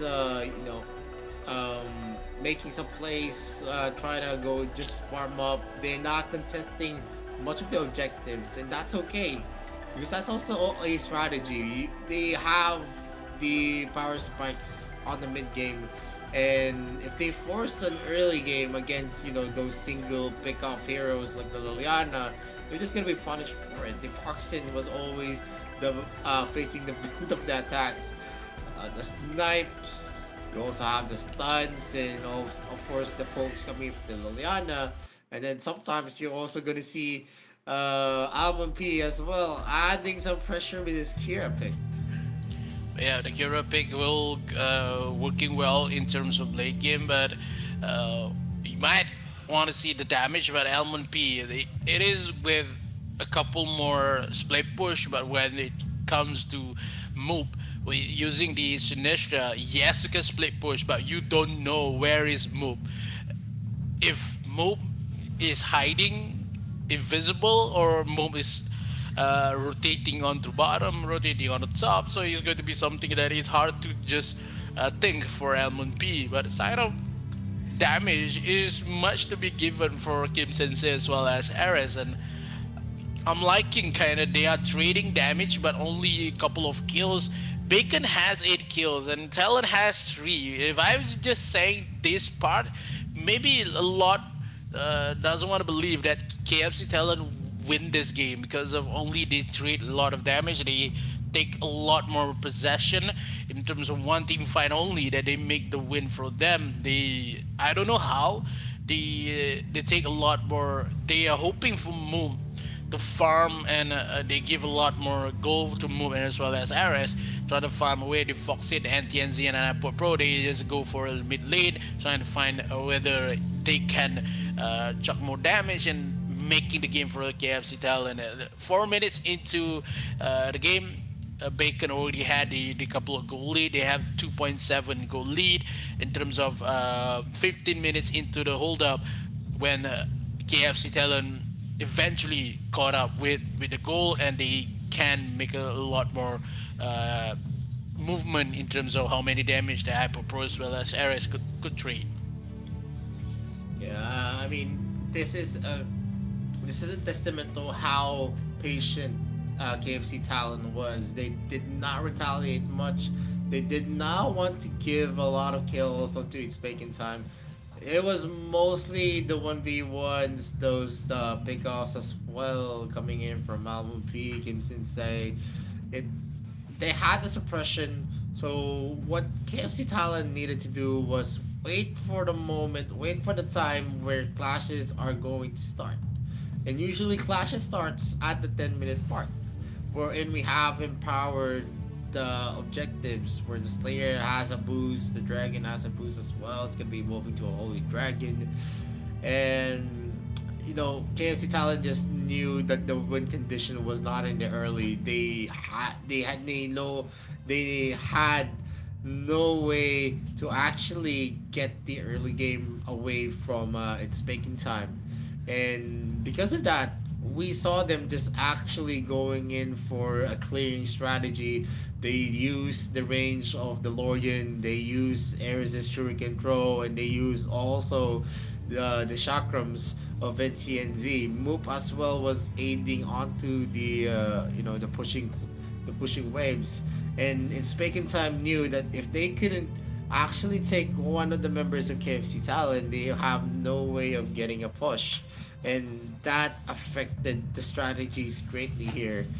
And moving forward, if KFC Talon is going to be playing this kind of strategy, wherein they're just going to actually prolong the game against the more aggressive Inspaken Time, then possibly we're gonna see a lot more better games for KFC Talon. But with the game 1 win, it is definitely we're gonna see the MVP of the first game. It's gonna be Everest on that Hayate. Once he knew that there was a chance that they could go for the next attack, he just went for the juggler, and definitely with a 221 KDA, not the most brightest and greatest KDA, mind you, but it did the work. On the 100% KP on the Hayate with 3 MVP counts to his name, almost 40% of the damage was actually being dealt here by Ares. Hyper Pro was not able to break out here, but Ares stepped up to the plate. He was the one maintaining the lead here.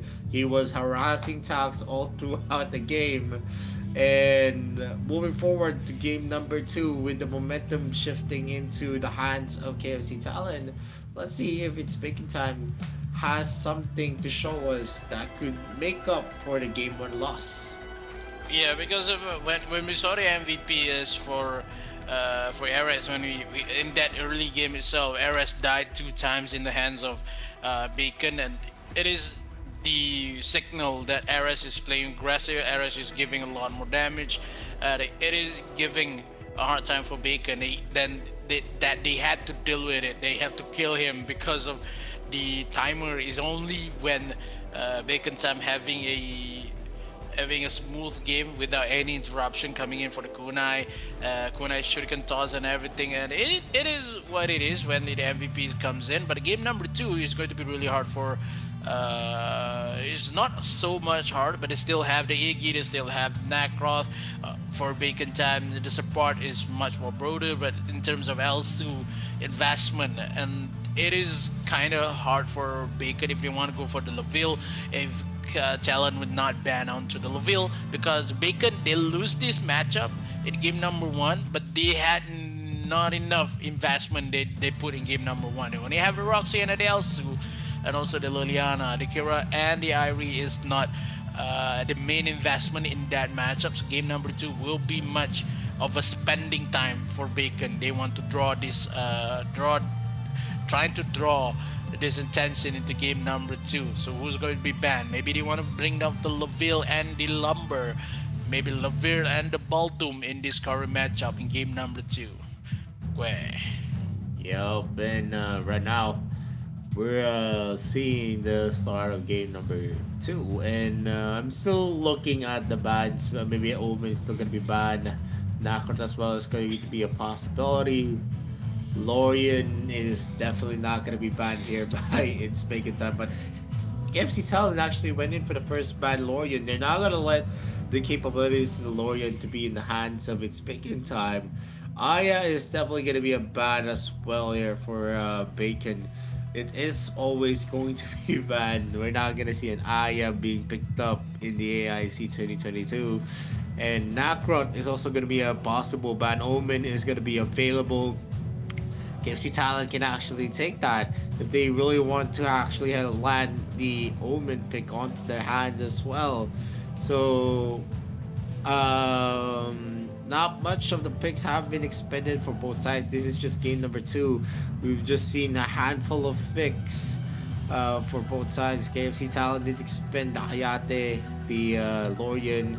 Estrella is going to be a situational pick, but they actually banned out the Omen here as their second ban for KFC Talon. I thought that they could actually, pick that up for themselves if they really wanted to.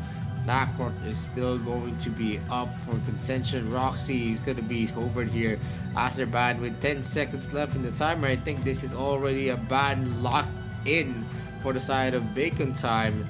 And if they do ban that, we're going to see a Nakrot being opened up on the side of KFC Talon. Are they going to be using the Nakrot to actually, to keep the tradition of having the first Nakrot pick every time it is actually available?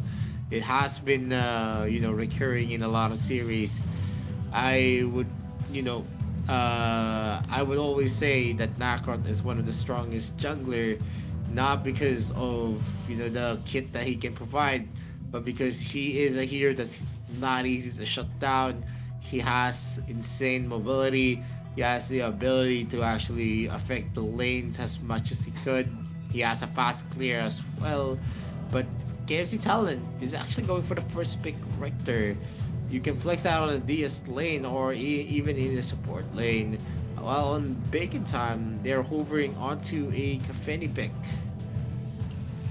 Yeah, I'm loving how the Kafeni pick for Muan. It is that they are trying to bring up the big guns in the game number 2, but still they are thinking about it. They want to go for the Crixie first. They still has the Iggy for the side of Teladis, but they want to go for iPod Pro. Liliana as well is still open though for iPod Pro in game number 2. It could be a much of an investment for a talent that if they want to, but they are going for a Zuka maybe jungle because they have the Ryoma. They open up for a Nakroth here for the side of talent. Nakroth and Tullen. Crixie versus Tullen in the mid lane. It's kind of hard to see when I think if Talon picked down Nakroth in this second and third pick, it will be a Zuka versus of Bacon, and it could be something that Bacon, they have to pick Zuka as fast as possible. If not, they will get banned by Talent Esport in after the couple of trades, but they are going for maybe a UA and also as the Nakroth here. He is something. He doesn't want to go for a full investment just yet. This is a UA. I kind of intrigued with Talent Esport drafts. They have burst damage as well as mobility. Only UA is not on to par with Richter as well as the Nakroth. Zuka is the instant lock. Still thinking about it. Maybe they want a Varus as well for the support role because they need some early composition. Trying to find an early matchup with the Nakroth and as well as the Richter. Still, we don't know when Richter will go. Maybe a Dark Slayer, maybe a support. Talon is thinking about a banning phase. They take down the Zuka for Beacon. Banning, maybe they want to ban the Florentino or support role. Maybe a Baldum here with the Nakroth present. Maybe a Varus could be also a good. But if Bacon want to ban onto T, I would say they have a Ryoma. Ryoma will have a hard time. Still, the Yena is not possible for Talon because they already had the Yena in the game number 1. And it kinda hard. They go for a Joker ban here. Cafe is still open though for the side of Bacon. They had to ban some couple of marksmen or ADC because the Abyssal Tick will if the Cafe be taken by Muan, the Abyssal Tick is going to be really hard for the side of Talon because of the Fusilat. So they want something that could bring also is still open for the side of Talon if they want to give for Ares. But I think the Laville will may be the best choice with the Nakroth and also the Richter pick. Yup, and the first 3 picks for KFC Talent is a Richter, a Nakroth, and then a Yue. It is a very scary concept. You have long range damage on KFC Talent, and then you have someone that can go in and disrupt the people on the backline of Bacon Time. The ADC is definitely not going to be safe, as well also the Quixie.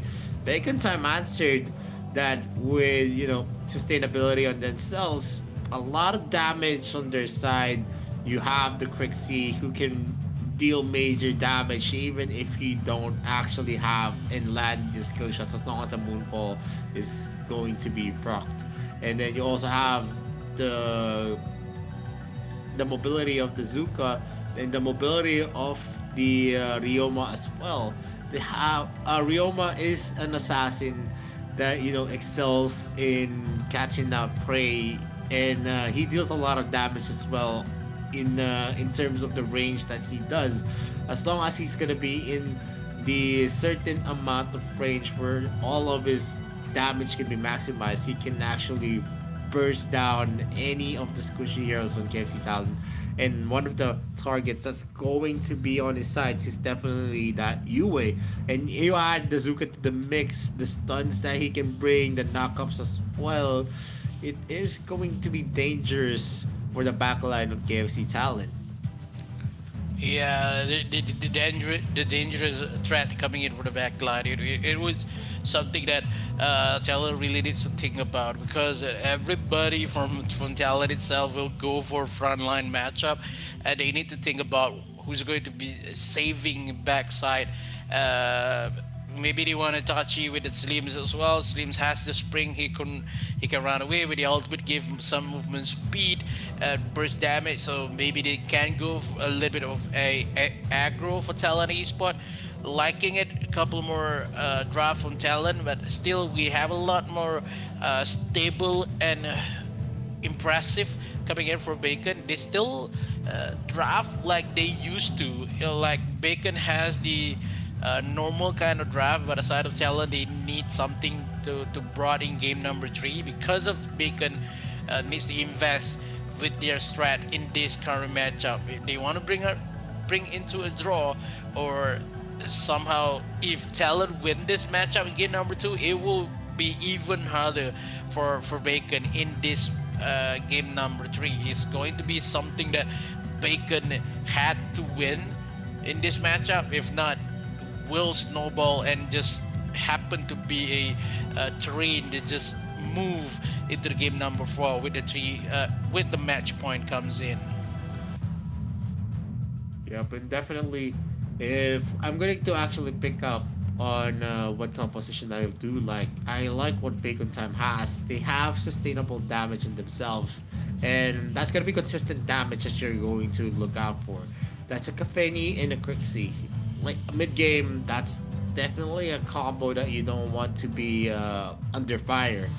And on the side of KFC Talon, I think Slims is a niche bit.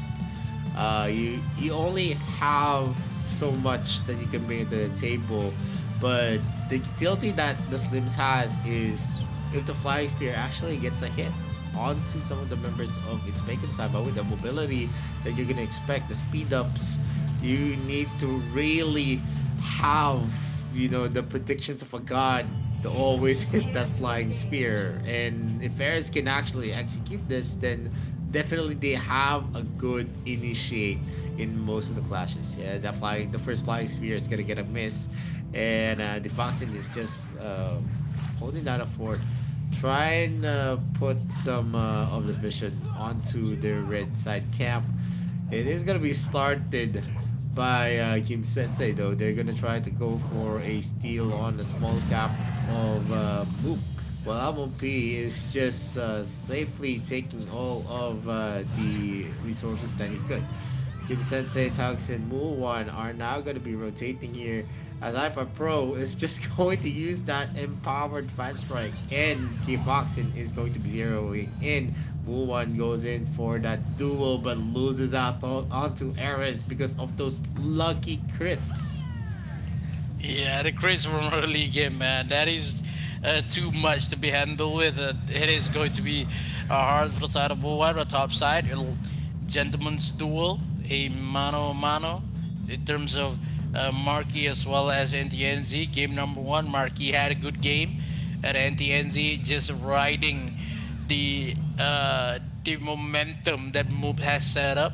So in this current matchup, the NTNZ really need to show this this matchup will be given to the side of NTNZ as well. So Taladies, but they had a good game in game number 1, but still game number 2 it will be harder because of Ryoma in the early game. We saw Richter has a couple more damage in early, but living with the Man of Hunter can be hard enough with the wall charge and also a couple more damage, but his Fusilage has been forced out, but not enough damage. Ultimate comes in with the Foxin, trying to force the members of Bacon Time and trying to take the first blood for themselves. A little bit too early for the Fusilage, so the Abyssal Dragon will no contest with the ultimate coming in for that Caffeine. None of the members of KFC Talent want to secure the kill onto that Baldum just yet. They want the objective first. They want to play a little bit passive, but 5 members of KFC on the bottom side waiting for move with the Necros. Just rotate to take a lot more objective. That they switched their interest onto the Dark Slayer after this. Yeah, but they got that Abyssal Dragon under the noses of his Bacon Time. Move did not even help. He was just back into farming himself up. Marky is just harassing TNZ in the duel. And we all know, in terms of the skill sets that the 1v1 could bring for the Ryoma and the Richter, it's almost equal. You don't see anyone actually having the 1-up. Richter usually has the capability as long as he's gonna be able to hold down the brushes, but right now Marky is just holding down forward, and Move comes in. The Judgment Blade is gonna be used. Almopi is gonna be doing his best. TNT goes in with the Mark of the Hunter, going to miss out Marky with a hair spread, and the Foxen is going to be in the area as well. He's going to try to help. Muwan is gonna have that railgun, but the crit is not gonna be lucky enough to be procced. We are still seeing that he is on the way here as another start here. The Wild Charge is not gonna get a hit. Talks is being harassed here as well. The Foxen goes with that Blade Wave, and here NTNZ is going to be spotting out Marky, just going in with his Blade Sweep, and Mook is now starting the Slayer. There is gonna be some information here, but he's not gonna be risking himself right now. He knows that one stun coming in from Mook is actually going to add the silence coming in from NTNZ when he procs out his Mark of the Hunter. Plus a lot is going to be used. It's going to be Cliff Breaker being used as well. So Wild Charge is going to be procced out. Eris is going to be securing that Seagull. He's just going out. And Muon is not going to be able to take the kill just yet. But Kim Sensei is just waiting out in the open. He's going to be spotted out here. The Flying Spear is going to be thrown here. Muon is going to shave some of the health of that turret. And Kim Sensei is not going to be able to commit with his flinker just yet. Marky is using his pinwheel to reposition himself up. Move is going to be hit by the Wailing Blade. Some of the damage has been dealt here. iPad Pro is just in the area, going to help Move in most of the instances. Kim Sensei is going to accept a steal. And yeah, Moop is still going to be able to secure the red buff. There is going to be a rotate here onto the mid lane yet again. 4 of the members of its bacon time. The Foxen is going to be entering the area. The Mark of the Hunter is going to be used. TNZ is not going to be committing. And right now, we're seeing that everyone is actually just playing it safe. Yeah, the members of Talon. This is maybe like a replayed game number 1 when Talon used a lot of ultimate, just want to scare away the members of Bacon and did not take a lot of team fight. And that is what happened when game number 1, Talon loses a lot more resources in that mid game, and when they only had 1 chances, they executed perfectly. But in terms of the aggressiveness of what Abyssal Dragon has, the Abyssal Lane has used currently, because they want to face down the Kafni, yeah, I would say they need to be aggro enough. That Kafni will be in pain after this. And it is going to be really hard to take down the Kafni when at times Kafni has 2 items and a little bit too late. When KFC Talon really need to punish is they have to find a way to just shut down this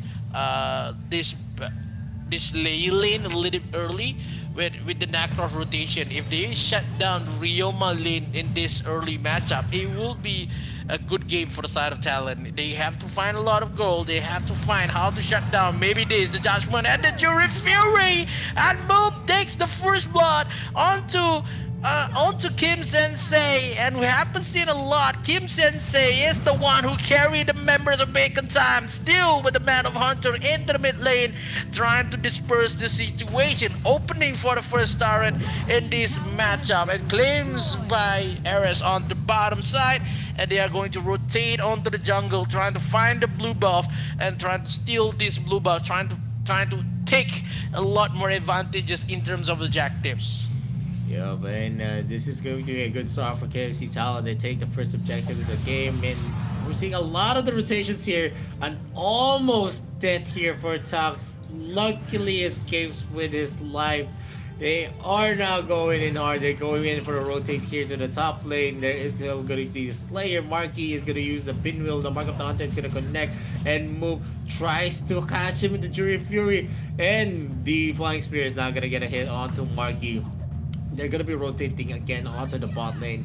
It's going to be a scary prospect here as Muon is just taking in some of the damage here. They push that up with a backdoor. And then TNT is going to be spotting out Muon here. He's not going to be able to actually stop them from going into the rotate as well though. Moop is going in hard. Judgment's Blade already procced up past the Jury Fury. We're gonna see the Foxen trying to stop them. Cliffbreaker is gonna be used as well. He is going to be stopped at that moment, but one more hit. It is going to be difficult. Muon is just 1 hit away. Are we going to see Talks dead here? But Move's damage is not gonna be enough. Skyfall is gonna be ready. The orb is going to be procced up. Jury Fury is gonna be used. Skyfall as well. And TNT goes in with that off-cam kill. Move does his best, but he's not gonna be able to have. He doesn't have enough damage just yet. The crits are not connecting for him, and Muon right now is being pressured at most of the moments. P does his best to clear out the waves with Marky, and the objective again is going to fall onto the hands of KFC Talon. Yeah, KFC Talent has a lot more potential right now. They had a goal lead with a couple of hundreds, and it is hard for the side of Bacon. They trade one kill in terms of that team fight on the Dark Slayer, but it is something that Talon has the momentum. We see kind of replay, but a move will be caught up here. One more attack just left, but a Fusilade maybe mistakenly with the range that a Fusilade has trying to secure the move, but the move is going to take the blue Sentinel first, but oh no, Almond P trying to fight it out, but the rest of the members of Talent is forcing down the tier 2 charges on bottom lane. They try to find Kim Sensei, but Kim Sensei has the Moonfall trying to disperse the situation into the mid lane. Wall charge with the Wall Prison connect. One more spear, and he needs to run away. Touch with the ultimate. The Foxen really needs to run away. One dashes away, but still has more damage. But the Jury Fury has not been connected, but they lost one more member. Elmon P secures the kill, but Elmon P will be taken away as well. Bishop Dragon will be reset a little bit, but Teos and Kim Sensei really need to run away here. And they will claim the Bishop Dragon first, but no, they're giving into RS, but still they want some aggression. They want this tier 1 tower before they go for full-on objective here. Still have the Moonfall for Kim Sensei, but still the Talon manages to get out of this situation. Fusilage again with a couple. Dwelling Blade comes in for Marquis with the Ryoma gameplay here. The Holy Bishop Dragon will be resetted a little bit, but the members of Talon really need to find an opening here. They just let it go for Bacon time, trying to chase it down regardless in terms of goal, and KFC Talon will go for a passive gameplay, try and find where is the goal gap here, because Bacon time has chased it down, and the members of Bacon has the momentum trying to find these tier 2 charters on bottom lane here. The Foxen still have the ultimate. They goes in, not enough of damage, but still with the Blading Blade, one more passive attack is needed. But still have no retribution. Comes in, one more attack to kill down Kim Sensei, trying to find a way. One more attack with the Judgment onto the backside here. Still being trapped by the Wall Prison, but the members of Bacon really needs to run away because of the counter attack comes in. But only M&P is survive on the backside, trying to cut some lanes, finding a interested moment for the members of KFC Talon. Ultimate has been pushed, trying to find one kill. Oh no, he just barely made it. NTNZ is the one to be taking the fall, but no, they are going for retribution. Come, only one more attack with the triple kill onto Ares, and makes the living dream for the side of Talon. They trade and lose 4 for Bacon time. They had the game rolling for KFC Talon. Yeah, definitely that was a counterplay here where Ares used the Rage Potion and he got really mad once NTNZ was taken out. A good revenge play with 2 kills onto his name. And we actually saw a lot of exchanges there. From the equal grounds that Bacon time was able to equalize the gold lead, it actually spiraled to the control of KFC Talent with Ares on the lead. Albumpy actually took a lot there. He almost got a lot of kills for himself, and the multiple crits coming in from Ares was definitely hurting them. They gave a triple kill onto that Slims, and it is definitely going to be affecting them. The Flying Spear again is going to be actually propped up here. And look at the fans being thrown out here by iPod Pro. The pinwheel is going to be used yet again. He is not going to be able to zero in easily, and they're just going into the lanes. In another start here, the Cliffbreaker is going to be used by the Fox, and NTNZ goes in with the Mark of the Hunter, almost takes out Alpha P at that exchange. And KSC Talent is again going to be reforming their lines. The Doombringer has been spawned here. They are going to deal some of the damage here as well. Kim Sensei is going to be shaving some of the health of the Doombringer. He's going to be hit by the flying spear, but NTNZ is making a dream here onto the top Oh, lane. move, The move. mid lane might be open though. Moop almost gets taken out by Marky and Alma P, but because of the mobility of the Nacron, it's not gonna be easy. And look at the range that iPad Pro has. He has been harassing the members of Bacon Time under the turret. He doesn't care. Even if you think you're safe, I'm going to actually reach you. And they are still going in for the pressure play, shoving all of the lanes. They are now controlling what is going to happen. Tux is going to be using the Wild Prison. The Cliff Breaker is going to be reused. Mark of the Hunter as well as the parry. Look at the damage that is the spear connecting onto Mulan. 1-6 on the crit. Almond P takes that back. NCNZ is going to be taken now. The Foxen is still alive and well. Eris needs to actually distance himself against Kim Sensei. One combo is all it takes. And they're going to actually they're actually going to retreat and reform again. They're going to be shoving the lanes on the bot lane and going to take back more resources for themselves.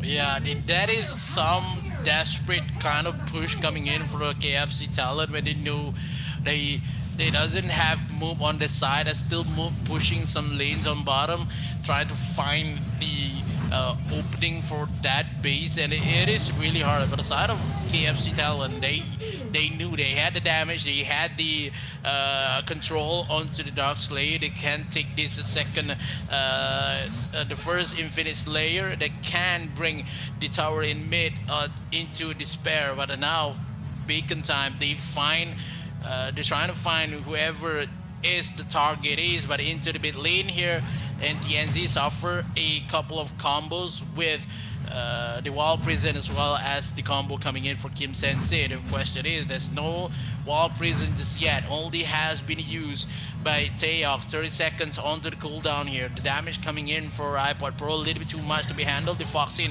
spot Marky first trying to force this thing out. Doesn't have the ultimate just yet for Taeyos. And the only damage is the Foxin will be taken away first. A little bit too aggressive there, waiting for the zone bring on mid lane. A little too far for the members. The Foxin is 35 seconds away onto the spawn timer, and it is hard for the side of talent. If they make this one mistake, it will be punishable in terms of after this Dark Slayer.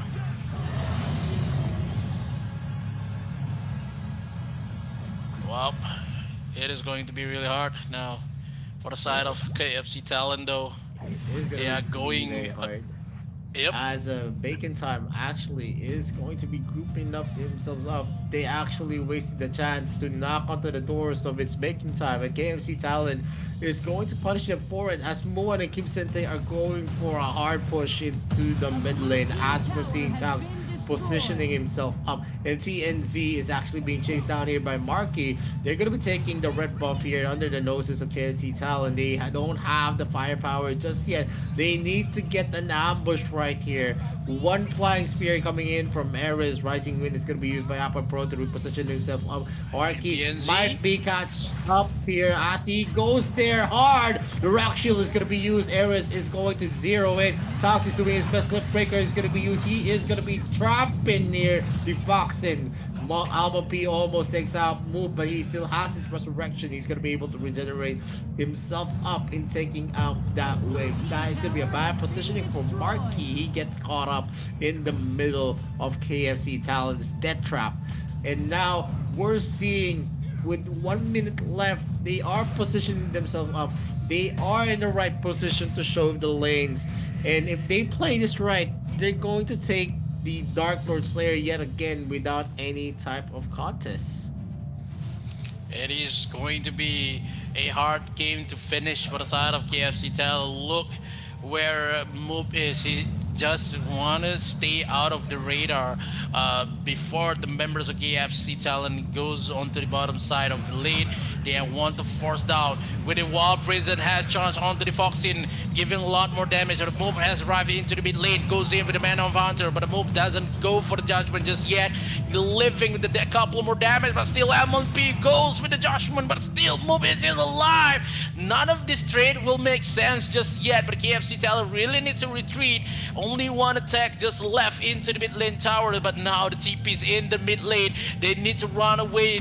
The most damage dealer is still on the lane, but the members of KFC, they already go back. A little bit of a timing lack here for side of KFC Talent. These Dark Slay will be given for the side of Bacon. They are on the defensive state right now. With these snipes onto the spear, we already know how many members inside of that brush. So the Foxin, if you want to win this game, you cannot play it too much aggressive. Wait for the comebacks for Bacon time with patience before it just go on to checking some brush. There's Dark Lord Slayer number 2. Marky spotted up pretty big, trying to run away first. Bottom side, been busy with Moop as well as Element P, with no resurrection just yet from Element P. Still kind of fighting into the mid lane. Only one push is needed for KFC Talent as well as Bacon. One Dark Lord Slayer could win this game. Yeah, definitely. It's going to be an objective that is going to be attractive for both sides. But whoever is going to have that Dark Lord Slayer, it's not going to be easy. They need to take out someone, or at least have the waves to actually agree to them. And the Flying Spear is going to get a hit again on Tox. They're going to be able to burst down Tox easily. Then that's one of the things that they actually need to do. If they get the Baldum of Bacon time, there's not much of a defensive hero that is going to pop off for them. No one's going to be able to soak the damage. Marky can only take so much, even with the tanky build that he have. He has a false cape, a rock shield, also a spear of longiness, and a medallion of Troy, but it's not big enough. But look at the damage by iPad Pro onto Muan, almost getting and securing that kill. And that is going to be forcing up Muan to look for something where he can actually regenerate. And TNZ is going to be spotting out Marky yet again, the Wailing Blade. That's going to be a stun. Here is going to be the Moon Slicer being used. A lot of the heroes are going to be starting this as Moop is nowhere to be found. On the back. Be taken out. He doesn't and survives. And Muan is going to be deleted here. And iPad Pro does his best to go for the skill. He is going to be stunning Moop here. That death sickle is not going to connect just yet. The Foxin fails to kill Almond P. Fails to reset his Blade of Eternity. But this is still something. Eris is going to find Muan here onto the Dark Lord Slayer. Task is going to be starting yet again. The Foxin is just trying to regenerate his life by procting his passive onto the Dark Lord Slayer. In a 4v4, move is lost. So they definitely have the capability to take and secure this Dark Lord Slayer. Taux is going to be a key here. Eris is going to have a lot of free hits. That's a Flying Spear. Kim Sensei is going to be joining the fray. Eris gets that kill, and Kim Sensei as well is going to be shut down within TNZ, having the capability to silence. But the answer here is that their mid lane turret is going to be pushed by the mid wave. The wave management by its Bacon time is choking some of the life out from KFC Talent. And Loop is again going to be joining the fray. How the hell that KFC Talent defend this Dark Lord Slayer? It is magical how they did not have move on the side. They still have managed to take two Kim Sensei so Taos. They still can go. This is going to be a game. They can. After the fuselage, they will force it down. A couple more damage goes in, and Muan secures a couple more damage. Bottom turret, half minion, mid lane as well. Look at Moop. Moop trying to end this game. He doesn't care. He won the win. He doesn't care for what Bacon is taking. KFC Talent steals the game number 2 as well. Same game, same strategy. They take the game number 2. Make it a 2-0 win in the best of 7. OMG, Vittorio. OMG. KFC Talent has the same strategy all day long. I mean, feels bad to be it's bacon time. They actually lost that, and it's pretty. I don't know. It's pretty sad, man. It's pretty sad for its bacon time. I mean, they did their best, but the problem is their best isn't yet enough. Especially in the trace we saw them losing two members just opened it up with dead timers already at the end of the countdown for KFC Talent. It was just a matter of time. It was a bad timing for the actual initiation to happen on the Dark Lord Slayer. Even if they got the push, it didn't matter because the reason is KFC Talent actually had a lot of the free looks, because if two members are out in terms of number game, especially in the late game where everything actually counts, that's where you actually lose most of the objectives, and them not being ready to defend. And one of the reasons why they actually lost there, if Taux was actually alive on the last moments of that game, it would have been different. Taux was the only living proof why they actually was winning and they were able to actually last long. And with Taux out of the picture, they didn't have the wild prison, they didn't have the crowd control needed, they didn't have the tag needed to soak the damage coming from KFC Talent, and it was already a game set match. It is miracle for the side of Talent when they defended 4v5 and they takes down Teox a little bit early, and they secures the area of the Dark Lord Slayer only for 4 members, and after that just goes for the win with Mob on the timer, only 3 seconds left. That team fight broke.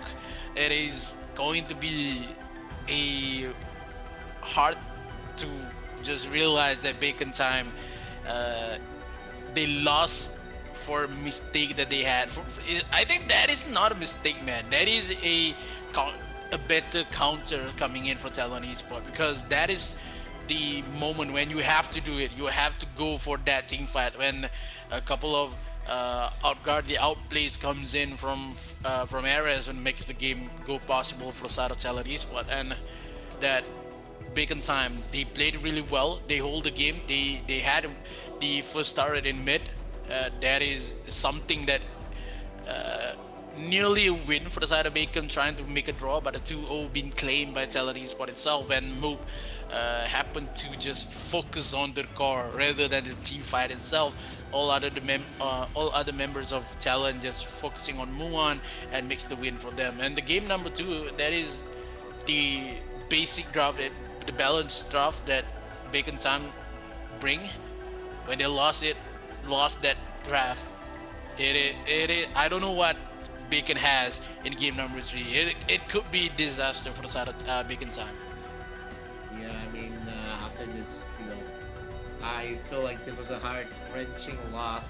They did their best, but at the end of the day, the better team play actually gets a win, and it's actually surprising that we're seeing KFC Talent actually having this 2-0 yet again. And it's gonna be interesting to see if they can still keep this kind of gameplay that they have against It's Making Time, who had a 4-0 in some of the records that the series that they faced up with the KFC Talent. It's also one of the factors, maybe because of the factor that we're seeing the Foxen on the support position. They have been very, very aggressive. He always uses his ultimate whenever it is up. Same way that we saw him from game number 1. The Earth Splitters are there. Cliff Breakers are definitely what we saw all throughout game number 2 as well. A lot of the protection and Ares popping off on the limbs is definitely something that boosted the win rate of KFC Talent. So in the Mulan Ares, Mulan versus Ares right now, the power index of Ares being the better ADC, it's already out there.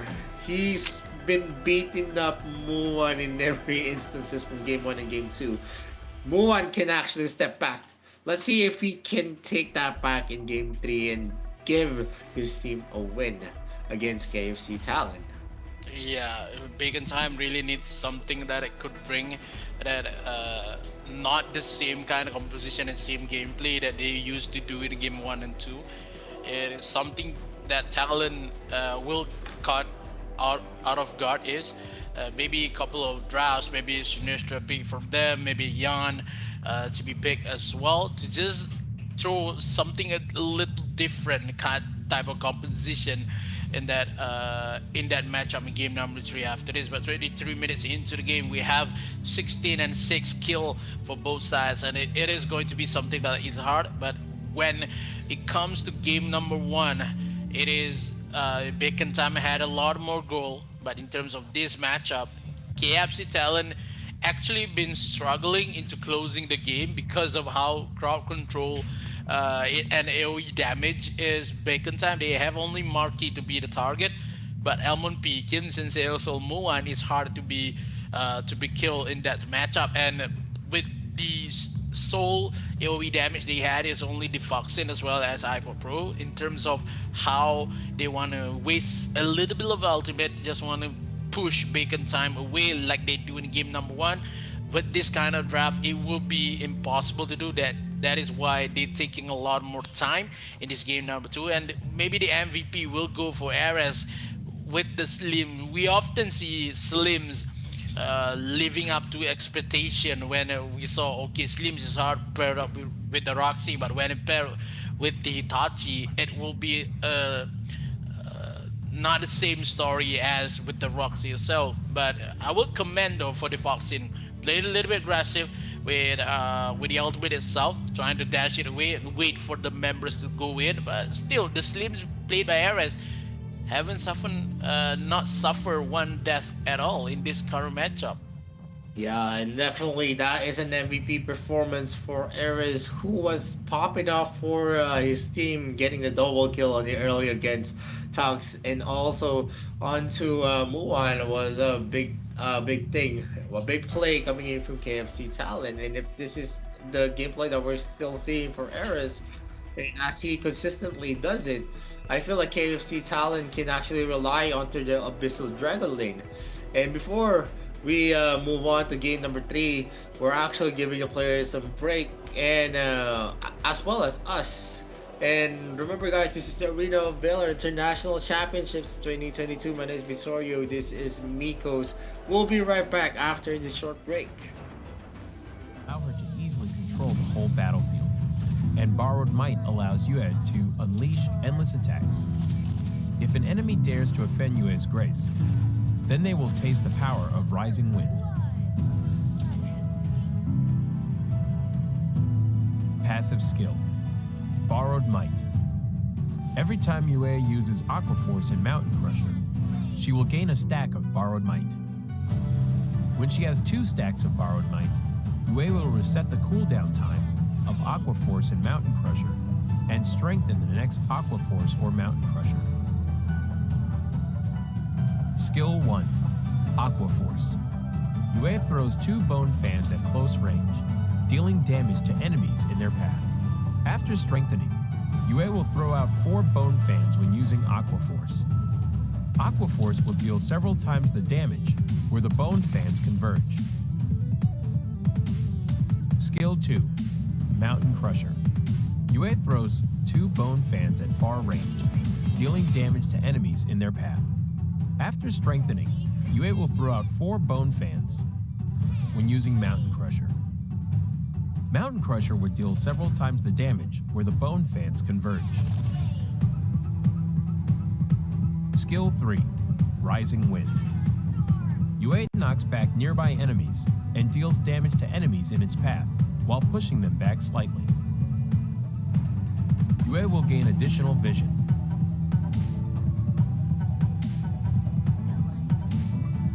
Yue is a long-range mage with a powerful ability to exhaust the enemies, but is complicated to operate. To deal perfect damage using Yue, you need to be skilled in combining her skills to deal damage multiple times stronger. However, when Yue overlaps with the enemy, both Aqua Force and Mountain Crusher can deal full damage. When in the lane period, Yue can quickly clear enemy creeps via refreshing her skills through her passive skill and then assist the side lanes. In team fights, Yue needs to use Mountain Crusher multiple times to exhaust the enemies and frequently use Aqua Force to charge up her passive skill to look out for chances to kill or exhaust fragile enemy heroes. The core combo of Yue is to save up a stack of her passive in advance and instantly use Mountain Crusher twice to deal burst damage. But be cautious. Yu's ultimate is the only life-saving skill, so she needs to save her ultimate to be aware of enemy assassins' heroes in team fights.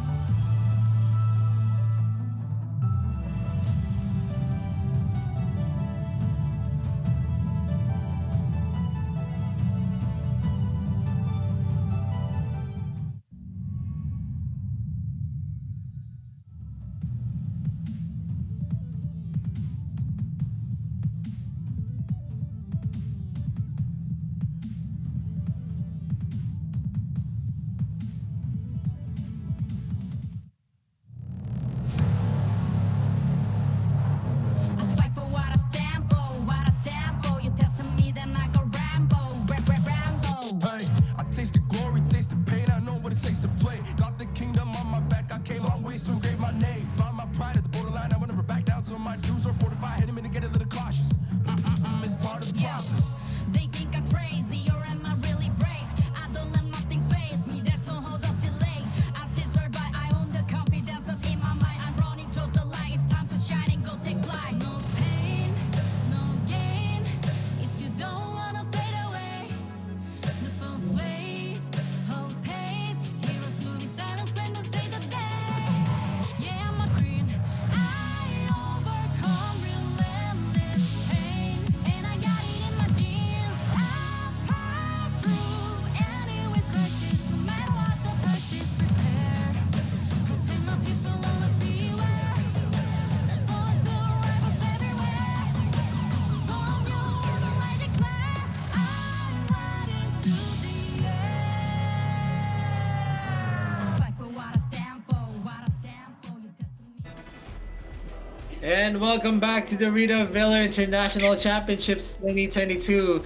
We are now down into game number 3 of the second series of the day between KFC Talon and It's Bacon Time. There's already a 2-0 in favor of KFC Talon. Let's see if they're going to be able to dominate this. But before anything else, my name is Vittorio. This is Mikos. We are going to be your casters for today.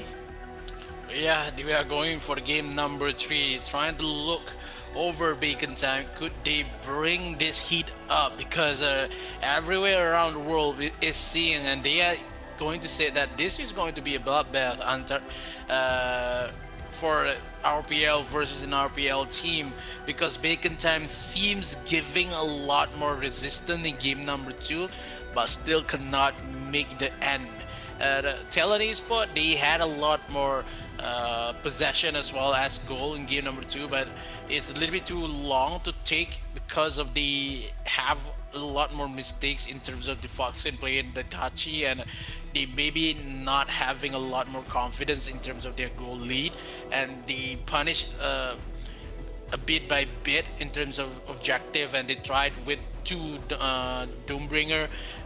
It's not making the cut, and after one mistake coming in for Bacon Time in that Dark Lord himself at that moment when Slim killed down Taeyox and make the win for the side of Taiwanese, but with the absence of move, and that is the point when Taiwanese spot, when they fight 4v5 without move, they can win. What happened when they fight 5v5 with move? It's going to be something. It's hard for side of Bacon Time to cope with the damage that Moop has with the Nacross play in terms of the objective, and as well as the minion wave has been arranged by Moop on bottom side and also top side. So game number 3, what do you expect in this draft pick? Maybe the game itself, Vittorio. Yeah, I mean, we've seen a lot of games where Bacon Time has actually was in the offensive, and it really really worked well for them. The problem is that KFC Talon is not giving them the looks they want. they are being baited in most of the situations, but KFC Talon is very disciplined. They have the discipline to actually just go back into the lane.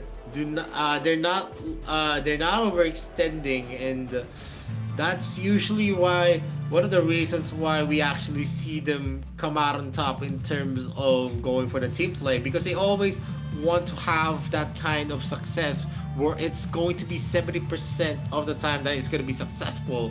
They have the trigger discipline, and if they see that they have a bigger chance of taking in the kills, that's when they actually pull the trigger, and that trigger actually uh, creates a lot of dead bodies on its wake, especially on the side of its bacon time.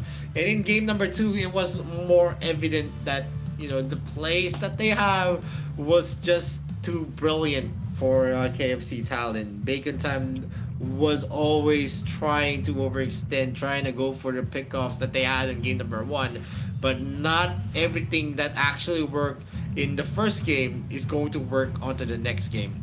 But we are now here on the drafting phase. Omen is still going to be banned out by now the first pick, which is it's bacon time. Well, I'm actually thinking that KFC Talon is going to be banning out the Lorian and the Aya in respect to those two big picks. It's bacon time still has a lot on the table. They can put out the Avoy. They can pick out the Ellender. They still have the knockout as well on the jungling side. The problem will be on how they're going to be able to have the right composition. They were able to use the Zuka against Moob's knockout, and it was effective, so to speak, even if the stats don't say it.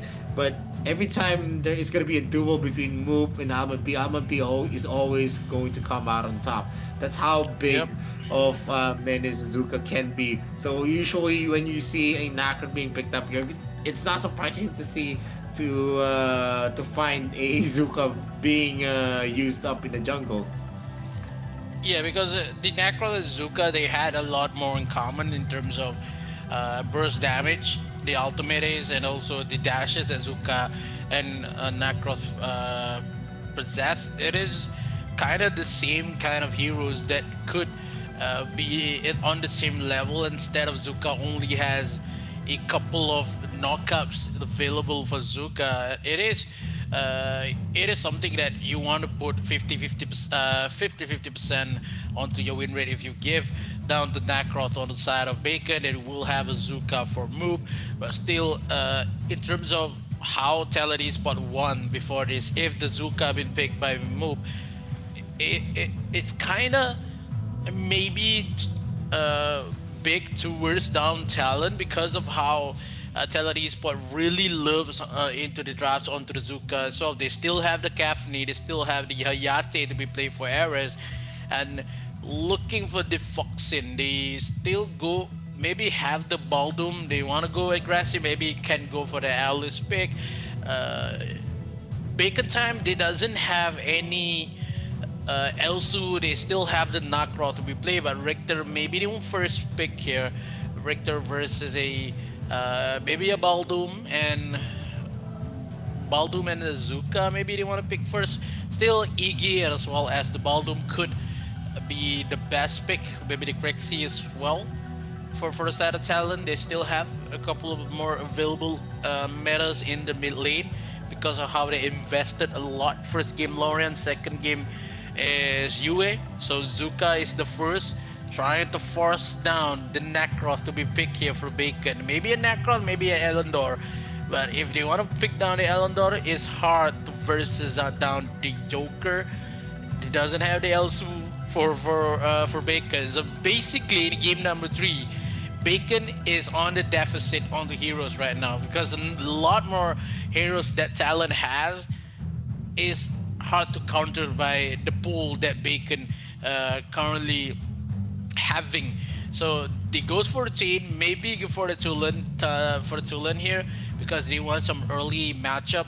They want to play aggressive. They want to put a effort on to invade the jungle of Zuka, but we saw a lot of invasion for Zuka is not going to be good as it thought it would be versus the Nacros because of the knockups that Zuka has. So the shields that Zuka possess, it is going to be a hard bargain for Bacon now. Still, we don't know who are going to be in the jungle. Still, maybe Lubu could be possible for side of Bacon. If they want to play them down early, they need to make sure that Talon Esport does not ban onto the Elandor if they want to, because maybe the Elandor is the target and also the Nacroth, because they doesn't have any more Elsu and also the Kafni. So maybe the Hayate for the side of Bacon, because Talon Esport doesn't have the Hayate already. So it is hard for side of Bacon now. Hayate with the Tain, I think it is okay for them.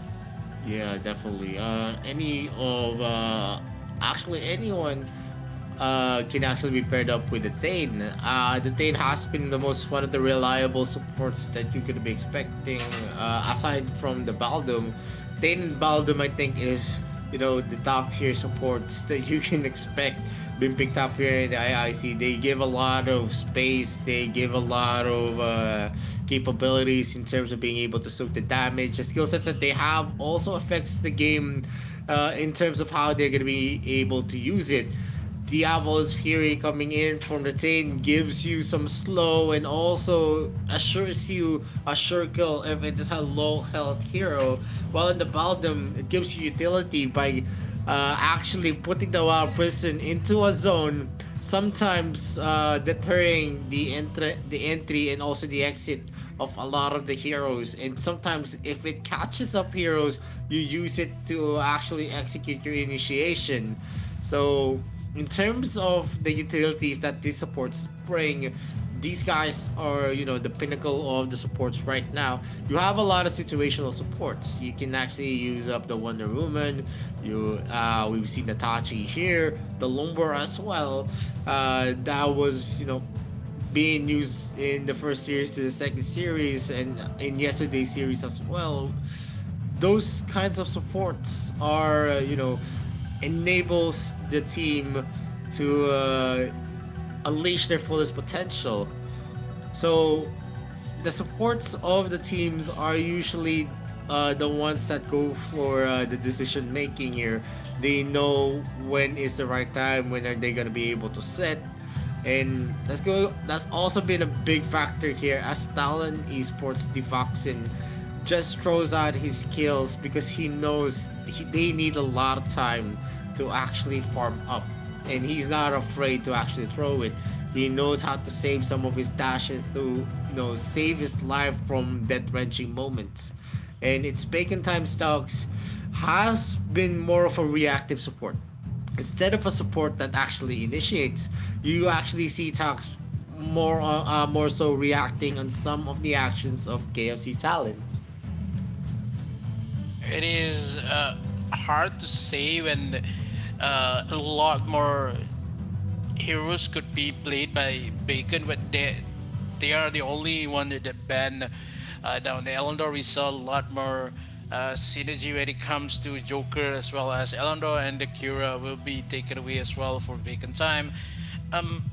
In terms of jungle, maybe versus a Zuka though, maybe Lubu could be forced here by KFC Talon. If they wanted a Lubu to be taken by Bacon, it is going to be something that is hard for Bacon Time because they only invested a lot in terms of Wonder Woman on jungle. They stole it. They take down Zuka as well as the L'Oreal though. Yeah, and they're hovering on the L'Oreal here. It's gonna be a ballsy move if they actually use the L'Oreal against the Tulin. If you actually make a mistake on on the L'Oreal's dash, although you're gonna be immune during the dash period, if you make a mistake, you're actually gonna be taking the brunt of the damage coming from Tulin. And Tulin actually excels in close range fights. The Thunderclap is definitely easier to use than the dashes coming in from the Lorian. But if you time everything right, you're actually going to be invulnerable in most of the fights. You're going to be able to actually fight it out with most of the damage that's going to come to you. And that's how big of that's why if you pick a L'Oreal, you're gonna have you need to have a lot of confidence on using that hero. You're always going to be in the thick of it, and the range of the skill sets of a L'Oreal is also going to be limited. It's more so that you're going to be forced to actually go into the front of the opposing team, and I am very scared for iPad Pro if he's gonna be able to use this L'Oreal. There's only one L'Oreal user in mind here, the AIC right now, who was able to execute that perfectly, and it is one team Chihuahua in the upper bracket. Yeah, maybe that is the idea of talent, because I think I saw the L'Oreal plays comes in for iPod Pro before this, and I think it is going to be a challenge because iPod Pro is one of the best mid laners in this AIC history, though. So that is going to be a challenge to bring out the L'Oreal in terms of they want to invest more into the game 4, trying to shut down it maybe in terms of 15 minutes into the game. So they had a lot more chances because they didn't want to take down the Iggy. Maybe that's all it itself. They don't want to bring it down. If they want to go for a couple of the same gameplay that they use in game 2, they need some crowd control. They need something that could disperse the team fight a little bit more faster than any mages in this matchup. So because it cannot just be done by Kali, maybe a Preda, it is too hard because they need only one the ultimate coming in for that L'Oreal to just secure one lane and to be fast as possible with the Purify if the L'Oreal takes on the Purify itself. So I love how Talon is trying to involve onto Wukong as well, onto the jungle.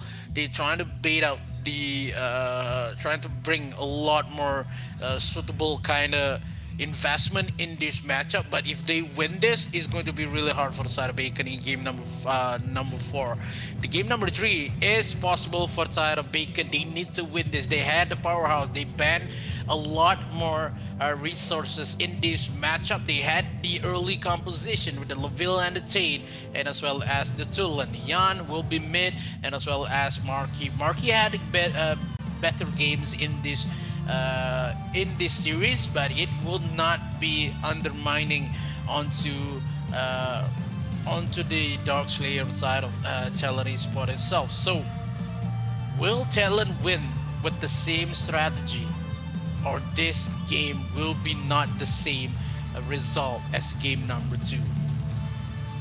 Yeah, that is going to be a big question as we're going to be starting the game. It's going to be a standard start yet again. They're going to be helping the clear of their junglers. Marky is going to position himself here to actually scout out where the jungle of KFC Talon is actually going to start. NTNZ is here, and Moop is going to be using the Wukong. I really thought that they're going to be using that Zuko onto the jungle. I've seen a lot of the RPL teams actually use the Wukong onto the Dark Slayer lane just because of the capability and the chance to go for crits. And Marky goes in, tries to go for a steal for himself. But NTNZ is in the area going in for the duel there. Eris is just safely going in for a farming game. He is actually winning the trade against Muwan, and that's not a surprise as he gets a boost on himself in terms of the physicality. But Tax was able to go with a flicker and a play already there. First blood onto Eris, and this is definitely going to be affecting its Bacon time. They have been the better aggressive team, so this might prolong the capabilities of KFC Talon. Maybe we're going to see another waiting game in comparison to what is they're actually sporting. A lot of the mid-game spike is definitely there for them. Let's see how they're going to be playing it out with the first blood already onto the side of Bacon time. Going in with the first blood early because we know for a fact that the drops comes in for the bacon time. They had an early composition, but waiting for that L'Oreal, that is the main point for Talon. They can play a little bit passive here, trying to wait for that L'Oreal has one items with items for cooldown. They have to trade for the objective first. Doesn't want any team fight for side of Talon Esport because it's going to be really hard for them because they had the mid composition. Only Ares and as well as the Foxin will trying to dictate the momentum in this current matchup. But iPod Pro playing with the L'Oreal, spot down that Richter that goes in, no ultimate, just left a little bit more damage. If the double trouble hits onto L'Oreal, iPod Pro is a little bit trouble, but still has the flicker to run away. And now bacon time, they are fishing their kill number 2, but still no bait eaten yet by Talon. And Talon is still happily back away, still with the invasion comes in for bacon time, trying to steal down the blue buff. Still managed to do it, but one flicker comes in with the push. And now Kim Sensei secures kill onto iPod Pro with the members of Talon trying to retaliate. And TNT takes the kill onto Kim Sensei. 10 seconds onto the draft. And now NTNZ is the one to fall, and none of the members of Talon have the damage just yet to find the kill. Ares on the bottom side will maybe chuck down a lot of health coming in for Chaos, but look how Bacon Time cope with the Wukong pick here and Talon Esport. They are a little bit far in terms of goal. This is not what we saw in game number 2. Yeah, they're actually very hard onto the invasion. They're very, very aggressive right now. They're pushing it up because of the composition that we see on KFC Talon. Kim Sensei is actually punishing the Foxin in most of those contests. Hyper Pro cannot actually do a lot of things here.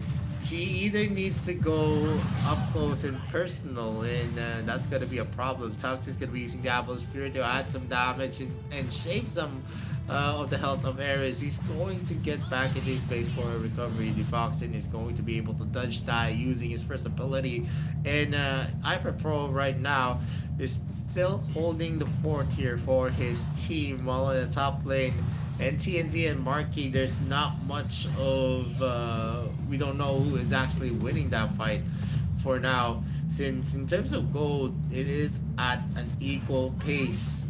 Moop though, he needs a lot of help here, and it is going to be the smite being used by Alpha Pro. He gets a lot of the original the cooldown down here. Muwan is going to be forced to get back. The Thunderbird is going to hit the Fox, and that's going to be a successful defense here onto the blue buff.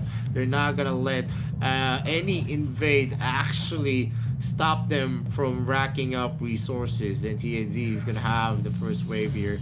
He has the capability to actually take Marky, but he is going to be able to safely away and glide with that sword slash move in, and TNT is going to be starting the, and it's a very, very fast take onto that Slayer. The Pistol Dragon is now up for the taking. Taux is almost half to his health. iPod Pro might be taken here. He is going to take a little bit of damage from Alpha P, but with Kim Sensei out of the area, he was not able to commit just yet, and there is going to be a duel there as a dash and also a skill shot onto the mid lane. We're going to see some of the health being shaved onto Kim Sensei, and the Pistol Dragon is going to be secured here by It's Bacon Time. Almond P taking in another objective for his team. Muwan is going to be clearing up the waves. Ares is just in the area. Taux is going to be in danger here. That's going to be the canned laughter being used. Ares might be taken, but the Foxin is the one targeted by the Thunderbird. NTND and the others are there. iPad Pro might be in danger as the double trouble gets a hit. NTNZ narrowly escapes that. Move is in the area to clear up the minion wave here in the mid lane. Kim Sensei still has some of his skills left. The Foxin needs to get back. Half of his health has been shaved already, and now they are in the receiving end.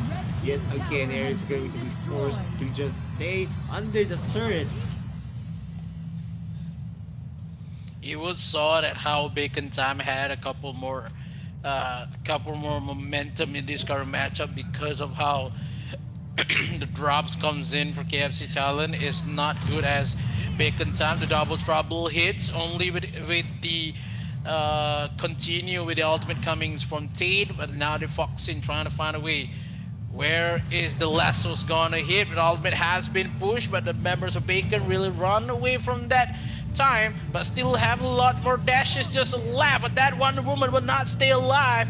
But a couple more damage for iPod Pro. iPod Pro maybe staying alive here, but still going to be chased by NTNZ on the top side. Been taken away. Ares is the first one to fall. The dead Joker will not survive long enough. Moan a little bit of a health. Being killed maybe, but it's still 5 kills for the side of Bacon. Will we see a same kind of result what happened in game number 2? Because of the drops that Talent do is not in the favor for them. They have not invest a lot. Almond P is giving a lot more pressure for Moop. Only have the 16 with the Clizosanti into the mid lane here. iPod Pro cannot make this L'Oreal work. And this is hard. Trying to find a way here. The Foxin with the ultimate just push. Clear the midway first. And now the blue buff is not on contestant at all for the side of KFC Talent. They want to kill down Muan, but I think that is too far-fetched. Trying to find a way. Marquis TPing back home. Reset a little bit because both of the objectives, the Dark Slayer as well as the Abyssal, already been spawned in this matchup, and still are trailing by 3k goal for the side of KFC Talent. They need to find this goal, or they need to find a new draft in game number 4. Yeah, definitely move. Might be in danger. He doesn't have his health. He doesn't have mana enough. So it's a good thing that Ares was able to damage Kim Sensei to the point that it actually hindered the rotation here. And TNT might be taking the first objective here for KFC Talent, and it's a much needed objective. They need a boost into their gold stat to on almost 3k on the side of its bacon time, and that's already substantial enough. It's gonna be felt in terms of the flashes, the itemizations are there. 6.4k already onto Muwan in comparison 5.1k only onto the Joker, who's trying to finish up his Fenrir's too. He does have the Rack Breaker ready, but the damage that he's gonna be able to deal is still not enough to burst down the squishy heroes of its bacon tech. Kim Sensei is definitely going to be one of the targets that you want to land your canned laughter and also the killing joke combination as well. Almond P is going in hot. He is going to take that blue buff without any contest, and the second tier turret is already in a detrimental state. It is going to be an easy push here for his bacon time. Another turret falling down into the name while NTNZ is trying to make it big, trying to get the tower here in the first tier, and he does secure it. Marky is going in hot though, and Kim Sensei, I think we're not going to see NTNZ actually live in the moment, as Marky is still near the off-gap kill here. You're going to see onto the side of the map. They are going to go for the defense against a Doombringer. Moop is doing his best to rack him some gold, because at this moment, in terms of the resources, he's being deprived in most of the instances. It's going to be hard for the side of Bacon. They can't push this because of talent. They lose a little bit in terms of drafts. They have to wait for the late game for that L'Oreal to be online, or they have the better agony. They have to wait for one more items, because iPod Pro is an easy target with that L'Oreal, and also with a couple more aggressive gameplay that Bacon Time is showing. And I'm sure that KFC Talent will lose a lot more momentum in this kind of matchup because of the draft itself. Still 7.5k goal for Moop. Only have 8.1 for the Almond P, a little too much. Double trouble hits, baby, comes in with the Man of Hunter. Still does not deal much more damage, but still the Foxin will not tank a lot here. The damage coming in for Kim Sensei, a little bit too much, and TNZ is not going to do a team fight. He needs to run away, and it's going to be something that KFC Talent really needs to think about. The game number 3 is hard enough. KFC Talent trying to find a way here. Still had all members ultimate without the Foxin. Still, one lasso is needed to find the engagement for the side of KFC Talent. Yeah, I'm sure he's gonna be using Mark. He goes in with a Mark with the Hunter, and Hyper Pro actually went hard here, but he's not gonna be able to get all of the damage out of his system, as it is gonna be its bacon time, finishing off an almost wipeout here. NZ still gonna live, but with the wave crashing there, and the death timer is the earliest at 23 seconds. I don't think that he has, unless he gets a wipeout on Muan and everyone there, and he is going to do his best. The Orb has been proc, the Atlas Fury is there. Marky gets and finishes that ace, an ultimate for him, and they go for the Nexus stock. Game number 3 is going to be taken by It's Bacon Time. Wow, Bacon Time really takes the advantage in terms of their lineups. They win the game number 3, making a 2-1 victory for the side of Bacon. Only have 1-2 for the side of Talon in this best of 7, because only 2 games left needed for the Talon eSport to win this matchup. Maybe a couple more games, maybe game 5 we see a lot more retribution and as well as retaliation mixed by Bacon here. But could we see a lot more? Only 1 game be taken away by Bacon at this point. They had a better draft.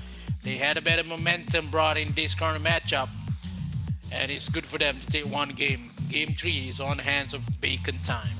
Yeah, definitely. That was a wonderful game for Bacon Time. Once they got that first kill onto Wervers, it was just all history, as they were actually keeping the most of the lead onto themselves. And I guess we can say that L'Oreal wasn't so hot for Hyper Pro, and I guess, you know, not all compositions can you actually use the L'Oreal, and with the damage actually just pouring out in most of the clashes against Tulin, I guess it was already a done deal that L'Oreal was not going to be performing very, very well. And I guess it was an overestimation on their abilities, and maybe a little underestimation on the side of It's Bacon Time. But KFC Talent did not expend a lot there. They gave out the Zuka, they gave out the Joker, and the other picks doesn't really have, you know, a big of an impact in terms of the composition. You don't build up your composition on some of the picks that KFC Talent actually brought out, like the Wukong, the L'Oreal. Those picks doesn't really, you know, give you a lot of the boost in terms of the win rates that you want to bring to the table. The utilities that they have is not where you it's not the type of heroes that you build your composition with. Yeah, it's hard to see when Talent but is investing on game after this one, because the drops is not onto par what Bacon Time is bringing, because Bacon Time, they want or not, they have to win that match, because if they lose that match, it will be devastating in game number 4. It is going to be a lot more hurtful, because of they invest a lot in Loville and also Tane. If they lose it, maybe the game number 4 will not be any possible comeback, because a lot more meta champs already been taken away by Bacon Time itself. But for Talent, they know if they the momentum will be there, and they trying to just save a lot in this matchup. They go for Wukong and also the L'Oreal. Maybe the Iggy will be safe for the game number 4, trying to win the game number 3. But yeah, that is a fast game for Bacon Time. We saw game 1 and 2 with 20 minutes into the clock, but in this time it happens like 12 and 11 minutes. That is so fast that Bacon Time win this matchup. That Talent Esports has no retaliation at all. They just don't give any fight back. They still have a couple of pulls, but it is just not enough to just defend that matchup, because the invade comes in for Bacon Time is too strong to be handled by Wukong. Yeah, definitely. It's just a hero that you use, and if you get lucky, yeah, definitely because of the critical strike amplification. But you you actually need to take into consideration that if you're unlucky, you're gonna be unlucky, and if you actually put everything into chance, then it's not gonna work well for you. We saw that in this game. Not much of any crits that we actually saw that came from the Wukong. He was not able to burst down anyone. Definitely in the late game though, Wukong is a hero that you're gonna be looking out for because of the capability to almost land the critical hit, and then we can see numbers like 3,900, 3,600 in one smack. That's when he's going to be very, very scary. But in the mid game, it is still going to be manageable in terms of being able to tank that hero as well. So moving forward, maybe we need a hero. The hero that they should use. They should have used the Zuka onto the jungle, and they added someone onto the DS lane. But with all of the investment being done here by It's Bacon Time, it could be a game that they just wanted to bait out the picks for It's Bacon Time as well. That could also play into the strategy of KFC Talon, but we don't know yet. But looking at the stats, it's a one-sided game. It's a 12-1 with a lot of the gold being built here by the side of by the side of It's Bacon Time. That's a very big lead, 7.9k at that 12-minute mark, with 7-1-1 on most of the objectives that fell onto It's Bacon Time. KFC Talon tried to get some objectives for themselves like the Slayer, but it's just not enough. If you lose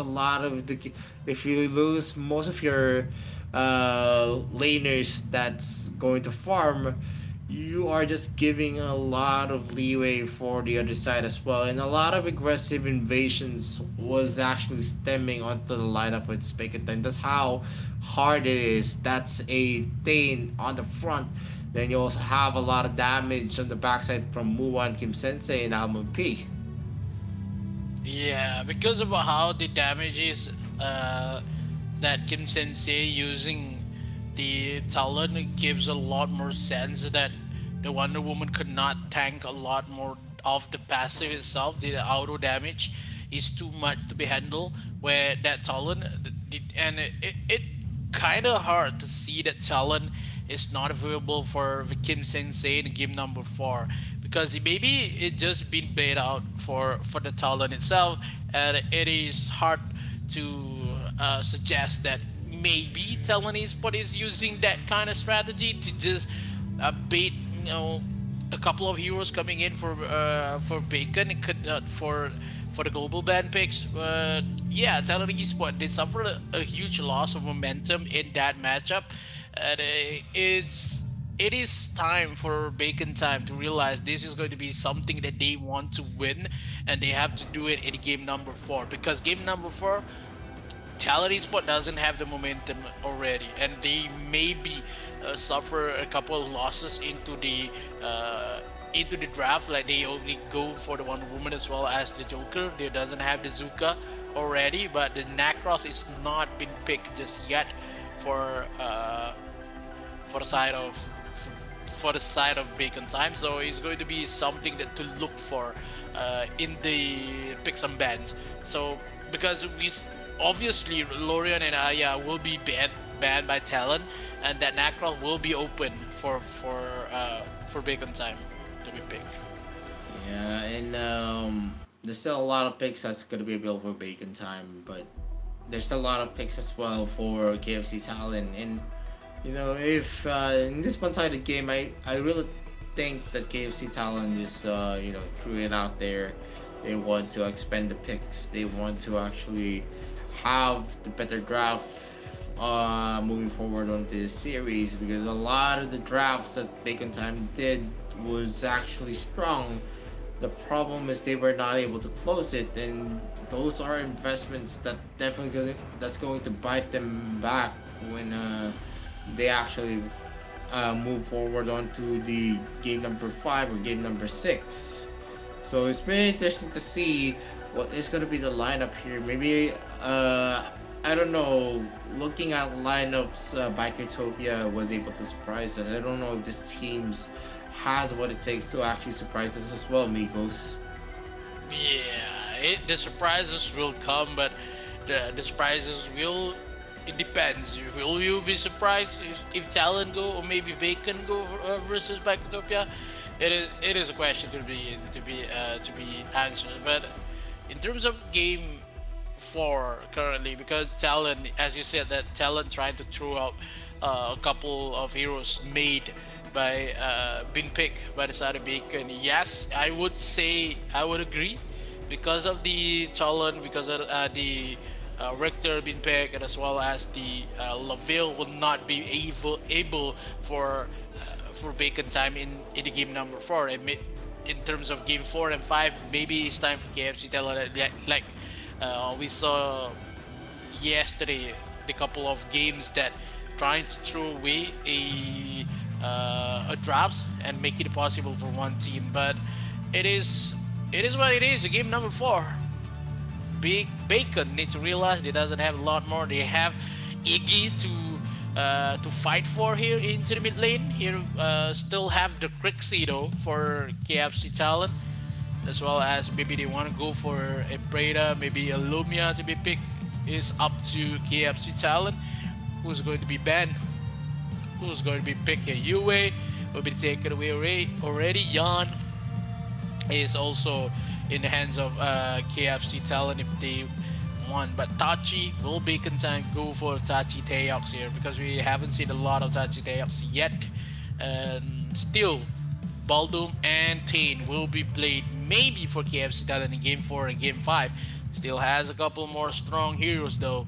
But if KFC Talent can they do they tell us that is just a strategy, not because of them losing a lot of momentum in this current matchup. So it's going to be something hard for Talent to prove the point that they are the strongest between Bacon time. Yeah, and it's pretty interesting to see what is going to be the composition here yet again. Are we going to see a more? Is Bacon Time actually going to be investing more to actually secure game number 4? But what's going to be left on game number 5 and game number 6? And it's Bacon Time is still going to be jolly onto. They're very still happy, and definitely if they're happy, they have the confidence to go in and fight it out against KFC Talon. Omen is still gonna be banned out. You're actually seeing a hover onto a ban onto the Tulin as well.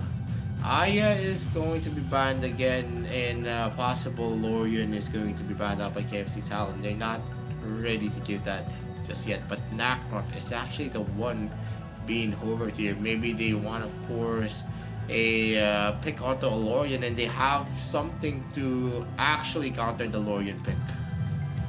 Yeah, because they still have the Eggy though for play into the mid lane, and they have a couple more, maybe a Baldoom to be picked. But Bacon Time says, "Oh, you want to force down the Lorian? Maybe not. We're going for the Eggy itself. We have the high ground right now because we don't want to go for the Lorian just yet.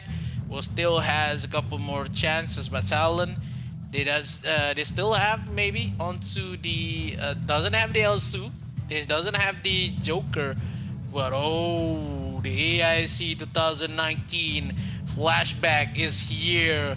The Azenka and the Elaine hover for Talon Esport. Do they want to go for it? I think not so. Trying to play a lot more mental game. It is hard to say if they want to pick the Lumia. Maybe yes, maybe the Baldoom here, and also the mid lane first, the Marja. We haven't seen a lot of Marja just yet. Still with the greatest split pushing ability, they have the Scott and as well as the Crixie. I think this is going to be a good pick here versus a versus an Iggy. They banned out the Tulan. They want to go for the Iggy pick here.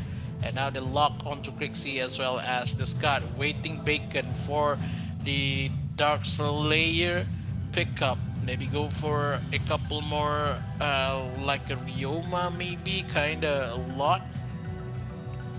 Yeah. Go- I think there is still some picks that you can actually counter Iki with, and I think Rixie works that criteria.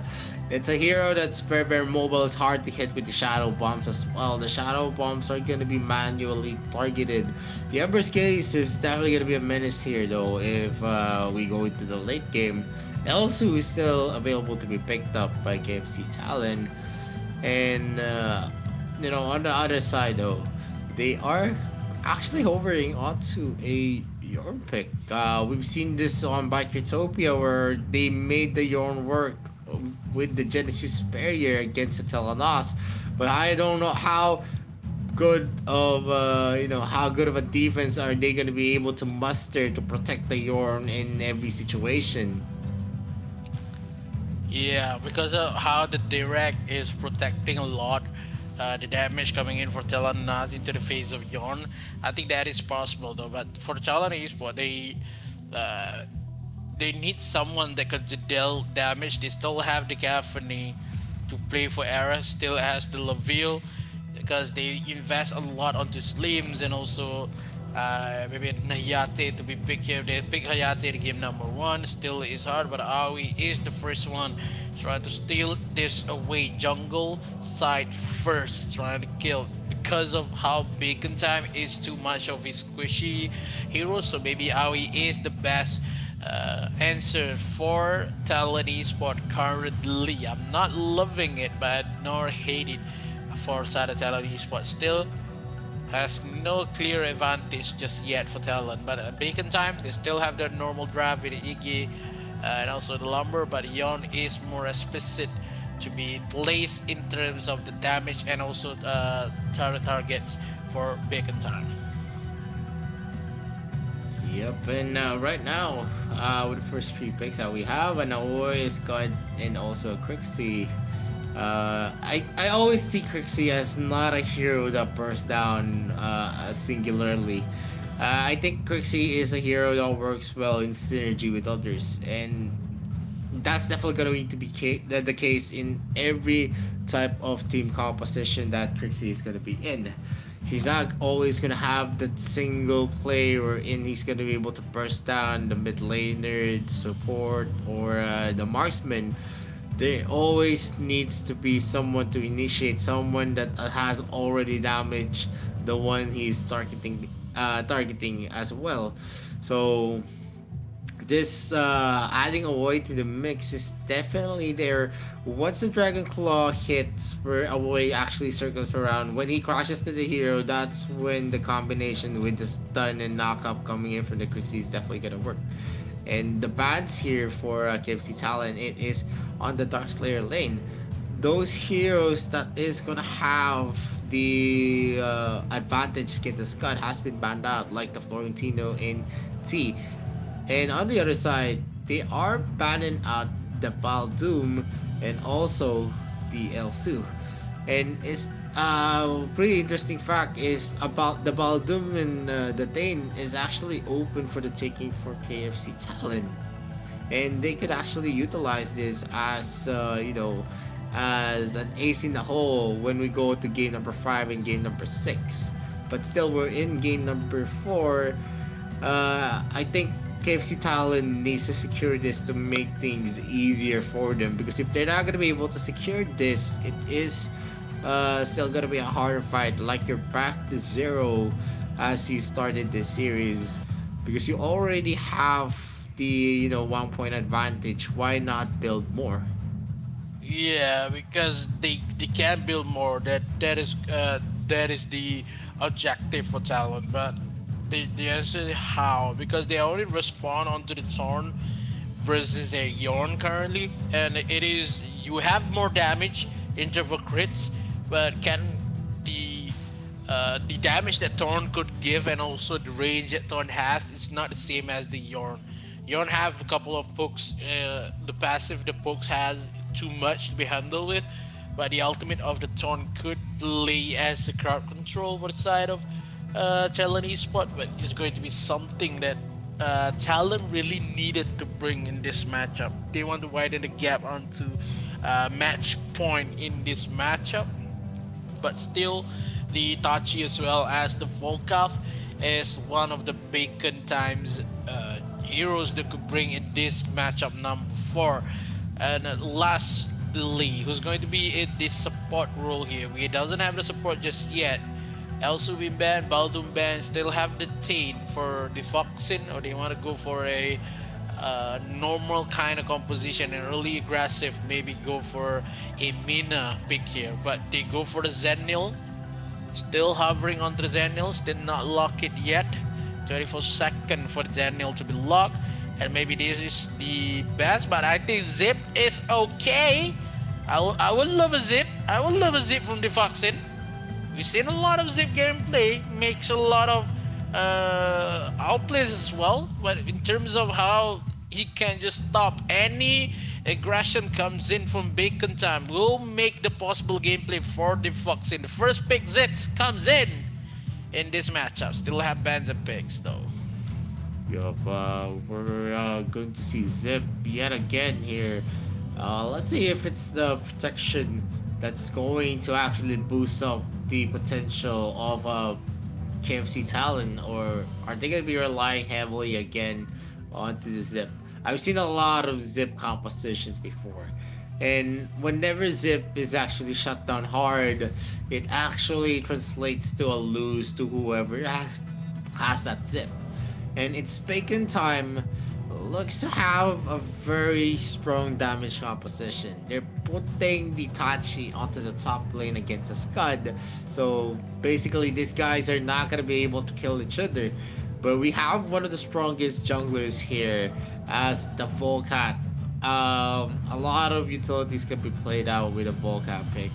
You can actually zero in and dive turrets whenever you have a Volcat as well. The stun, as long as you're going to be able to hit his skill shot, is definitely going to be substantial, and you can actually chain that up with 100 crowd controls as well. Yeah, transition to win or not for the Volca for the side of Bacon Time. Could they do this in the match number 4, trying to draw this out in the best of 7, bringing the possible point and just relieve the moment for RPL Summer in game number 7. But still in game number 4, quarterfinals, lower brackets, Bacon Time. Yeah. Oh, sending it through. He just sent it through. Doesn't want to give it a point for any other members. Just want to deny the movement speed of the members of Talon in that particular order, because they wanted a little bit of a advantages in this matchups. Look how the damages Yon has. The passive itself is non aggressive, but it's trying to trade with the crits has, and I've been pushed a little bit far away. Zips is not going to have a good game here because he's going to be sniped away by Kim Sensei from the from the sides.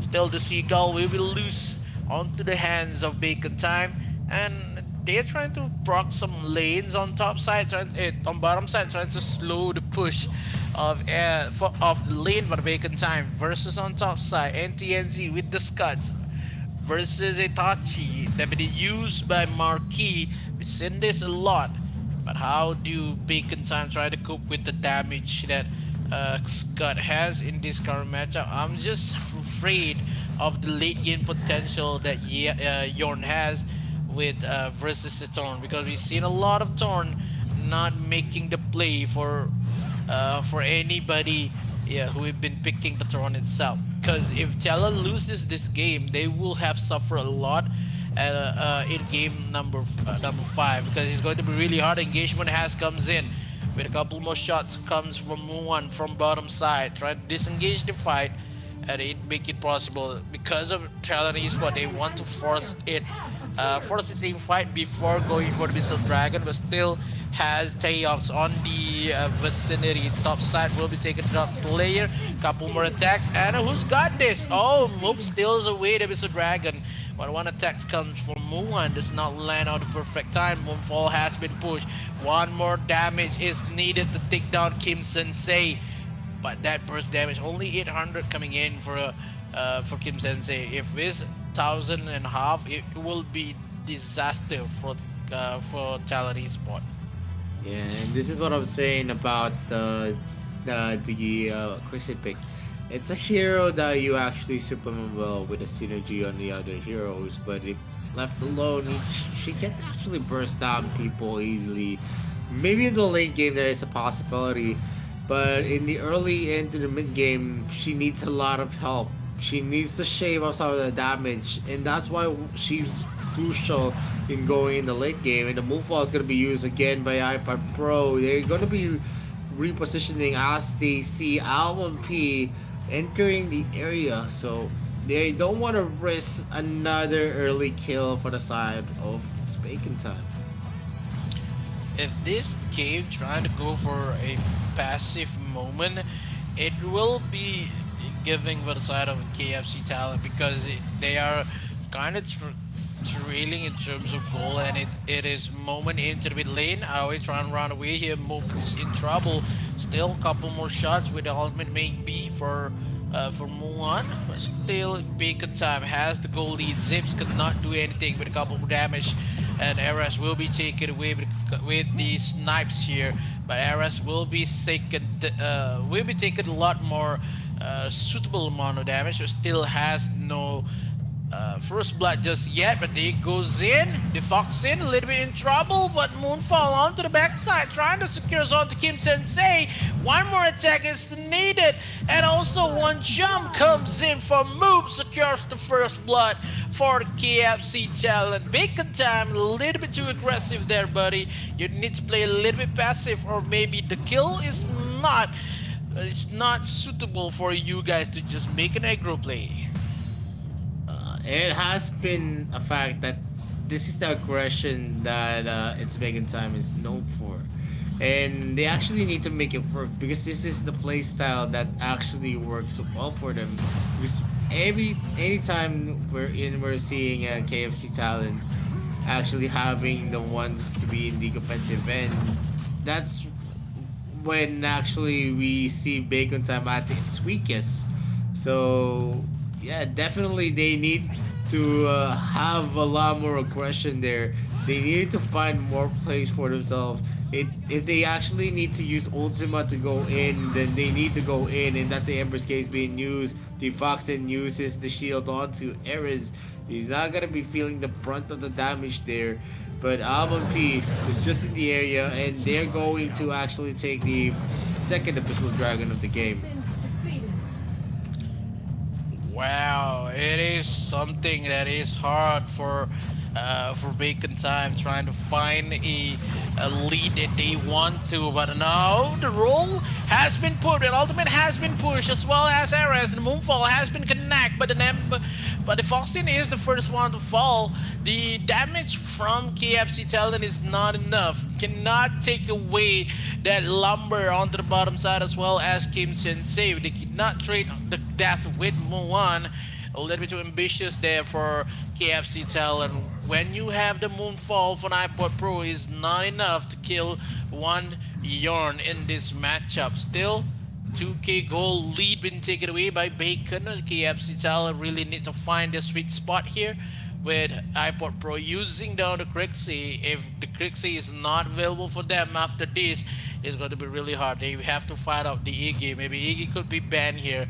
Still, Bacon Time has a couple more games to put. Look at the damage coming in for Kim Sensei. 1,200, but Ultima has been put down and needs to run away. Hyper Pro is the first one to fall. Still, Mook maybe cannot take his route out, but the retribution comes a little bit late here. Still, the members of Bacon Time is punishing KFC Talent. A little bit looks like Talent has ran out of steam here.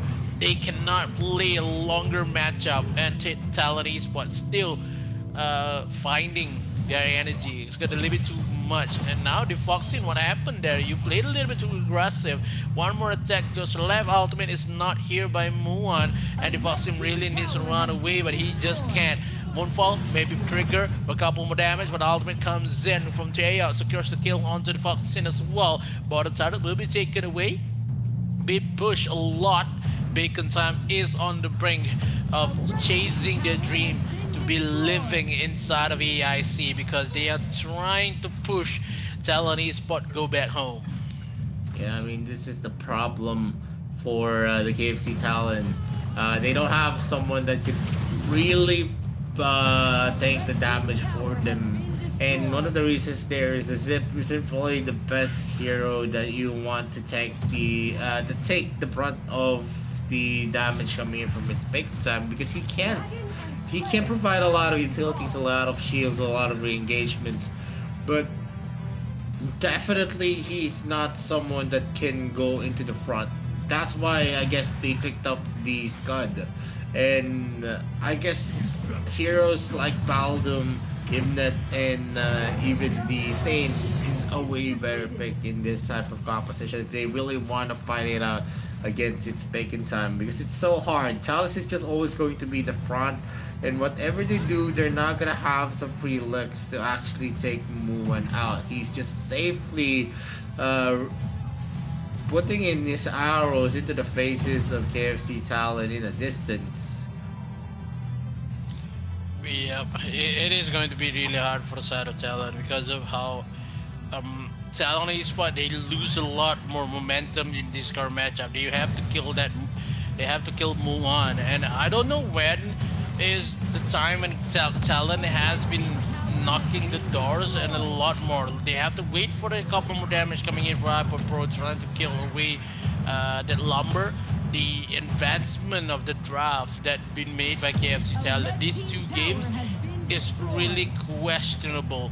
It is hard to see when Talon Esports has the two games on hand, but still cannot make the 4-0 matchup here. The Dawnbringer will be taken away into the mid lane with no casualties into the mid turret a lot. Still on the defense state for the side of KFC Talon, and it is a 3k goal lead that Bacon has. A look at the damage coming in for Kim Sensei.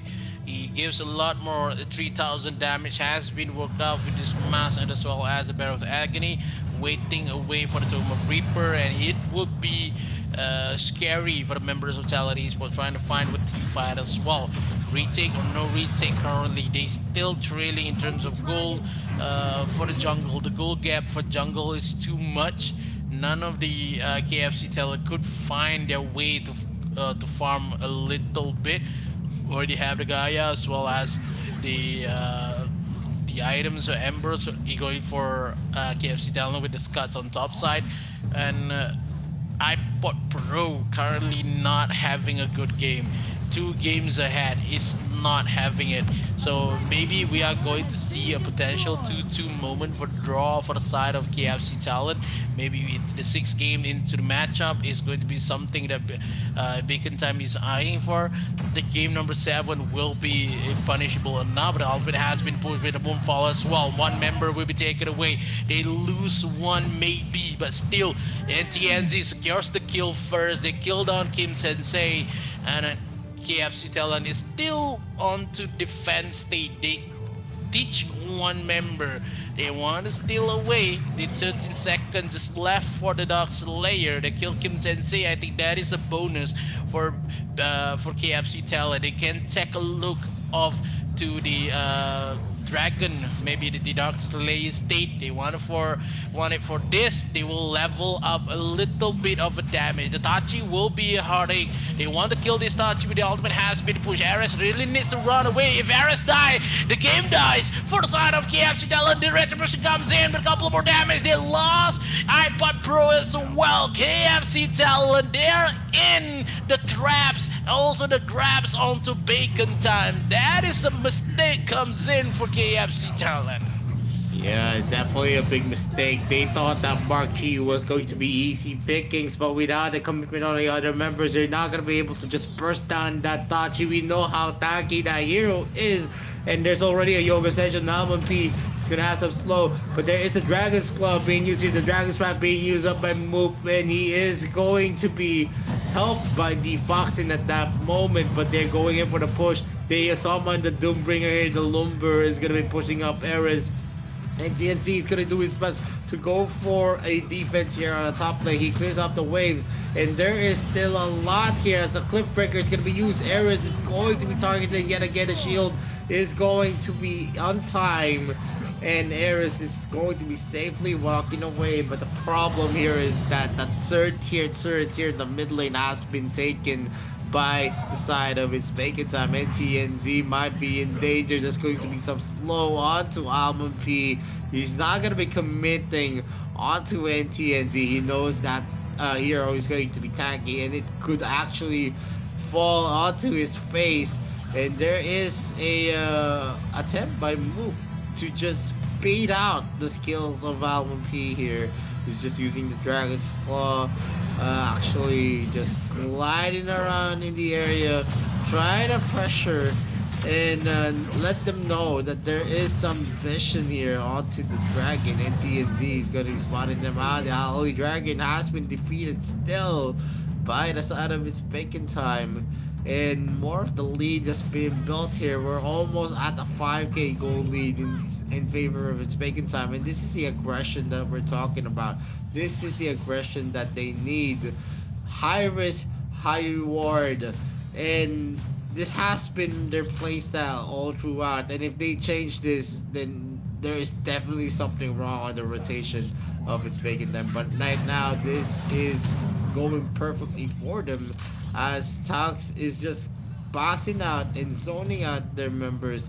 He is going to be pushing anyone that comes near. The Foxin tries to get that stun in. iPad Pro goes for a desperation play. Flicker there. He is going to be saved here by the Foxin, who's going to be regenerating again, but it's not going to be enough as they get the 30th turret as well on the top lane. The only turret left for KFC Talon, their only lifeline, is going to be in the bottom lane.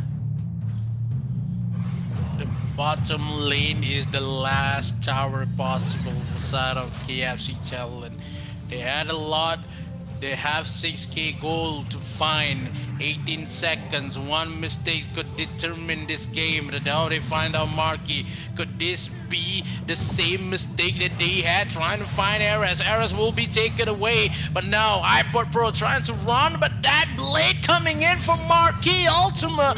As well for Almond P. Takes the head of Mob. As well as iPod Pro. But none of the members of KFC Talent could retaliate enough. NTNZ needs to run away. Ares is still alive. Ares will give much more damage, but the ultimate will not survive for KFC Talent. And Bacon Time takes the game number 4 and make it a draw. 2-2 in this best of 7. Yeah, it's gonna be a big problem here as we are going back into an almost 0-0. 2-2 for both teams. They still need to both of the teams still need 2 wins to actually close out the series, and a very, very unfortunate event for KFC Talon. It's just a strong draft for its Bacon Time, and in terms of what went wrong here, I think it's all about the draft. KFC Talon is not committing the right picks, and it actually costed them this game number 3 and game number 4. Are we going to see a repeat wherein they're actually going to be losing that 4 games in concession, like what happened when they actually fought out against one team? They, after a strong 2-0 start, they actually fall off in terms of the momentum, in terms of the gameplay that they are showing us. Yeah, I think for the side of Talon Esports, they show the same kind of gameplay in terms of the OD game number 4. They're still the same team, that they still have the same momentum, but Bacon Time they switch a little bit with more kind of aggressive gameplay, and none of the members of Talon could cope with the aggression and with the picks as well. is questionable for the side of Talon Esport when they had a couple more aggressiveness in terms of how they want to manage to win this game. Aoi, and as well as the Scott on the top side. This game number 4 has been hurting Talon Esport a lot with the global ban picks, and it is going to show that maybe Bacon Time is more ready, and also they have the mentality set right after the 5-minute breaks, after the 2 games win by Talon Esport, and this is the Bacon Time moment. Yeah, definitely. This is the moment. If they're gonna be able to get a 3-2 in advantage in this series, I think it's Bacon Time is gonna be able to close it out in game number 6. And if KFC Talon is not gonna be able to actually have the advantage here, maybe I think it's time for the AWC champions to rest, and that's not an understatement. It's just so it's just that every time we go into the second part of the series, they're always like this. I don't know what actually comes into the drafting phase for them. Is it overestimation, or are they underestimating their enemies? I don't know. It's just that the picks that they have is right now, it doesn't make sense. Even the earlier series, I think throwing games. I don't want to think that they were throwing that game for because of the strong picks of it's Bacon Time, but in terms of the picks that they were showing us, like the L'Oreal pick, it's just that I feel like they overestimate themselves or they're underestimating their enemies, which is not good in terms of the mindset, because you always want to have, the challenger mindset, that you're always the one behind, you're not the one that's in the lead. Yeah, because we haven't seen iPod Pro plays a L'Oreal ever in AIC, and suddenly it is a L'Oreal gameplay in game number 3. I think I don't know, maybe they want to prove something that is not in terms of creativity, maybe, because that L'Oreal, I don't think that L'Oreal is bad enough. I think that Wukong is kind of Wukong swaps with the Zuka is kind of weird for me, because when Wukong on the Duxley lane is maybe better in terms of Zuka is going to skill faster in terms of jungle, and it's going to be something that is hard to say for Talon Esport, because that draft alone is something that maybe is hard to see in terms of AIC, because it's for me also, I didn't understand what Talon Esport trying to give in that game number 3 and game number 4, because the draft doesn't make sense, and the draft is not up to par and standard in terms of Talon Esport itself, because it's too much of a gap from game 1 and game 2 and coming game 3 and game 4. That is too much of a maybe it's time to just back into the game and back into the same draft that they do before this, because too much investment they wasted, and too much of a lower tier kind of heroes they bring that trying to win, and it cost them 2 games, and now it's a draw. So maybe Talon Esport is not in terms of draft in the longer games, we might see a problem like Buriram United once had in AIC, because Buriram United cannot play 7 games. That is a fact. Before this, Buriram United can win a best of 3, best of 5, but when it comes to best of 7, it's not Buriram United's game. But they did win the best of 7 in the AIC 2021 finals. But at this time, I don't want to be. If I was in the team, and I was a player, I was a coach, I don't want my team to actually, be in a position of leverage.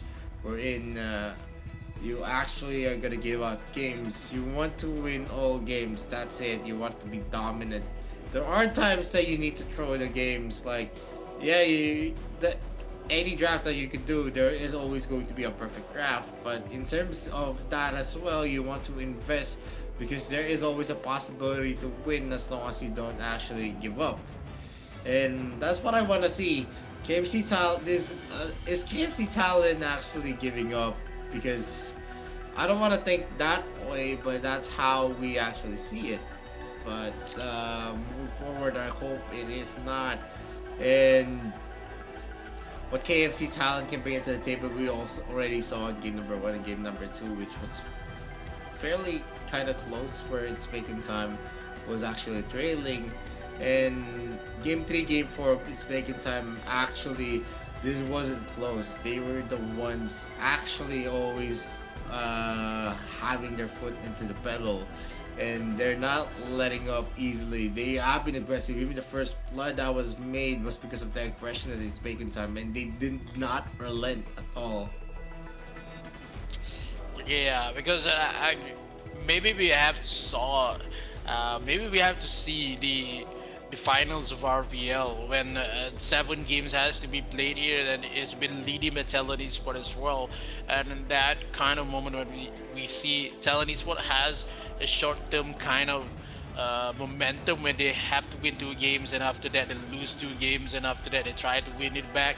It is hard to see when 4-0 is far-fetched for the side of Talon Esport as well as Bacon Time. But for Bacon Time, they played it really well in terms of game 1.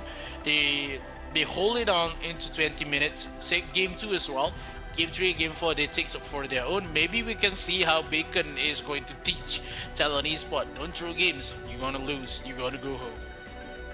Yeah, definitely. And there's still a lot of picks. Like I said, on the support position, instead of the Zip, they still had the Baldoom. They still have the Thane. And Imten as well is definitely way better than the Zip. Yes, you can use out for the utility, and there's a reason why it isn't in the meta right now. Because you want someone to actually give you a lot of, that can soak up the damage. Heck, even Tachi and Wonder Woman is a better support than that pick. And I pick Roxy over the Zip any day. One of the reasons is that he's just too squishy. And looking at the scoreboard, we have a 6 kills in deficit in favor of its making time. And look at the damage being done here with Team Sensei, 130k, not even half of what Hyper Pro was doing. Muwan as well, 100k against a 90k of Varus. Defoxen, not much of a damage dealer there, 16k against Stocks, 30k. Almost all of the damage being done by the 3 that I mentioned is actually, substantial enough to support the ADC and also the mid laner. And they've been doing a bulk of work for its Bacon Time. Muwan, Kim Sensei, and Taux have now found their groove. They are the ones being aggressive, and Apapro and Neres and Defoxen could actually not last in most of the times that they actually meet. Yeah, 15 minutes into the game as well. Bacon Time takes a lot of lead in this matchup number 4. They had the momentum on their side, and for the MVP is Bacon Taeyox. Has the best game with the Lumber, currently with 3 kills and 0 death, 4 assists, and has a role goal difference onto 1,000 goal for the team itself. So kill participation 70%, not much, but still has the better kill participation rather than the Foxin onto the side of Talon Esport.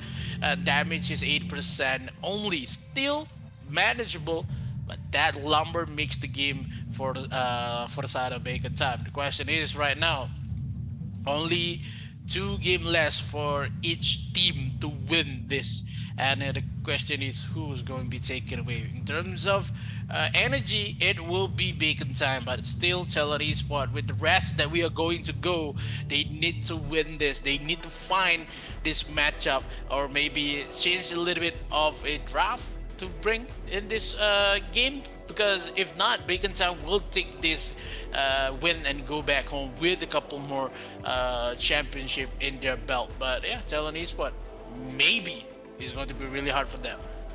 Yeah, I mean, a change of pace, a change of drafting. Drafting is definitely going to be the key here for KFC Talon.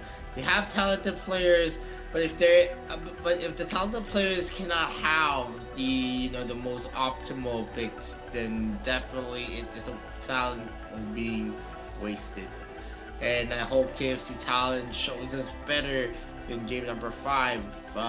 If they lose this, definitely maybe it's gonna be a repeat of the first series they fought out with one team that they are going to be losing in game 6. The game 3 curse started with them. Whoever loses the game number 3 actually loses the game all throughout game 3, 4, 5, and 6. I think there's a big chance that KFC talent is going to be fumbling here, as long as they're not going to be picking out those strong picks. They need a lot of convincing for me to actually say that they are doing better into the series, because they are a team that usually grows weaker as the series progresses.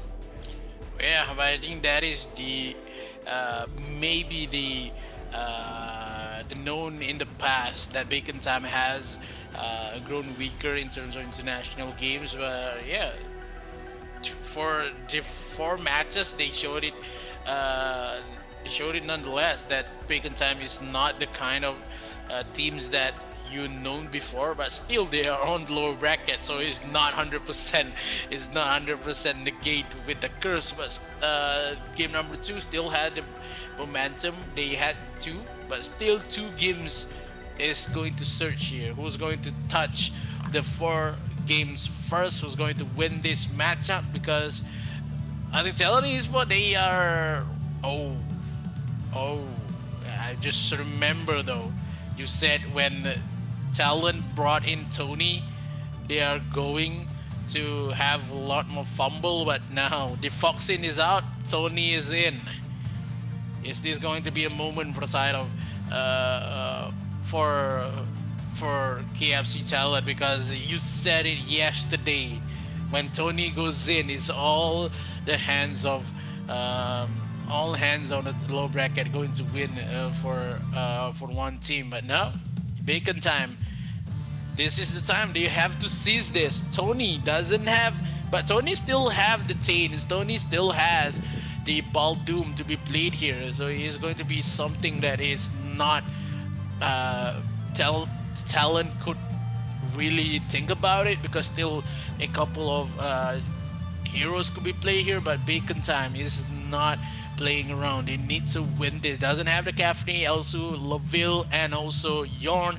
They may be going to use the Telenas, the Valheim, maybe for the Torn itself, maybe a Ryoma on the side. We will know in this draft banner picks game number 5. Yep, and the bans have been are starting, and still Omen is going to be the ban of choice. Aya is still gonna be banned out. Lorian and also Nakrot is still gonna be an open ban here for KFC Talon. They're not gonna let that heroes be easily taken. Roxy is going to be hovered here by its Bacon Time, and they already locked that in. Lorian as well has been banned. First pick, it's Bacon Time, and all throughout this best of 7, where they in games number 3 and game number 4, they had the advantage to always be in the first pick, and that could also translate yet again here, as a lot of the meta picks are still open, like the Nakrot. Nakrot is being hovered into here as the first pick. With the substitution of Sony, maybe KFC Talon is actually wanting to change the pace for their team. But the last time they did this, it still went into the side of the team that had the momentum in the second half. Ellender is going to be the first hover here by KFC Talon, one of the favorite heroes of Moop. And you're also going to add one of the comfort picks for iPad Pro, the Liliana. So they're going in for comfort picks for themselves. It doesn't matter if it's a first or second pick. The Nakrot pick is still going to be very, very strong in terms of being able to go for the 1v1s and also the rotational ganks. But Ellender is a hero with a faster clear speed, and he's able to pop off early just as long as he's gonna be able to pop his passives on the enemy hero. Yeah, I'm looking for it. I'm looking forward to move using Don Elendor. We saw how capable he is and has much more potential in terms of that Elendor pick. But now Liliana on the side, they still have one teen, and they have to pick this teen or Baldoon first for Tony. If not, Celadis Bacon will ban out that kind of buffy tank to be taken out. So UA as well as Joker may be one of the best pick that Bacon has.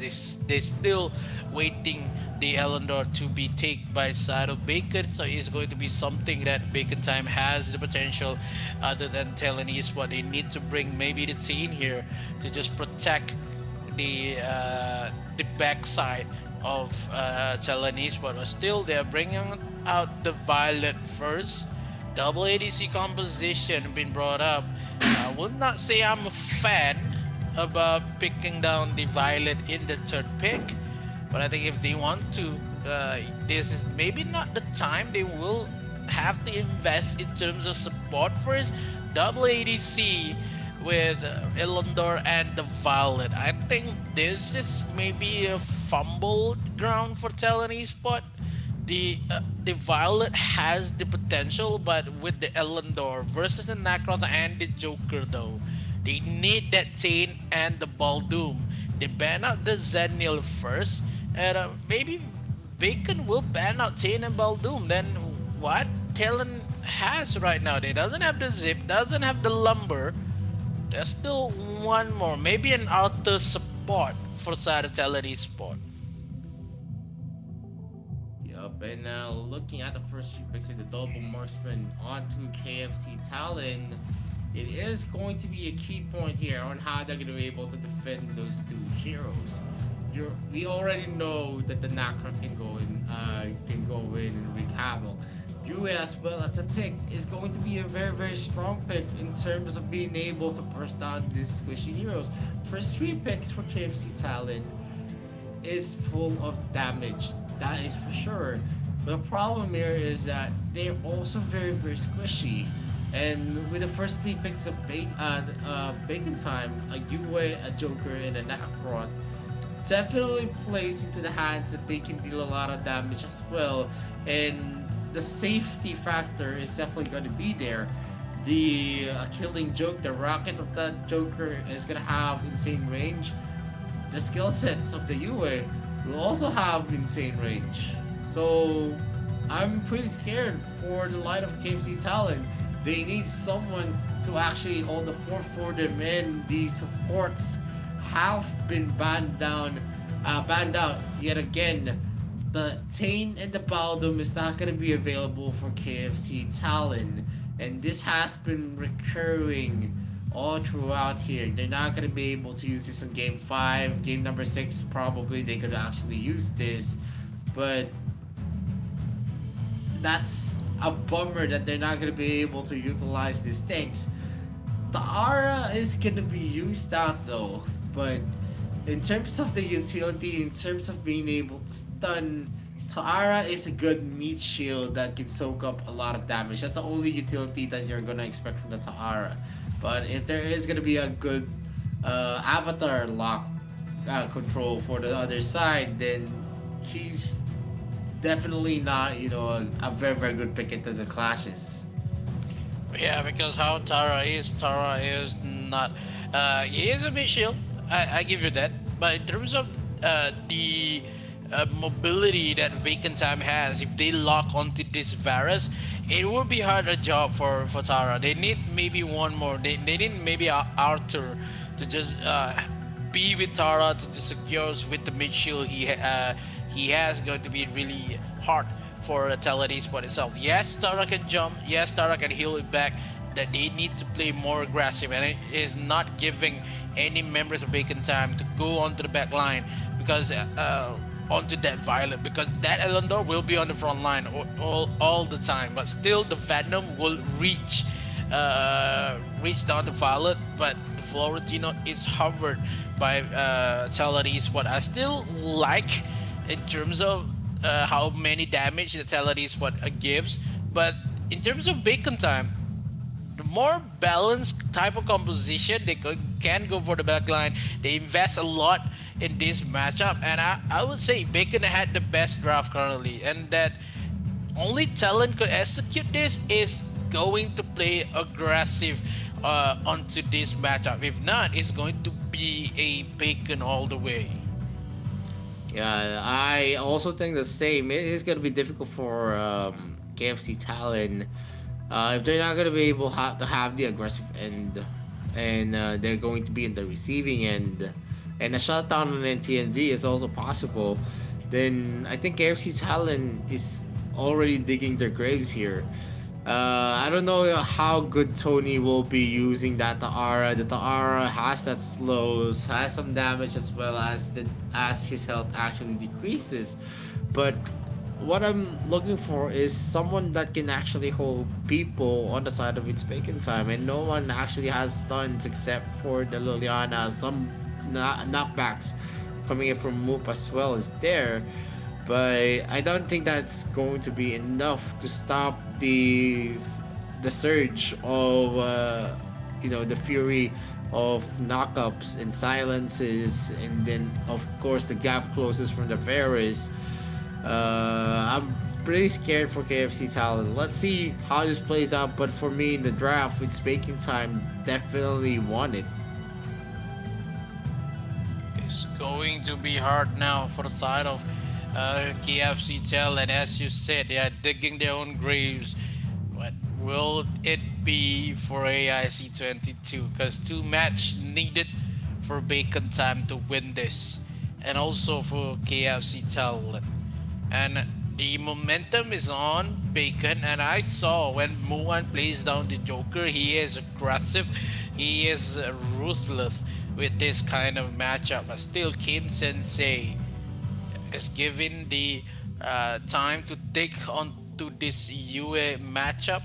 It will be something that it is kind of hard. As you mentioned before in game number 2, is that whatever happened in that matchup, LMP will have an upper hand against Moop. The damage and also the movement that LMP has is much of a convenient to kill down Moop itself. NTNZ had a good game first 2 matchup. In terms of the picks and drafts in game 3 and 4, is not on the side of NTNZ, and Marky this time has the Yenna. We saw how Richter he plays with the Irie itself in game number 1. Plays it really cool, plays it really good. But now the question is, do Tony and Ares could play it really well onto the Mr. Dragon? Because Muan and Taeyong has the better drafts here. Yeah, but that's gonna be one of the biggest questions. As Bacon Time, the range has been discussed here. There is gonna be some range on the side of KFC Talon onto Ares' hands using that Violet, but there's gonna be a physical deflect here from the Joker. There's also insane damage, arguably one combination from Yue. You're gonna be suffering from your health being shaved up to 1/4 of your health, and one killing joke usually is gonna be enough to get a kill. So the long range game of Bacon Time is also going to be playing a factor here. If they're going to be able to successfully use it to suppress the members of KFC Talon, I guess they already have the game on the bag. They're going in for a 3-man start here. Maybe they actually want to go for an invade. The answer is going to be no. They're just deterring and checking on the area as they don't want any invades to happen on their side.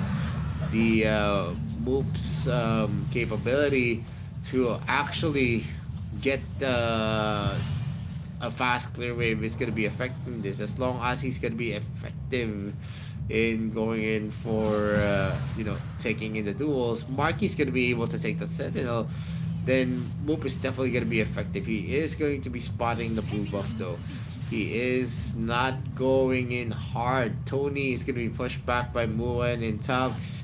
In terms of the aggression in the place that is going to be expected, this Bacon Time has way more of the utilities that you want. You have Mu wants a killing joke. You have his empowered strikes, empowered shots. I mean, and then you also have the long range from Kim Sensei, who's just going to be damaging in the distance. Tony is just basically just gonna soak some of the damage here. Move is just standing here, waiting for the creep wave to safely take it away. And Tony has been the target by Kim Sensei here. You're not gonna be able to take it. NTNZ is just gonna go for a safe clear as well. They're not opening up the spots here. Ares is safely just playing it out here in the bot lane. They're not getting out and they're not creating here, but Tony almost gets taken out. The killing joke is gonna get a hit, but he regenerates enough health to actually last that. And that is only the start. Yeah, that is a good damage has been land over there because it is a momentum been given away, but that how? Okay, the re-engage comes in on the bottom side, and now first blood coming in with the Phantom from Teo claims the first kill, but that is a Tara. Tara has no damage. What Tara could do, and Hyper Pro really needs to run away, but a couple more combos comes in for Kim Sensei, and see how Bacon Time already had the lead in terms of goal. They have the momentum currently. How do KFC Talon want to shut down onto that Nacross? It will be substantially hard to kill this Nacross. Couple more bloody kiss. One more Venom is needed. Maybe he wants to go for a couple more damage, but still needs to wait for the Curse of Death to find a couple more damage. The Tara is hard to kill, but the rest of the members is not. So Kim Sensei really need to focus around with move. Maybe I put Pro in mid. Ares is the job for Taeyox. Maybe for kind of laughter for Muan itself. So all the members of Bacon Time has one job. He can't kill down the members of Talon only one shot. So they need to go for a picks that that could benefit Bacon Time right now. So they have to wait for a couple more damage, but a little bit aggressive here comes in for Tony. Still has no Curse of Death, but still gives much more damage coming in for the Taeyong as well as Muan on bottom. And they are trying to chase down Ares first, but still has the Venom for Taeyong. In the mid lane here, a couple more damage for Kim Sensei, trying to push away, but the Metamorphosis has been land from Moop. It's not enough for the side of Kim Sensei as well as Moop in mid lane. They have to trade a couple more damage.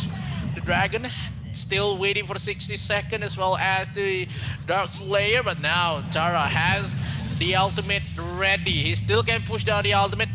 The health will go up, and the members of Bacon will disperse at that current moment because he knows that he cannot just kill down the Tara, and that's a little bit too early. They need to find Ares. It's not on a not suitable position to just kill down the Violet in terms of early. But for members of KFC Talent trying to go for the bottom push before the Mr. Dragon has spawned in this matchup, they have to just guard down this area before of that objective going in. But a couple more damage. Kim Sensei need to flickers out. Muan trying to find a kill onto Ares. First that kills as connected, but now they trade with Muan and been killed away by Tony itself. They need a Curse of Death. Maybe the Tomb Reaper coming in for Kim Sensei to just kill down this Tara. A little bit too ambitious, but one attack just left. And they take the first turret in mid.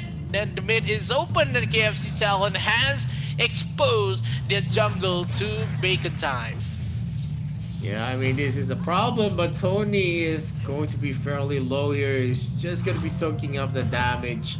And that's what you expect from a Tara. But in terms of protection, we saw that he was not able to help Ares at all. And that's, you know, I don't know, that's going to be repeating in a lot of instances because it is going to be hard in terms of being able to protect with no utilities at all. You don't have crowd controls. You only have slow, and there's so much that a slow can actually just do.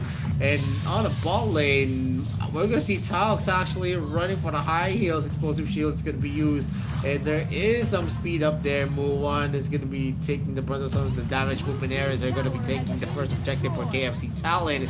They take the bottom lane turret, and they are going in hot, maybe going in for another turret of for themselves. But Kim Sensei is there on the mid lane. He's gonna be spotting out KFC Talon. Are they gonna be able to take a push? The answer is no. They're not gonna be able to capitalize on what they have as a lead, and TNZ doing his best here. He's not gonna be having a good time as long as he's not gonna have the visuals on where the positions of KFC of Team It's Bacon's members are. Venom's gonna be used by Tux. He doesn't hit move. Move is gonna be caught out. That's going to be the judgment's played. The Jury of Fury actually has one up over to Move, and we're gonna see Muan go for the engagement there. Hyperflow is gonna be able to dash, but Ares is definitely not gonna be able to live, and he is gonna be another casualty to the name of It's Bacon Time. Yeah, he's going to get smoke over that. KFC Talon is no. They are hard to just guard down. Only Tara can just defend Ares, but Tara is too mobile. He gonna just follow the movement of Ares a little bit too fun.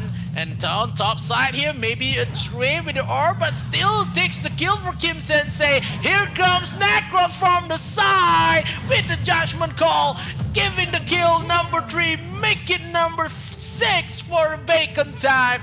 Double kill for that LMP, and Bacon Time takes the lead in terms of everything in this game. Oh man, it's Bacon Time having the advantage here, and this has been the biggest problem for KFC Talon. They don't have anyone that has a utility to help them initiate, help them to hold, and it's already evident on the clashes that's happened and the pickoffs. Tony can just be in the front, but still not able to actually do anything. Marky's gonna be spotting out ATNZ, and he is just going to be running. He's not gonna be fighting Florentino in a 1v1 duel unless there is going to be a duel in place. Tony is doing his best, rising win by Kim Sensei to position himself up. Ooh, Ares going out, and Ares might be taking onto the top lane. Alma P finishes off Ares. They get that Holy Dragon, but at what cost? An objective, and most of the positionings here are actually being controlled by It's Bacon Time. Alma P and the others are actually running fast. They want to actually get Move and then TNZ, but because of the rotate there, they're already spotted up. Almost gets a kill onto Tony. Almost.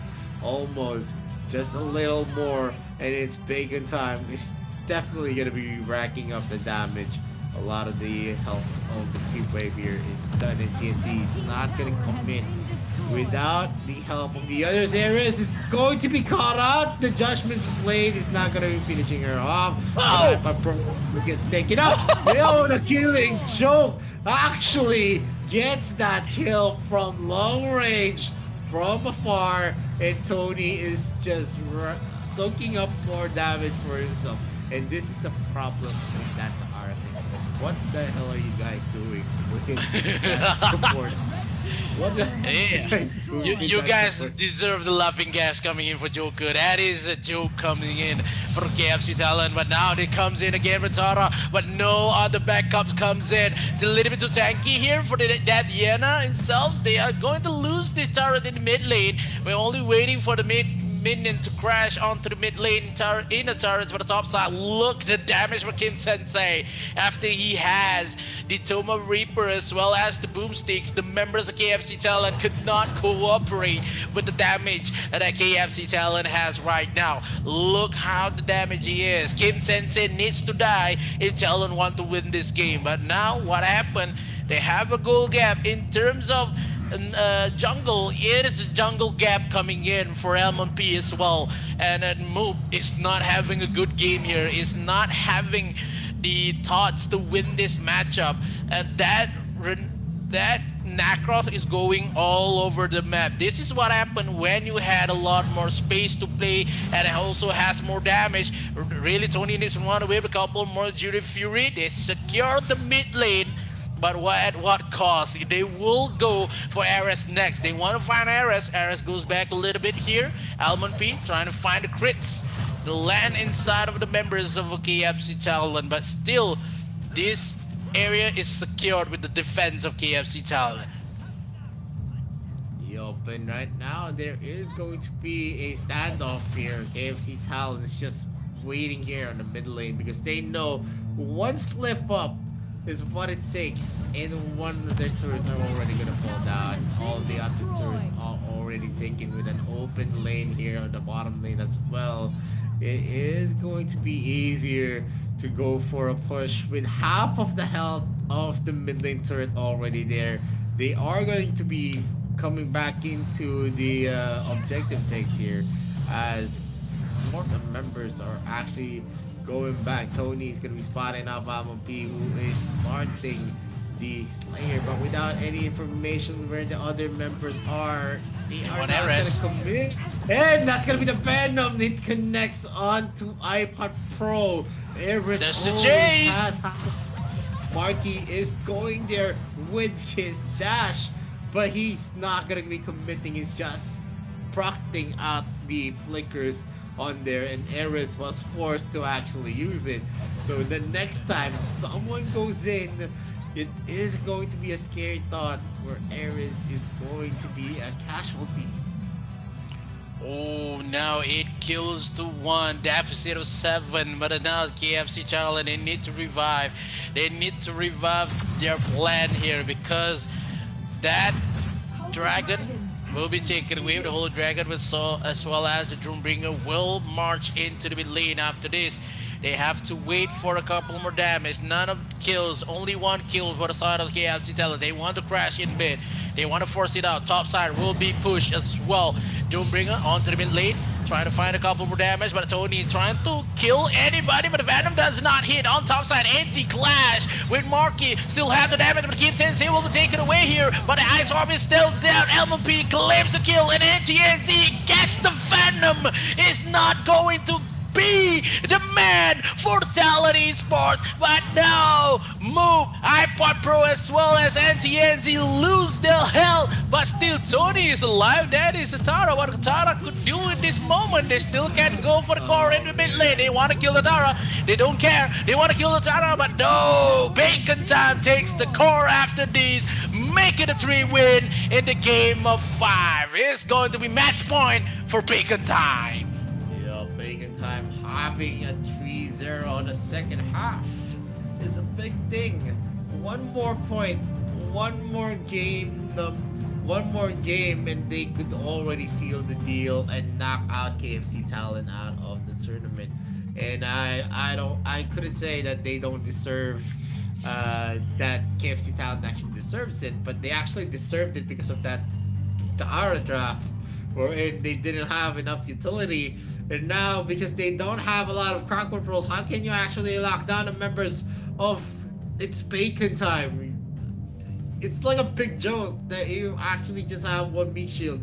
I understand that it could be one meat shield, then have someone that could actually set. But at this point, I've seen the Tara being used before by one team, but they paired it up with a lineup with a lot of crowd controls. And definitely, It's Bacon Time took advantage of that going here on game number 5. Game number 6 is definitely on their sights. One more win, and it's all we can already smell the bacon. I think if Talon Esports, they bring out the Tara, they pair it with the Arthur with Frostcape. I think that is better than Florentino. I think because of how Arthur has mid shield and also has the crowd control. Not much, but it is enough in terms of how Arthur could play a little bit longer and has more damage in terms of that fight. Yeah, when you draft with the double ADC composition, you need more than one mid shield, and Florentino could not do it. Florentino, yes, you had explosive shield, but in terms of the health of Florentino itself is not enough to just happen to be a burst damage coming in. You have Yue, you have the Joker, and also you have the Nacros. That is not enough for the Florentino. It's too much mobility to just escape the Gentleman's Duel, and also it's too much damage to deal with the Florentino itself. So talent is what they deserve the giving the game for the side of Bacon Time, because of how the draft is not good as well in terms of how many times talent is in this place, because that Florentino is not going to make it for that game itself, and one match away for winning for Bacon Time. Yeah, one match away, and very, very deserved win for its Bacon Time. They had a better draft. They really thought it out well. Problem here is that in the first 3 picks, you could have picked up Patain, you could have picked up Baldoon. Yeah. You could pick up any other hero than Taara, but they did not. All throughout, even in game number 4, they did not. They had the leeway to, because they had the advantage in terms of not being able to use that support just yet. It was already used up by your opponents, and I don't know, it's just that I felt like the draft for KFC Talon was just lackluster. I don't think that they thought it out well. Maybe they thought that because they needed a tank, they needed someone like Tatara who's just gonna be able to survive, and we saw Tony survive much of the fights. What didn't survive is his teammates, who he's supposed to protect. He just go upset. He just go aggro. Hey guys, I go aggro right now, and just look at back. Where are you guys? I'm dead, man. I'm dead. I'm not here, man. You're too far and too tanky. You have regens, but what do we have? We have damage, but we don't have any armor though. What is your job? You have to protect us, but yeah, even if he tries to protect, I don't think he's gonna be. It's not even enough. He doesn't have. I think Key would have been a better protector at this point. He would just use Dragon's Bane and push everyone back, or maybe a Superman actually. Yeah. Yep. Superman. Yep. I totally agree. Atara, yeah, it's slow. I do think Taara is a good utility hero. It's just that the composition that they had no utility, and that's a disaster waiting to happen in any kind of contest. If you don't have crowd control, if you don't have anyone to initiate for you, if you don't have anyone to actually protect you, like knock back the opponents, push back the opponents. Basically, you're just waiting for your allies to die, and we saw that going into this game. There was some stunts coming up from Hyper Pro, but there's just so much that he can actually do at that moment. There were some slows coming from Tony, but they're just going to actually use Cleanse, and then the people, the utility that they have, the Venom, the dashes. Yena also had dashes as well, and silence. That always connected to Ares, and Ares was always out and down of the count. It's not his fault. It's just that the draft wasn't really capable to actually give them that leeway to have the advantage, even if they went on the offensive. And we really hope that they went to the offensive, but they couldn't. They couldn't go into the offensive because one of the reasons there is who's going to initiate. It's always going to be Hyper Pro who's going to be initiating on their side, and then after that, who? No one. Yeah, that draft. I understand that draft is really needed to play all in aggressive, but when it comes to aggressive, Bacon Time is they had the early game composition. They had Nacron, they had Joker as well as Yue. After the Tome of Reaper, none of the members of KFC Talon could deal damage to them, and also they cannot play aggressive because because of the pokes coming in for Kim Sensei after the killing joke, and also the can of laughter is much of a troublesome for the side of KFC. I don't know why. They already seen the Joker for the second pick, and they last pick for the Florentino. You know, Florentino is not good versus the can of laughter, as well as the burst damage that Joker had, and as well as the last pick for side of Beacon Type is the Varus. I love the Varus pick, but if they want to go maybe the G pick for replacing Florentino, they still have.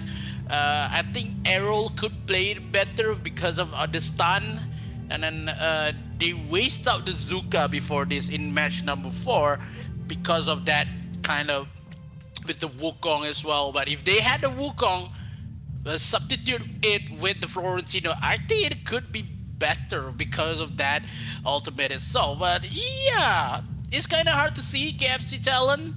They are losing a lot of Almighty over here, and the might to stay in this AIC. One match point, and one match away for Big in Time to survive this AIC. And the MVP will be Kim Sensei with the 3 kills and 8 assists, 0 death. I would say not a lot of MVP today had a death in it. Maybe you had a couple of easy matches and also easy kills, but in terms of errors, been caught up too much with the dive composition comes in from Bacon Time. So yeah, last match possible for side of Bacon. Can they do it? Can they do this? Yeah, and because of talent, has none draft in this current matchup. They will suffer a lot. Game number 6 definitely is, if it's the same draft for we actually see, I think KFC talent needs to take a rest and maybe compete on another international tournament, because the draft that they are showing definitely trashy. We'll discuss that more as we progress on to game number 6. But before we go to game number 6, we'll go to a very short break. My name is Vittorio, this is Mikos, this is the AIC 2022. We'll be right back after this short break. It's time to shine and go take flight. No pain, no gain. If you don't wanna fade away, the both ways, hope pays. Heroes moving silence when they say the day. Yeah, I'm a queen. I overcome relentless pain, and I got it in my genes. I pass through anyways crisis, no matter what the price is. Prepare, protect my people, always beware. There's always new rivals everywhere. Bomb you on the right declare. I'm riding to the air. Fight for what I stand for, what I stand for. You test me, then I go Rambo, Rambo. I'm quick to grab the grip and go. I'm best with it. Okay, I'm lit. My mind's on fading mode. I'm flexing it. Okay, I'm wild. I'm tripping on my mind, investing it. I'm still high-minded. My destiny, you'll find it hard to find it. Winning street, my dubs elite, I bring it. Yeah. 50 feet step back, I'm about to split my G, I'm with it. Yeah. Sun shines, I dream bigger. Believe in myself, I maintain rigor. Be what I wanna be, don't be little. Me. No pain, no gain. If you don't wanna fade away, the both ways, hope pays. Heroes moving silence when they say the day. Yeah, I'm a queen. I overcome relentless pain, and I got it in my genes. I pass through anyways crisis, no matter what the price is. Prepare. Hey, send me up at any location, I hold up and mow them down. Look at the constellations for consolation while I retain my crown. Back in the background, I'm a background, what goes gon' come back round. I'm self-made, built every day from the ground up, I say it proud. No pain, no gain. If you don't wanna fade away, the both ways, hope pays. Heroes moving silence when they say the day. Yeah, I'm a queen. I overcome relentless pain, and I got it in my genes. I pass through anyways crisis, no matter what the price is. Prepare, protect my people, always beware. There's always new rivals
And welcome back to Arena Villa International Championships 2022. My name is Vittorio. This is Nikos. We are back in this game number for game number 6 of this best of 7 series between KFC Talon and It's Baking Time. And It's Baking Time actually takes the lead with 3-2. So they need one more. This is match point already, and if they lose this, we go back into game number 7 with all picks and bans resetted from before we started game number 1. If we are going to game number 7, I would say legitly Talon is what could win because of how their draft in game number 1 is somehow okay rather than the game number 3, 4, and 5. It is hard to say that game number 6, KFC Talon, you had Baldoom, you had Tane, play around that, man. It is hard because of Bacon Time. They only have, maybe they want to go for, they don't have the Lumber, they don't have the Tane, and also the Baldoom. They much more for, they already have the Tachi for the Dark Slayer, but in terms of the support role, I don't think Bacon has a lot more. Maybe they want to force down the Roxy, still have a couple more, maybe a Zip or maybe a Krezix to be exact for side of Bacon. It's hard, but yeah, KFC Talon, they have a lot more support kind of role that has a lot of tanky composition to be won. But Bacon Time, they draft pretty amazingly before this, and that is, look at the faces. They know they are going to win this. I'm looking the same here, but what happened if one of them is not going to win? I'm just loving it that Talon and Bacon, they have the same kind of sponsors right now. They both have KFC though. Then that is the one point, and it is making me hungry right now. God damn it! But it's okay. Oh no, you're not gonna be kidding me. Bacon God's Omen though. Alright, they takes down the Omen. What? Talon Esport. Maybe they want to rush down the Yena here. Maybe the cheap pick is an early matchup. They doesn't have the Florentino already because they used it before this. That is kind of a lot for Talon Esport. They want to go for the Talon Nas Baldoom if they want to. It still has maybe the Talon Nas and the Tane. Is hard to think about it because I haven't go for the 6 game a long more. I still want to see Valheim, but Emily's support, I kind of like it. If they want to with Emily's support, but it's kind of okay with the pair with the Caffney. Caffney and the Emily though. I would say they need that Emily to go for the Dark Slayer rather than supporting Caffney because they usually go for Caffney and the Baldoom. So Bacon Time brought up the Violet, still support, maybe the Krezix to be played. Maybe they had Alice to be played also. If they want for an Alice, just want to give a hard time with the silence onto the face of Caffney with the hits and fits. But Zenial is the answer for the side of Bacon Time. I kind of love it. I love how the Zenial and the Omen going to be played by Bacon here. Yeah, but now on the first 3 picks of It's Baking Time, pairing it up with an Omen, that's gonna be a solid pick for sure. If they do lock it into that signal pick, and you pair it up with a Violet as well, a lot of damage is definitely there for the late game as long as Violet is gonna be able to scale.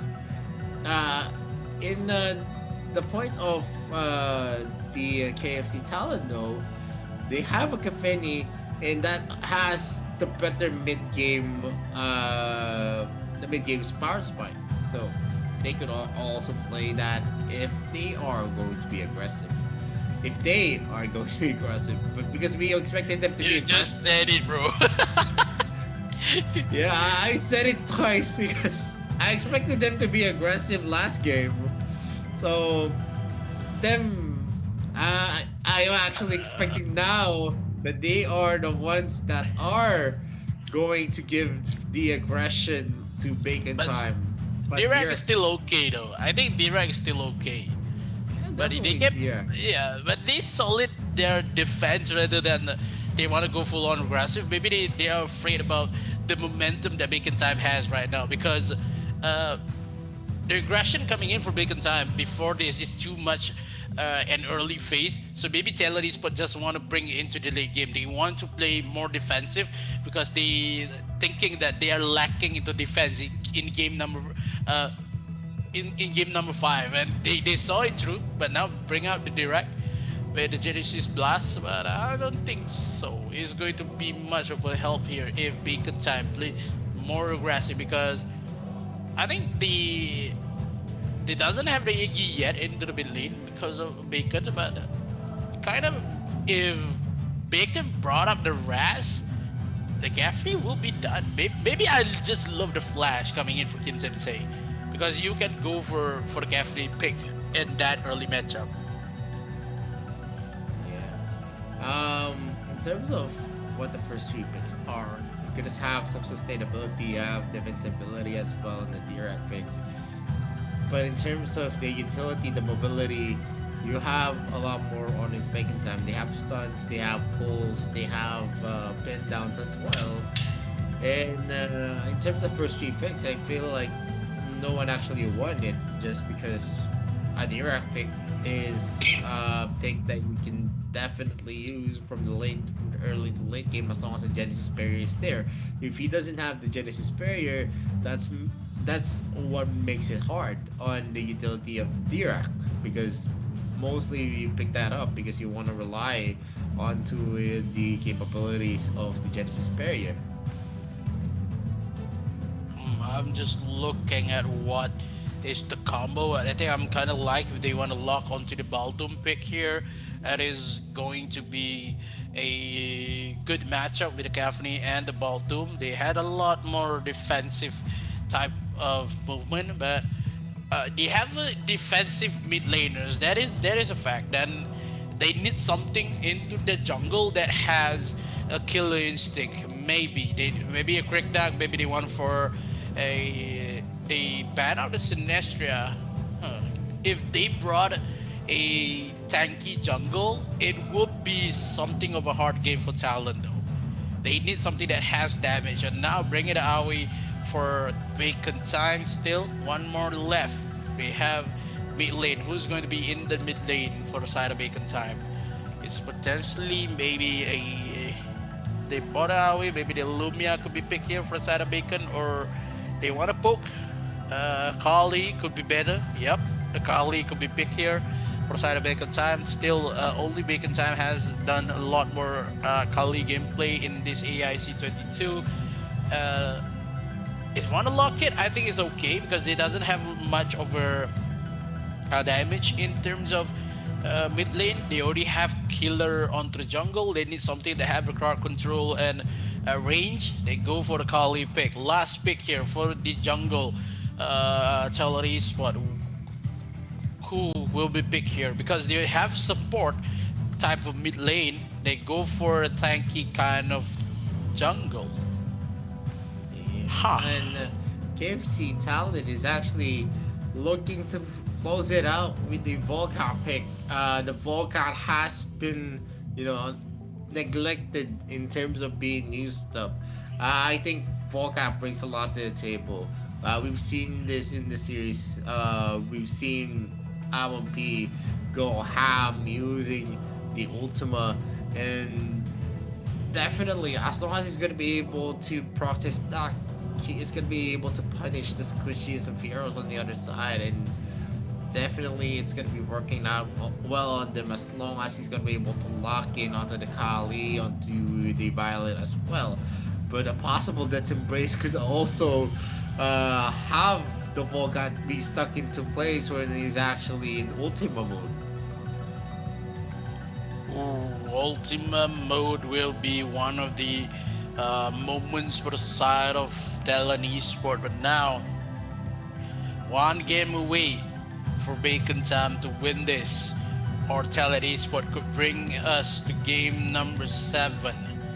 The question is really hard, but who's going to make it? But Talon Esport looks like they are irritated enough and laughing what happened in this game. They are not mad on what happened in this matchup. They are still able to control the mentality, and that is good for talent. But only one game away, it would change the expression for themselves.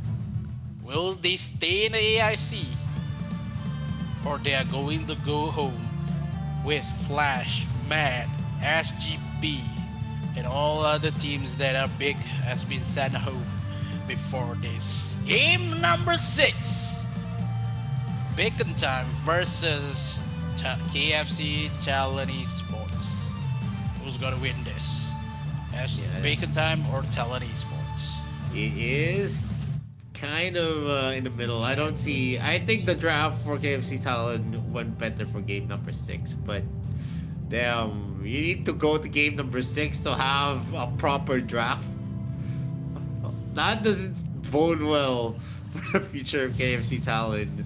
And anyway, iPad Pro and Tony are going to try to get a fast wave here. And iPad Pro is just hanging into the back. He knows that he's just going to be able to pin and deal a lot of damage as well. And TNZ is going to be beat up by Marky in terms of being able to have the first clear. Tux and Tony are actually going in for a tussle in the mud. They are going to take the small cap here from Almond Beast Clutches. And iPad Pro will always have the advantage in terms of getting the clear wave. The things that I don't like about the Kali is it's just one directional. But maybe it's gonna be working out for them here since not much is going to be expected in terms of the mobility. Most of the heroes as well that we're seeing actually is mostly one directional. The only ones with the mobility are the heroes that are like what Almo is doing, the avoid, move ones. You can also have the mobility from Ares, but all the others is mostly one directional. And Kim Sensei might be caught out here, but the pin down from Hyper Pro is not going to connect, so that is going to be very, very fortunate for Kim Sensei. Yep, we have to wait for the early invasion comes in. It's going to be really hard, but now the first Abyssal Dragon for members of KFC Talent is here, and that damage is going to land with a couple more damage, but it cannot steal this Abyssal Dragon. But they're going to trade down this objective in terms of Gentleman's Trade for Beacon and also Talent Esport. But I think in terms of movement, Bacon has a lot more potential in terms of goal. They had a lot more movement in terms of how he can just grapple away, try to find a much more suitable move. But Bacon Time, can they win this? Because we haven't seen a lot wins with an AOE pick, because AOE pick is somehow a lot more hard to execute rather than using a quick now, maybe a knockcross, but now has been caught up. Zaniel has been taken away with a couple more damage, just left with dead Emily. Still the first blood going in for KFC Talent. Maybe the counter attack is in, but no, Elman P has arrived. They are going to run it back. Couple more damage just left, takes the support as well. Tony has been killed and been arrived with the ultimate from Taeyong himself, and Tony is the one for the casualties. That ultimate has been pushed by Moop, but it's not enough to kill down Bacon Time. The respawn from Bacon a little bit too fast for the Talent Esport to fly and run away. Yup, and that's gonna be the actual pulse being used here by Kim Sensei to add and shave some of the health of Ares. Tony is going to be the first one here in the brushes. They know how the vision, and they are going to be forced to rotate to a very, very long path. And Kim Sensei is still going to be able to reach his creep wave here in the mid lane, but iPad Pro and Tony are going hard. They are going to try to actually get a very, very big push here. The Gentis barrier is going to be available, and that is what we're going to be expecting. But Taux was able to use his shield burst to destroy the creep wave onto the bot lane. Yeah, currently 50-50 onto the ranks, but still 800 gold lead for Bacon Time. They had a couple more damage, but on top side here is this consistent Omen versus the damage Emily. And I kind of like the pick onto the Emily versus an Omen on top side. It could be something that is really hard to execute for both of the teams, but living Omen here is going to leave a mark. And now a couple more damage here, trying to run away with the ultimate. Oh, he still survive. Element P is not going to be chased down, but the horse is there, trying to find where is Element P. Drops again with the Ultima, and still going to take the kill and rely on the topside tower, trying to disperse the team fight, but still KFC Talent got their second kill, and Bacon Time there's no resistance just yet to take the kill. Maybe they go for the Abyssal Dragon, they lose 2 towers onto the top side, maybe on bottom side as well, but still make it a hard bargain for the side of Bacon Time. Go for Aoi, maybe take the kill number 2. Elmon P is showing his worth. What happened if you play for Elmon P? But no, iPod Pro is there to disengage the situation. Kills and trade with the towers on bottom side here. Make it a 3 kill to 2 on the side of Bacon Time. Yo, that is gonna be a big play coming in from KFC Talent. They're taking it back, and after a tumultuous game 3 and 4, that's gonna be the Jealous Splinter being used here by Muwan. Muwan is running for the high heels, but Move is just zeroing in to keep Sensei, who's definitely just going to be cannon fodder as KFC Talent just locked into him. And this is the difficult part about using a Kali. It's basically a dead weight in most of the scenario where she's gonna be caught out. She doesn't have any mobility skills. She has some speed ups, but she has some slows as well, but that's basically it. She doesn't have any utility to let her get away, and Muwan might be taken out here. That's gonna be the full salon coming from coming from Ares, and iPod Pro has been doing it here in game number 6. They want to keep the dream alive, and Ares is just clearing out the waves and also taking out the other turret. And the dragon as well is going to be in the safekeeping of its. It's going to be in the safekeeping of its baking time, but it doesn't matter because the objectives that actually matters here in this game is being taken by KFC Talent. The Fusillade is going to be used, but the Genesis barrier, it actually is not that effective in damaging the members of KFC Talent.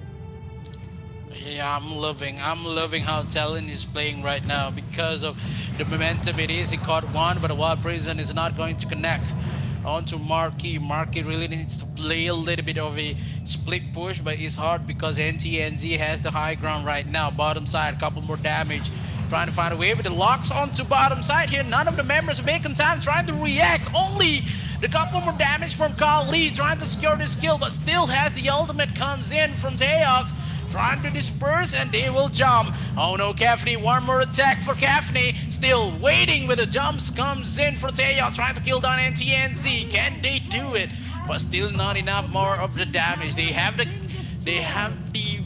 Violet onto the Moan. They need to play it really safe, but Ares with the Cafney late game is so much of a nightmare. So the members of Bacon, they need to realize here, they still can trail in terms of kill, but the goal is not giving the moment for the side of KFC Teller. They still has a 600 gold gap after the Dark Slayer will be the same, and they need to retaliate even more.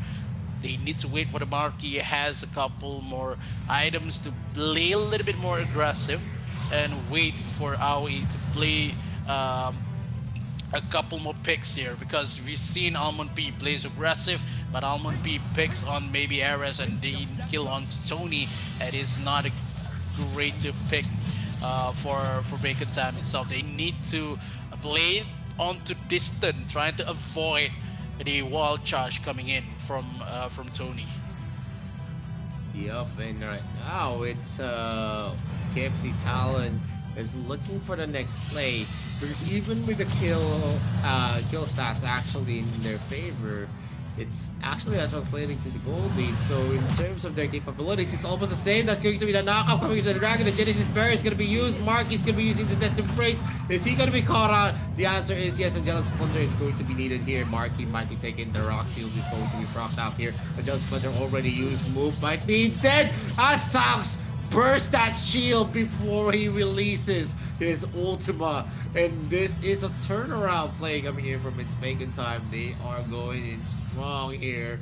Marky was just too tanky. He waited for the last moments before he actually used his rock shield, and that gave him leverage on his health, and he was not taken down easily. As long as Bacon can kill down Move, and there's no problem at all to chase down Ares on this side, because Ares has no movement speed at all. He cannot run away with it. He only has damage left. But that Shuriken toss coming in for NTNZ. They need to push this mid lane and also top lane with the Doombringer, with the ring barrier coming in for Bacon Time. If they can just gives in, but the damage from KFC Talon a little bit too much. They lost a couple of damage in that mid lane itself. Now, the area has been secured around for Talon Esports, so they are going to play a little bit passive for Bacon Time.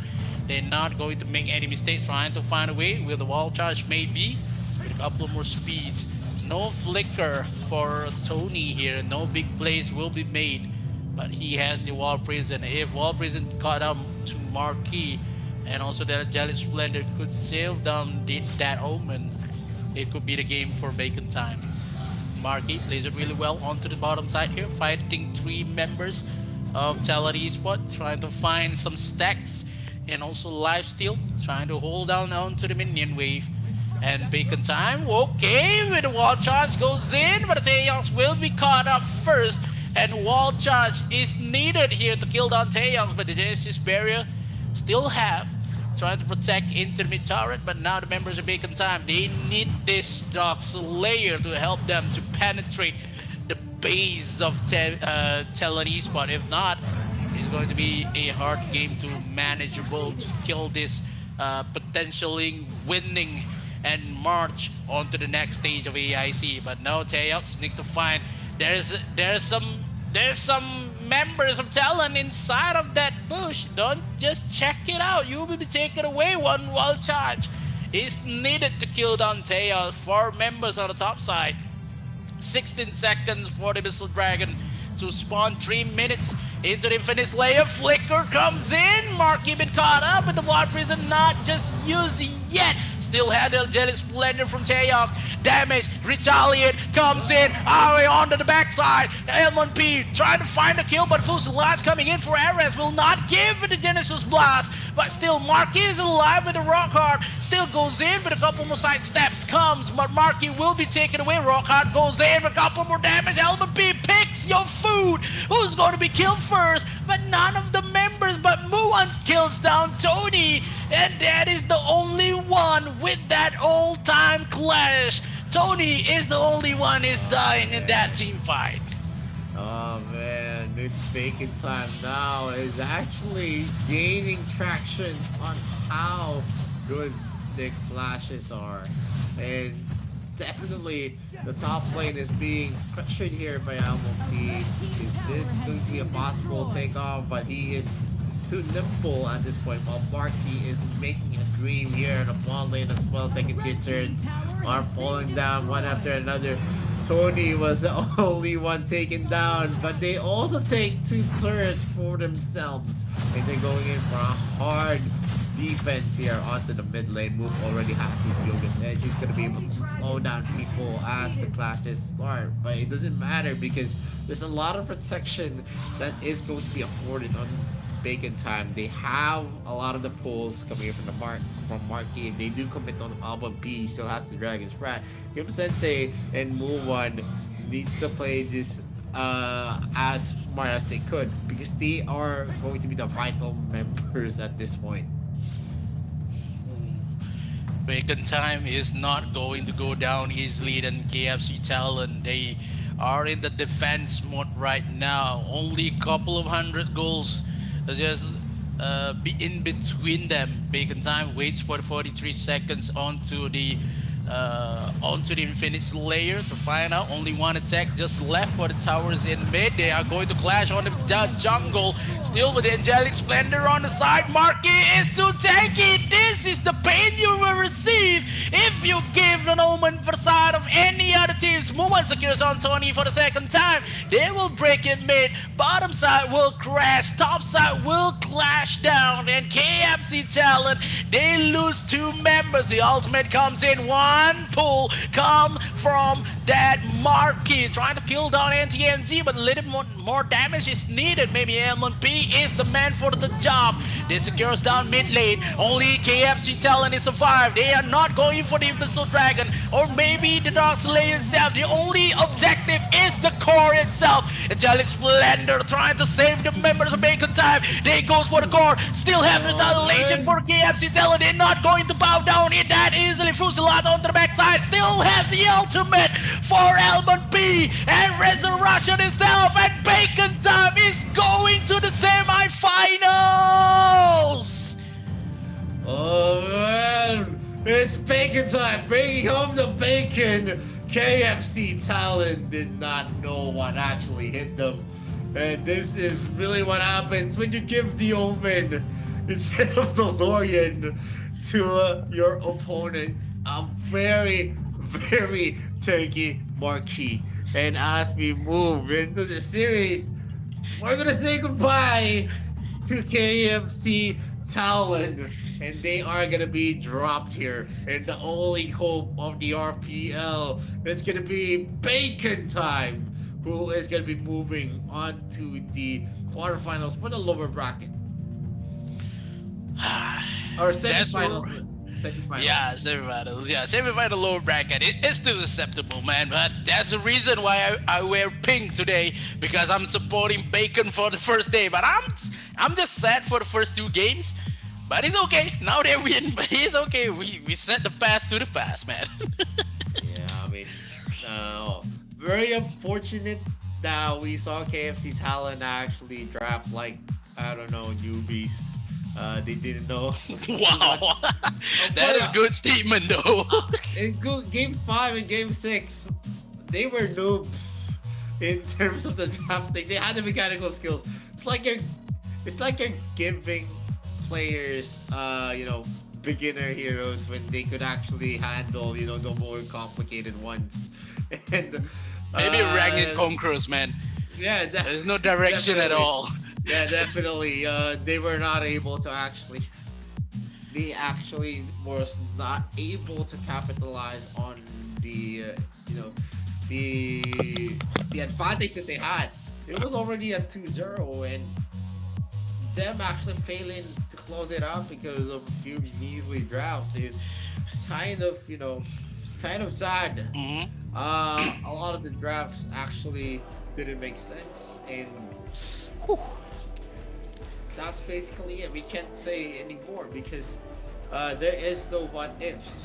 There is no what ifs in the do or die situation, and that's gonna be something that KFC Talent needs to think about. They used to have, higher placements in this kinds of tournaments. In the international, they don't get knocked out easily. But right now, the way things are, the way they actually draft, actually affected their capability to win. It doesn't just make sense. The others, curse. Yeah, the others actually let us see a lot of how the composition is gonna work. And KFC Talent was not able to make sense of their own draft.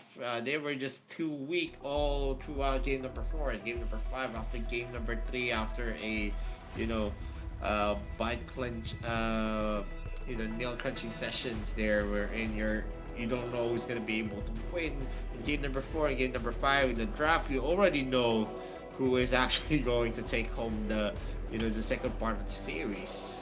And if you gave Omen to Marquis, and that is the point. You cannot kill down the Omen. That is the hardest truth that Talent Esport really need to think about, because that Omen with the Zenil pick is so hard to kill with the rock heart and everything. It is that omen. Phew! So tanky, man.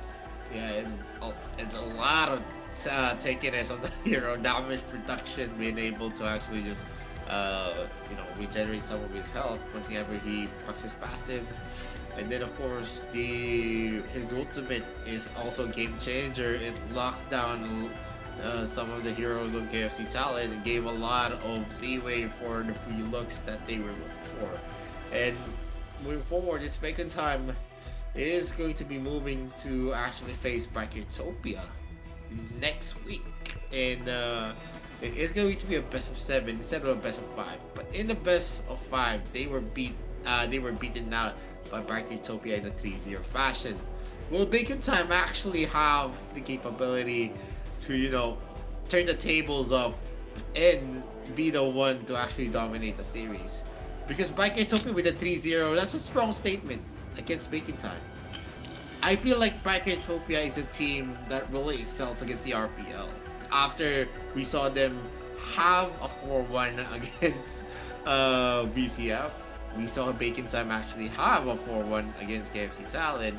And if we're still going to be basing it in that logic, it could also be a possible sweep again for Utopia, unless we're actually going to see a very hot start for its Bacon Time. Yeah, maybe that is just a strategy though for Bacon. They just want to drop out the low bracket and wins in the low bracket. Just want to go for the finals. Maybe we don't know yet. They have to prove it out for versus Utopia in, I think, next Sunday.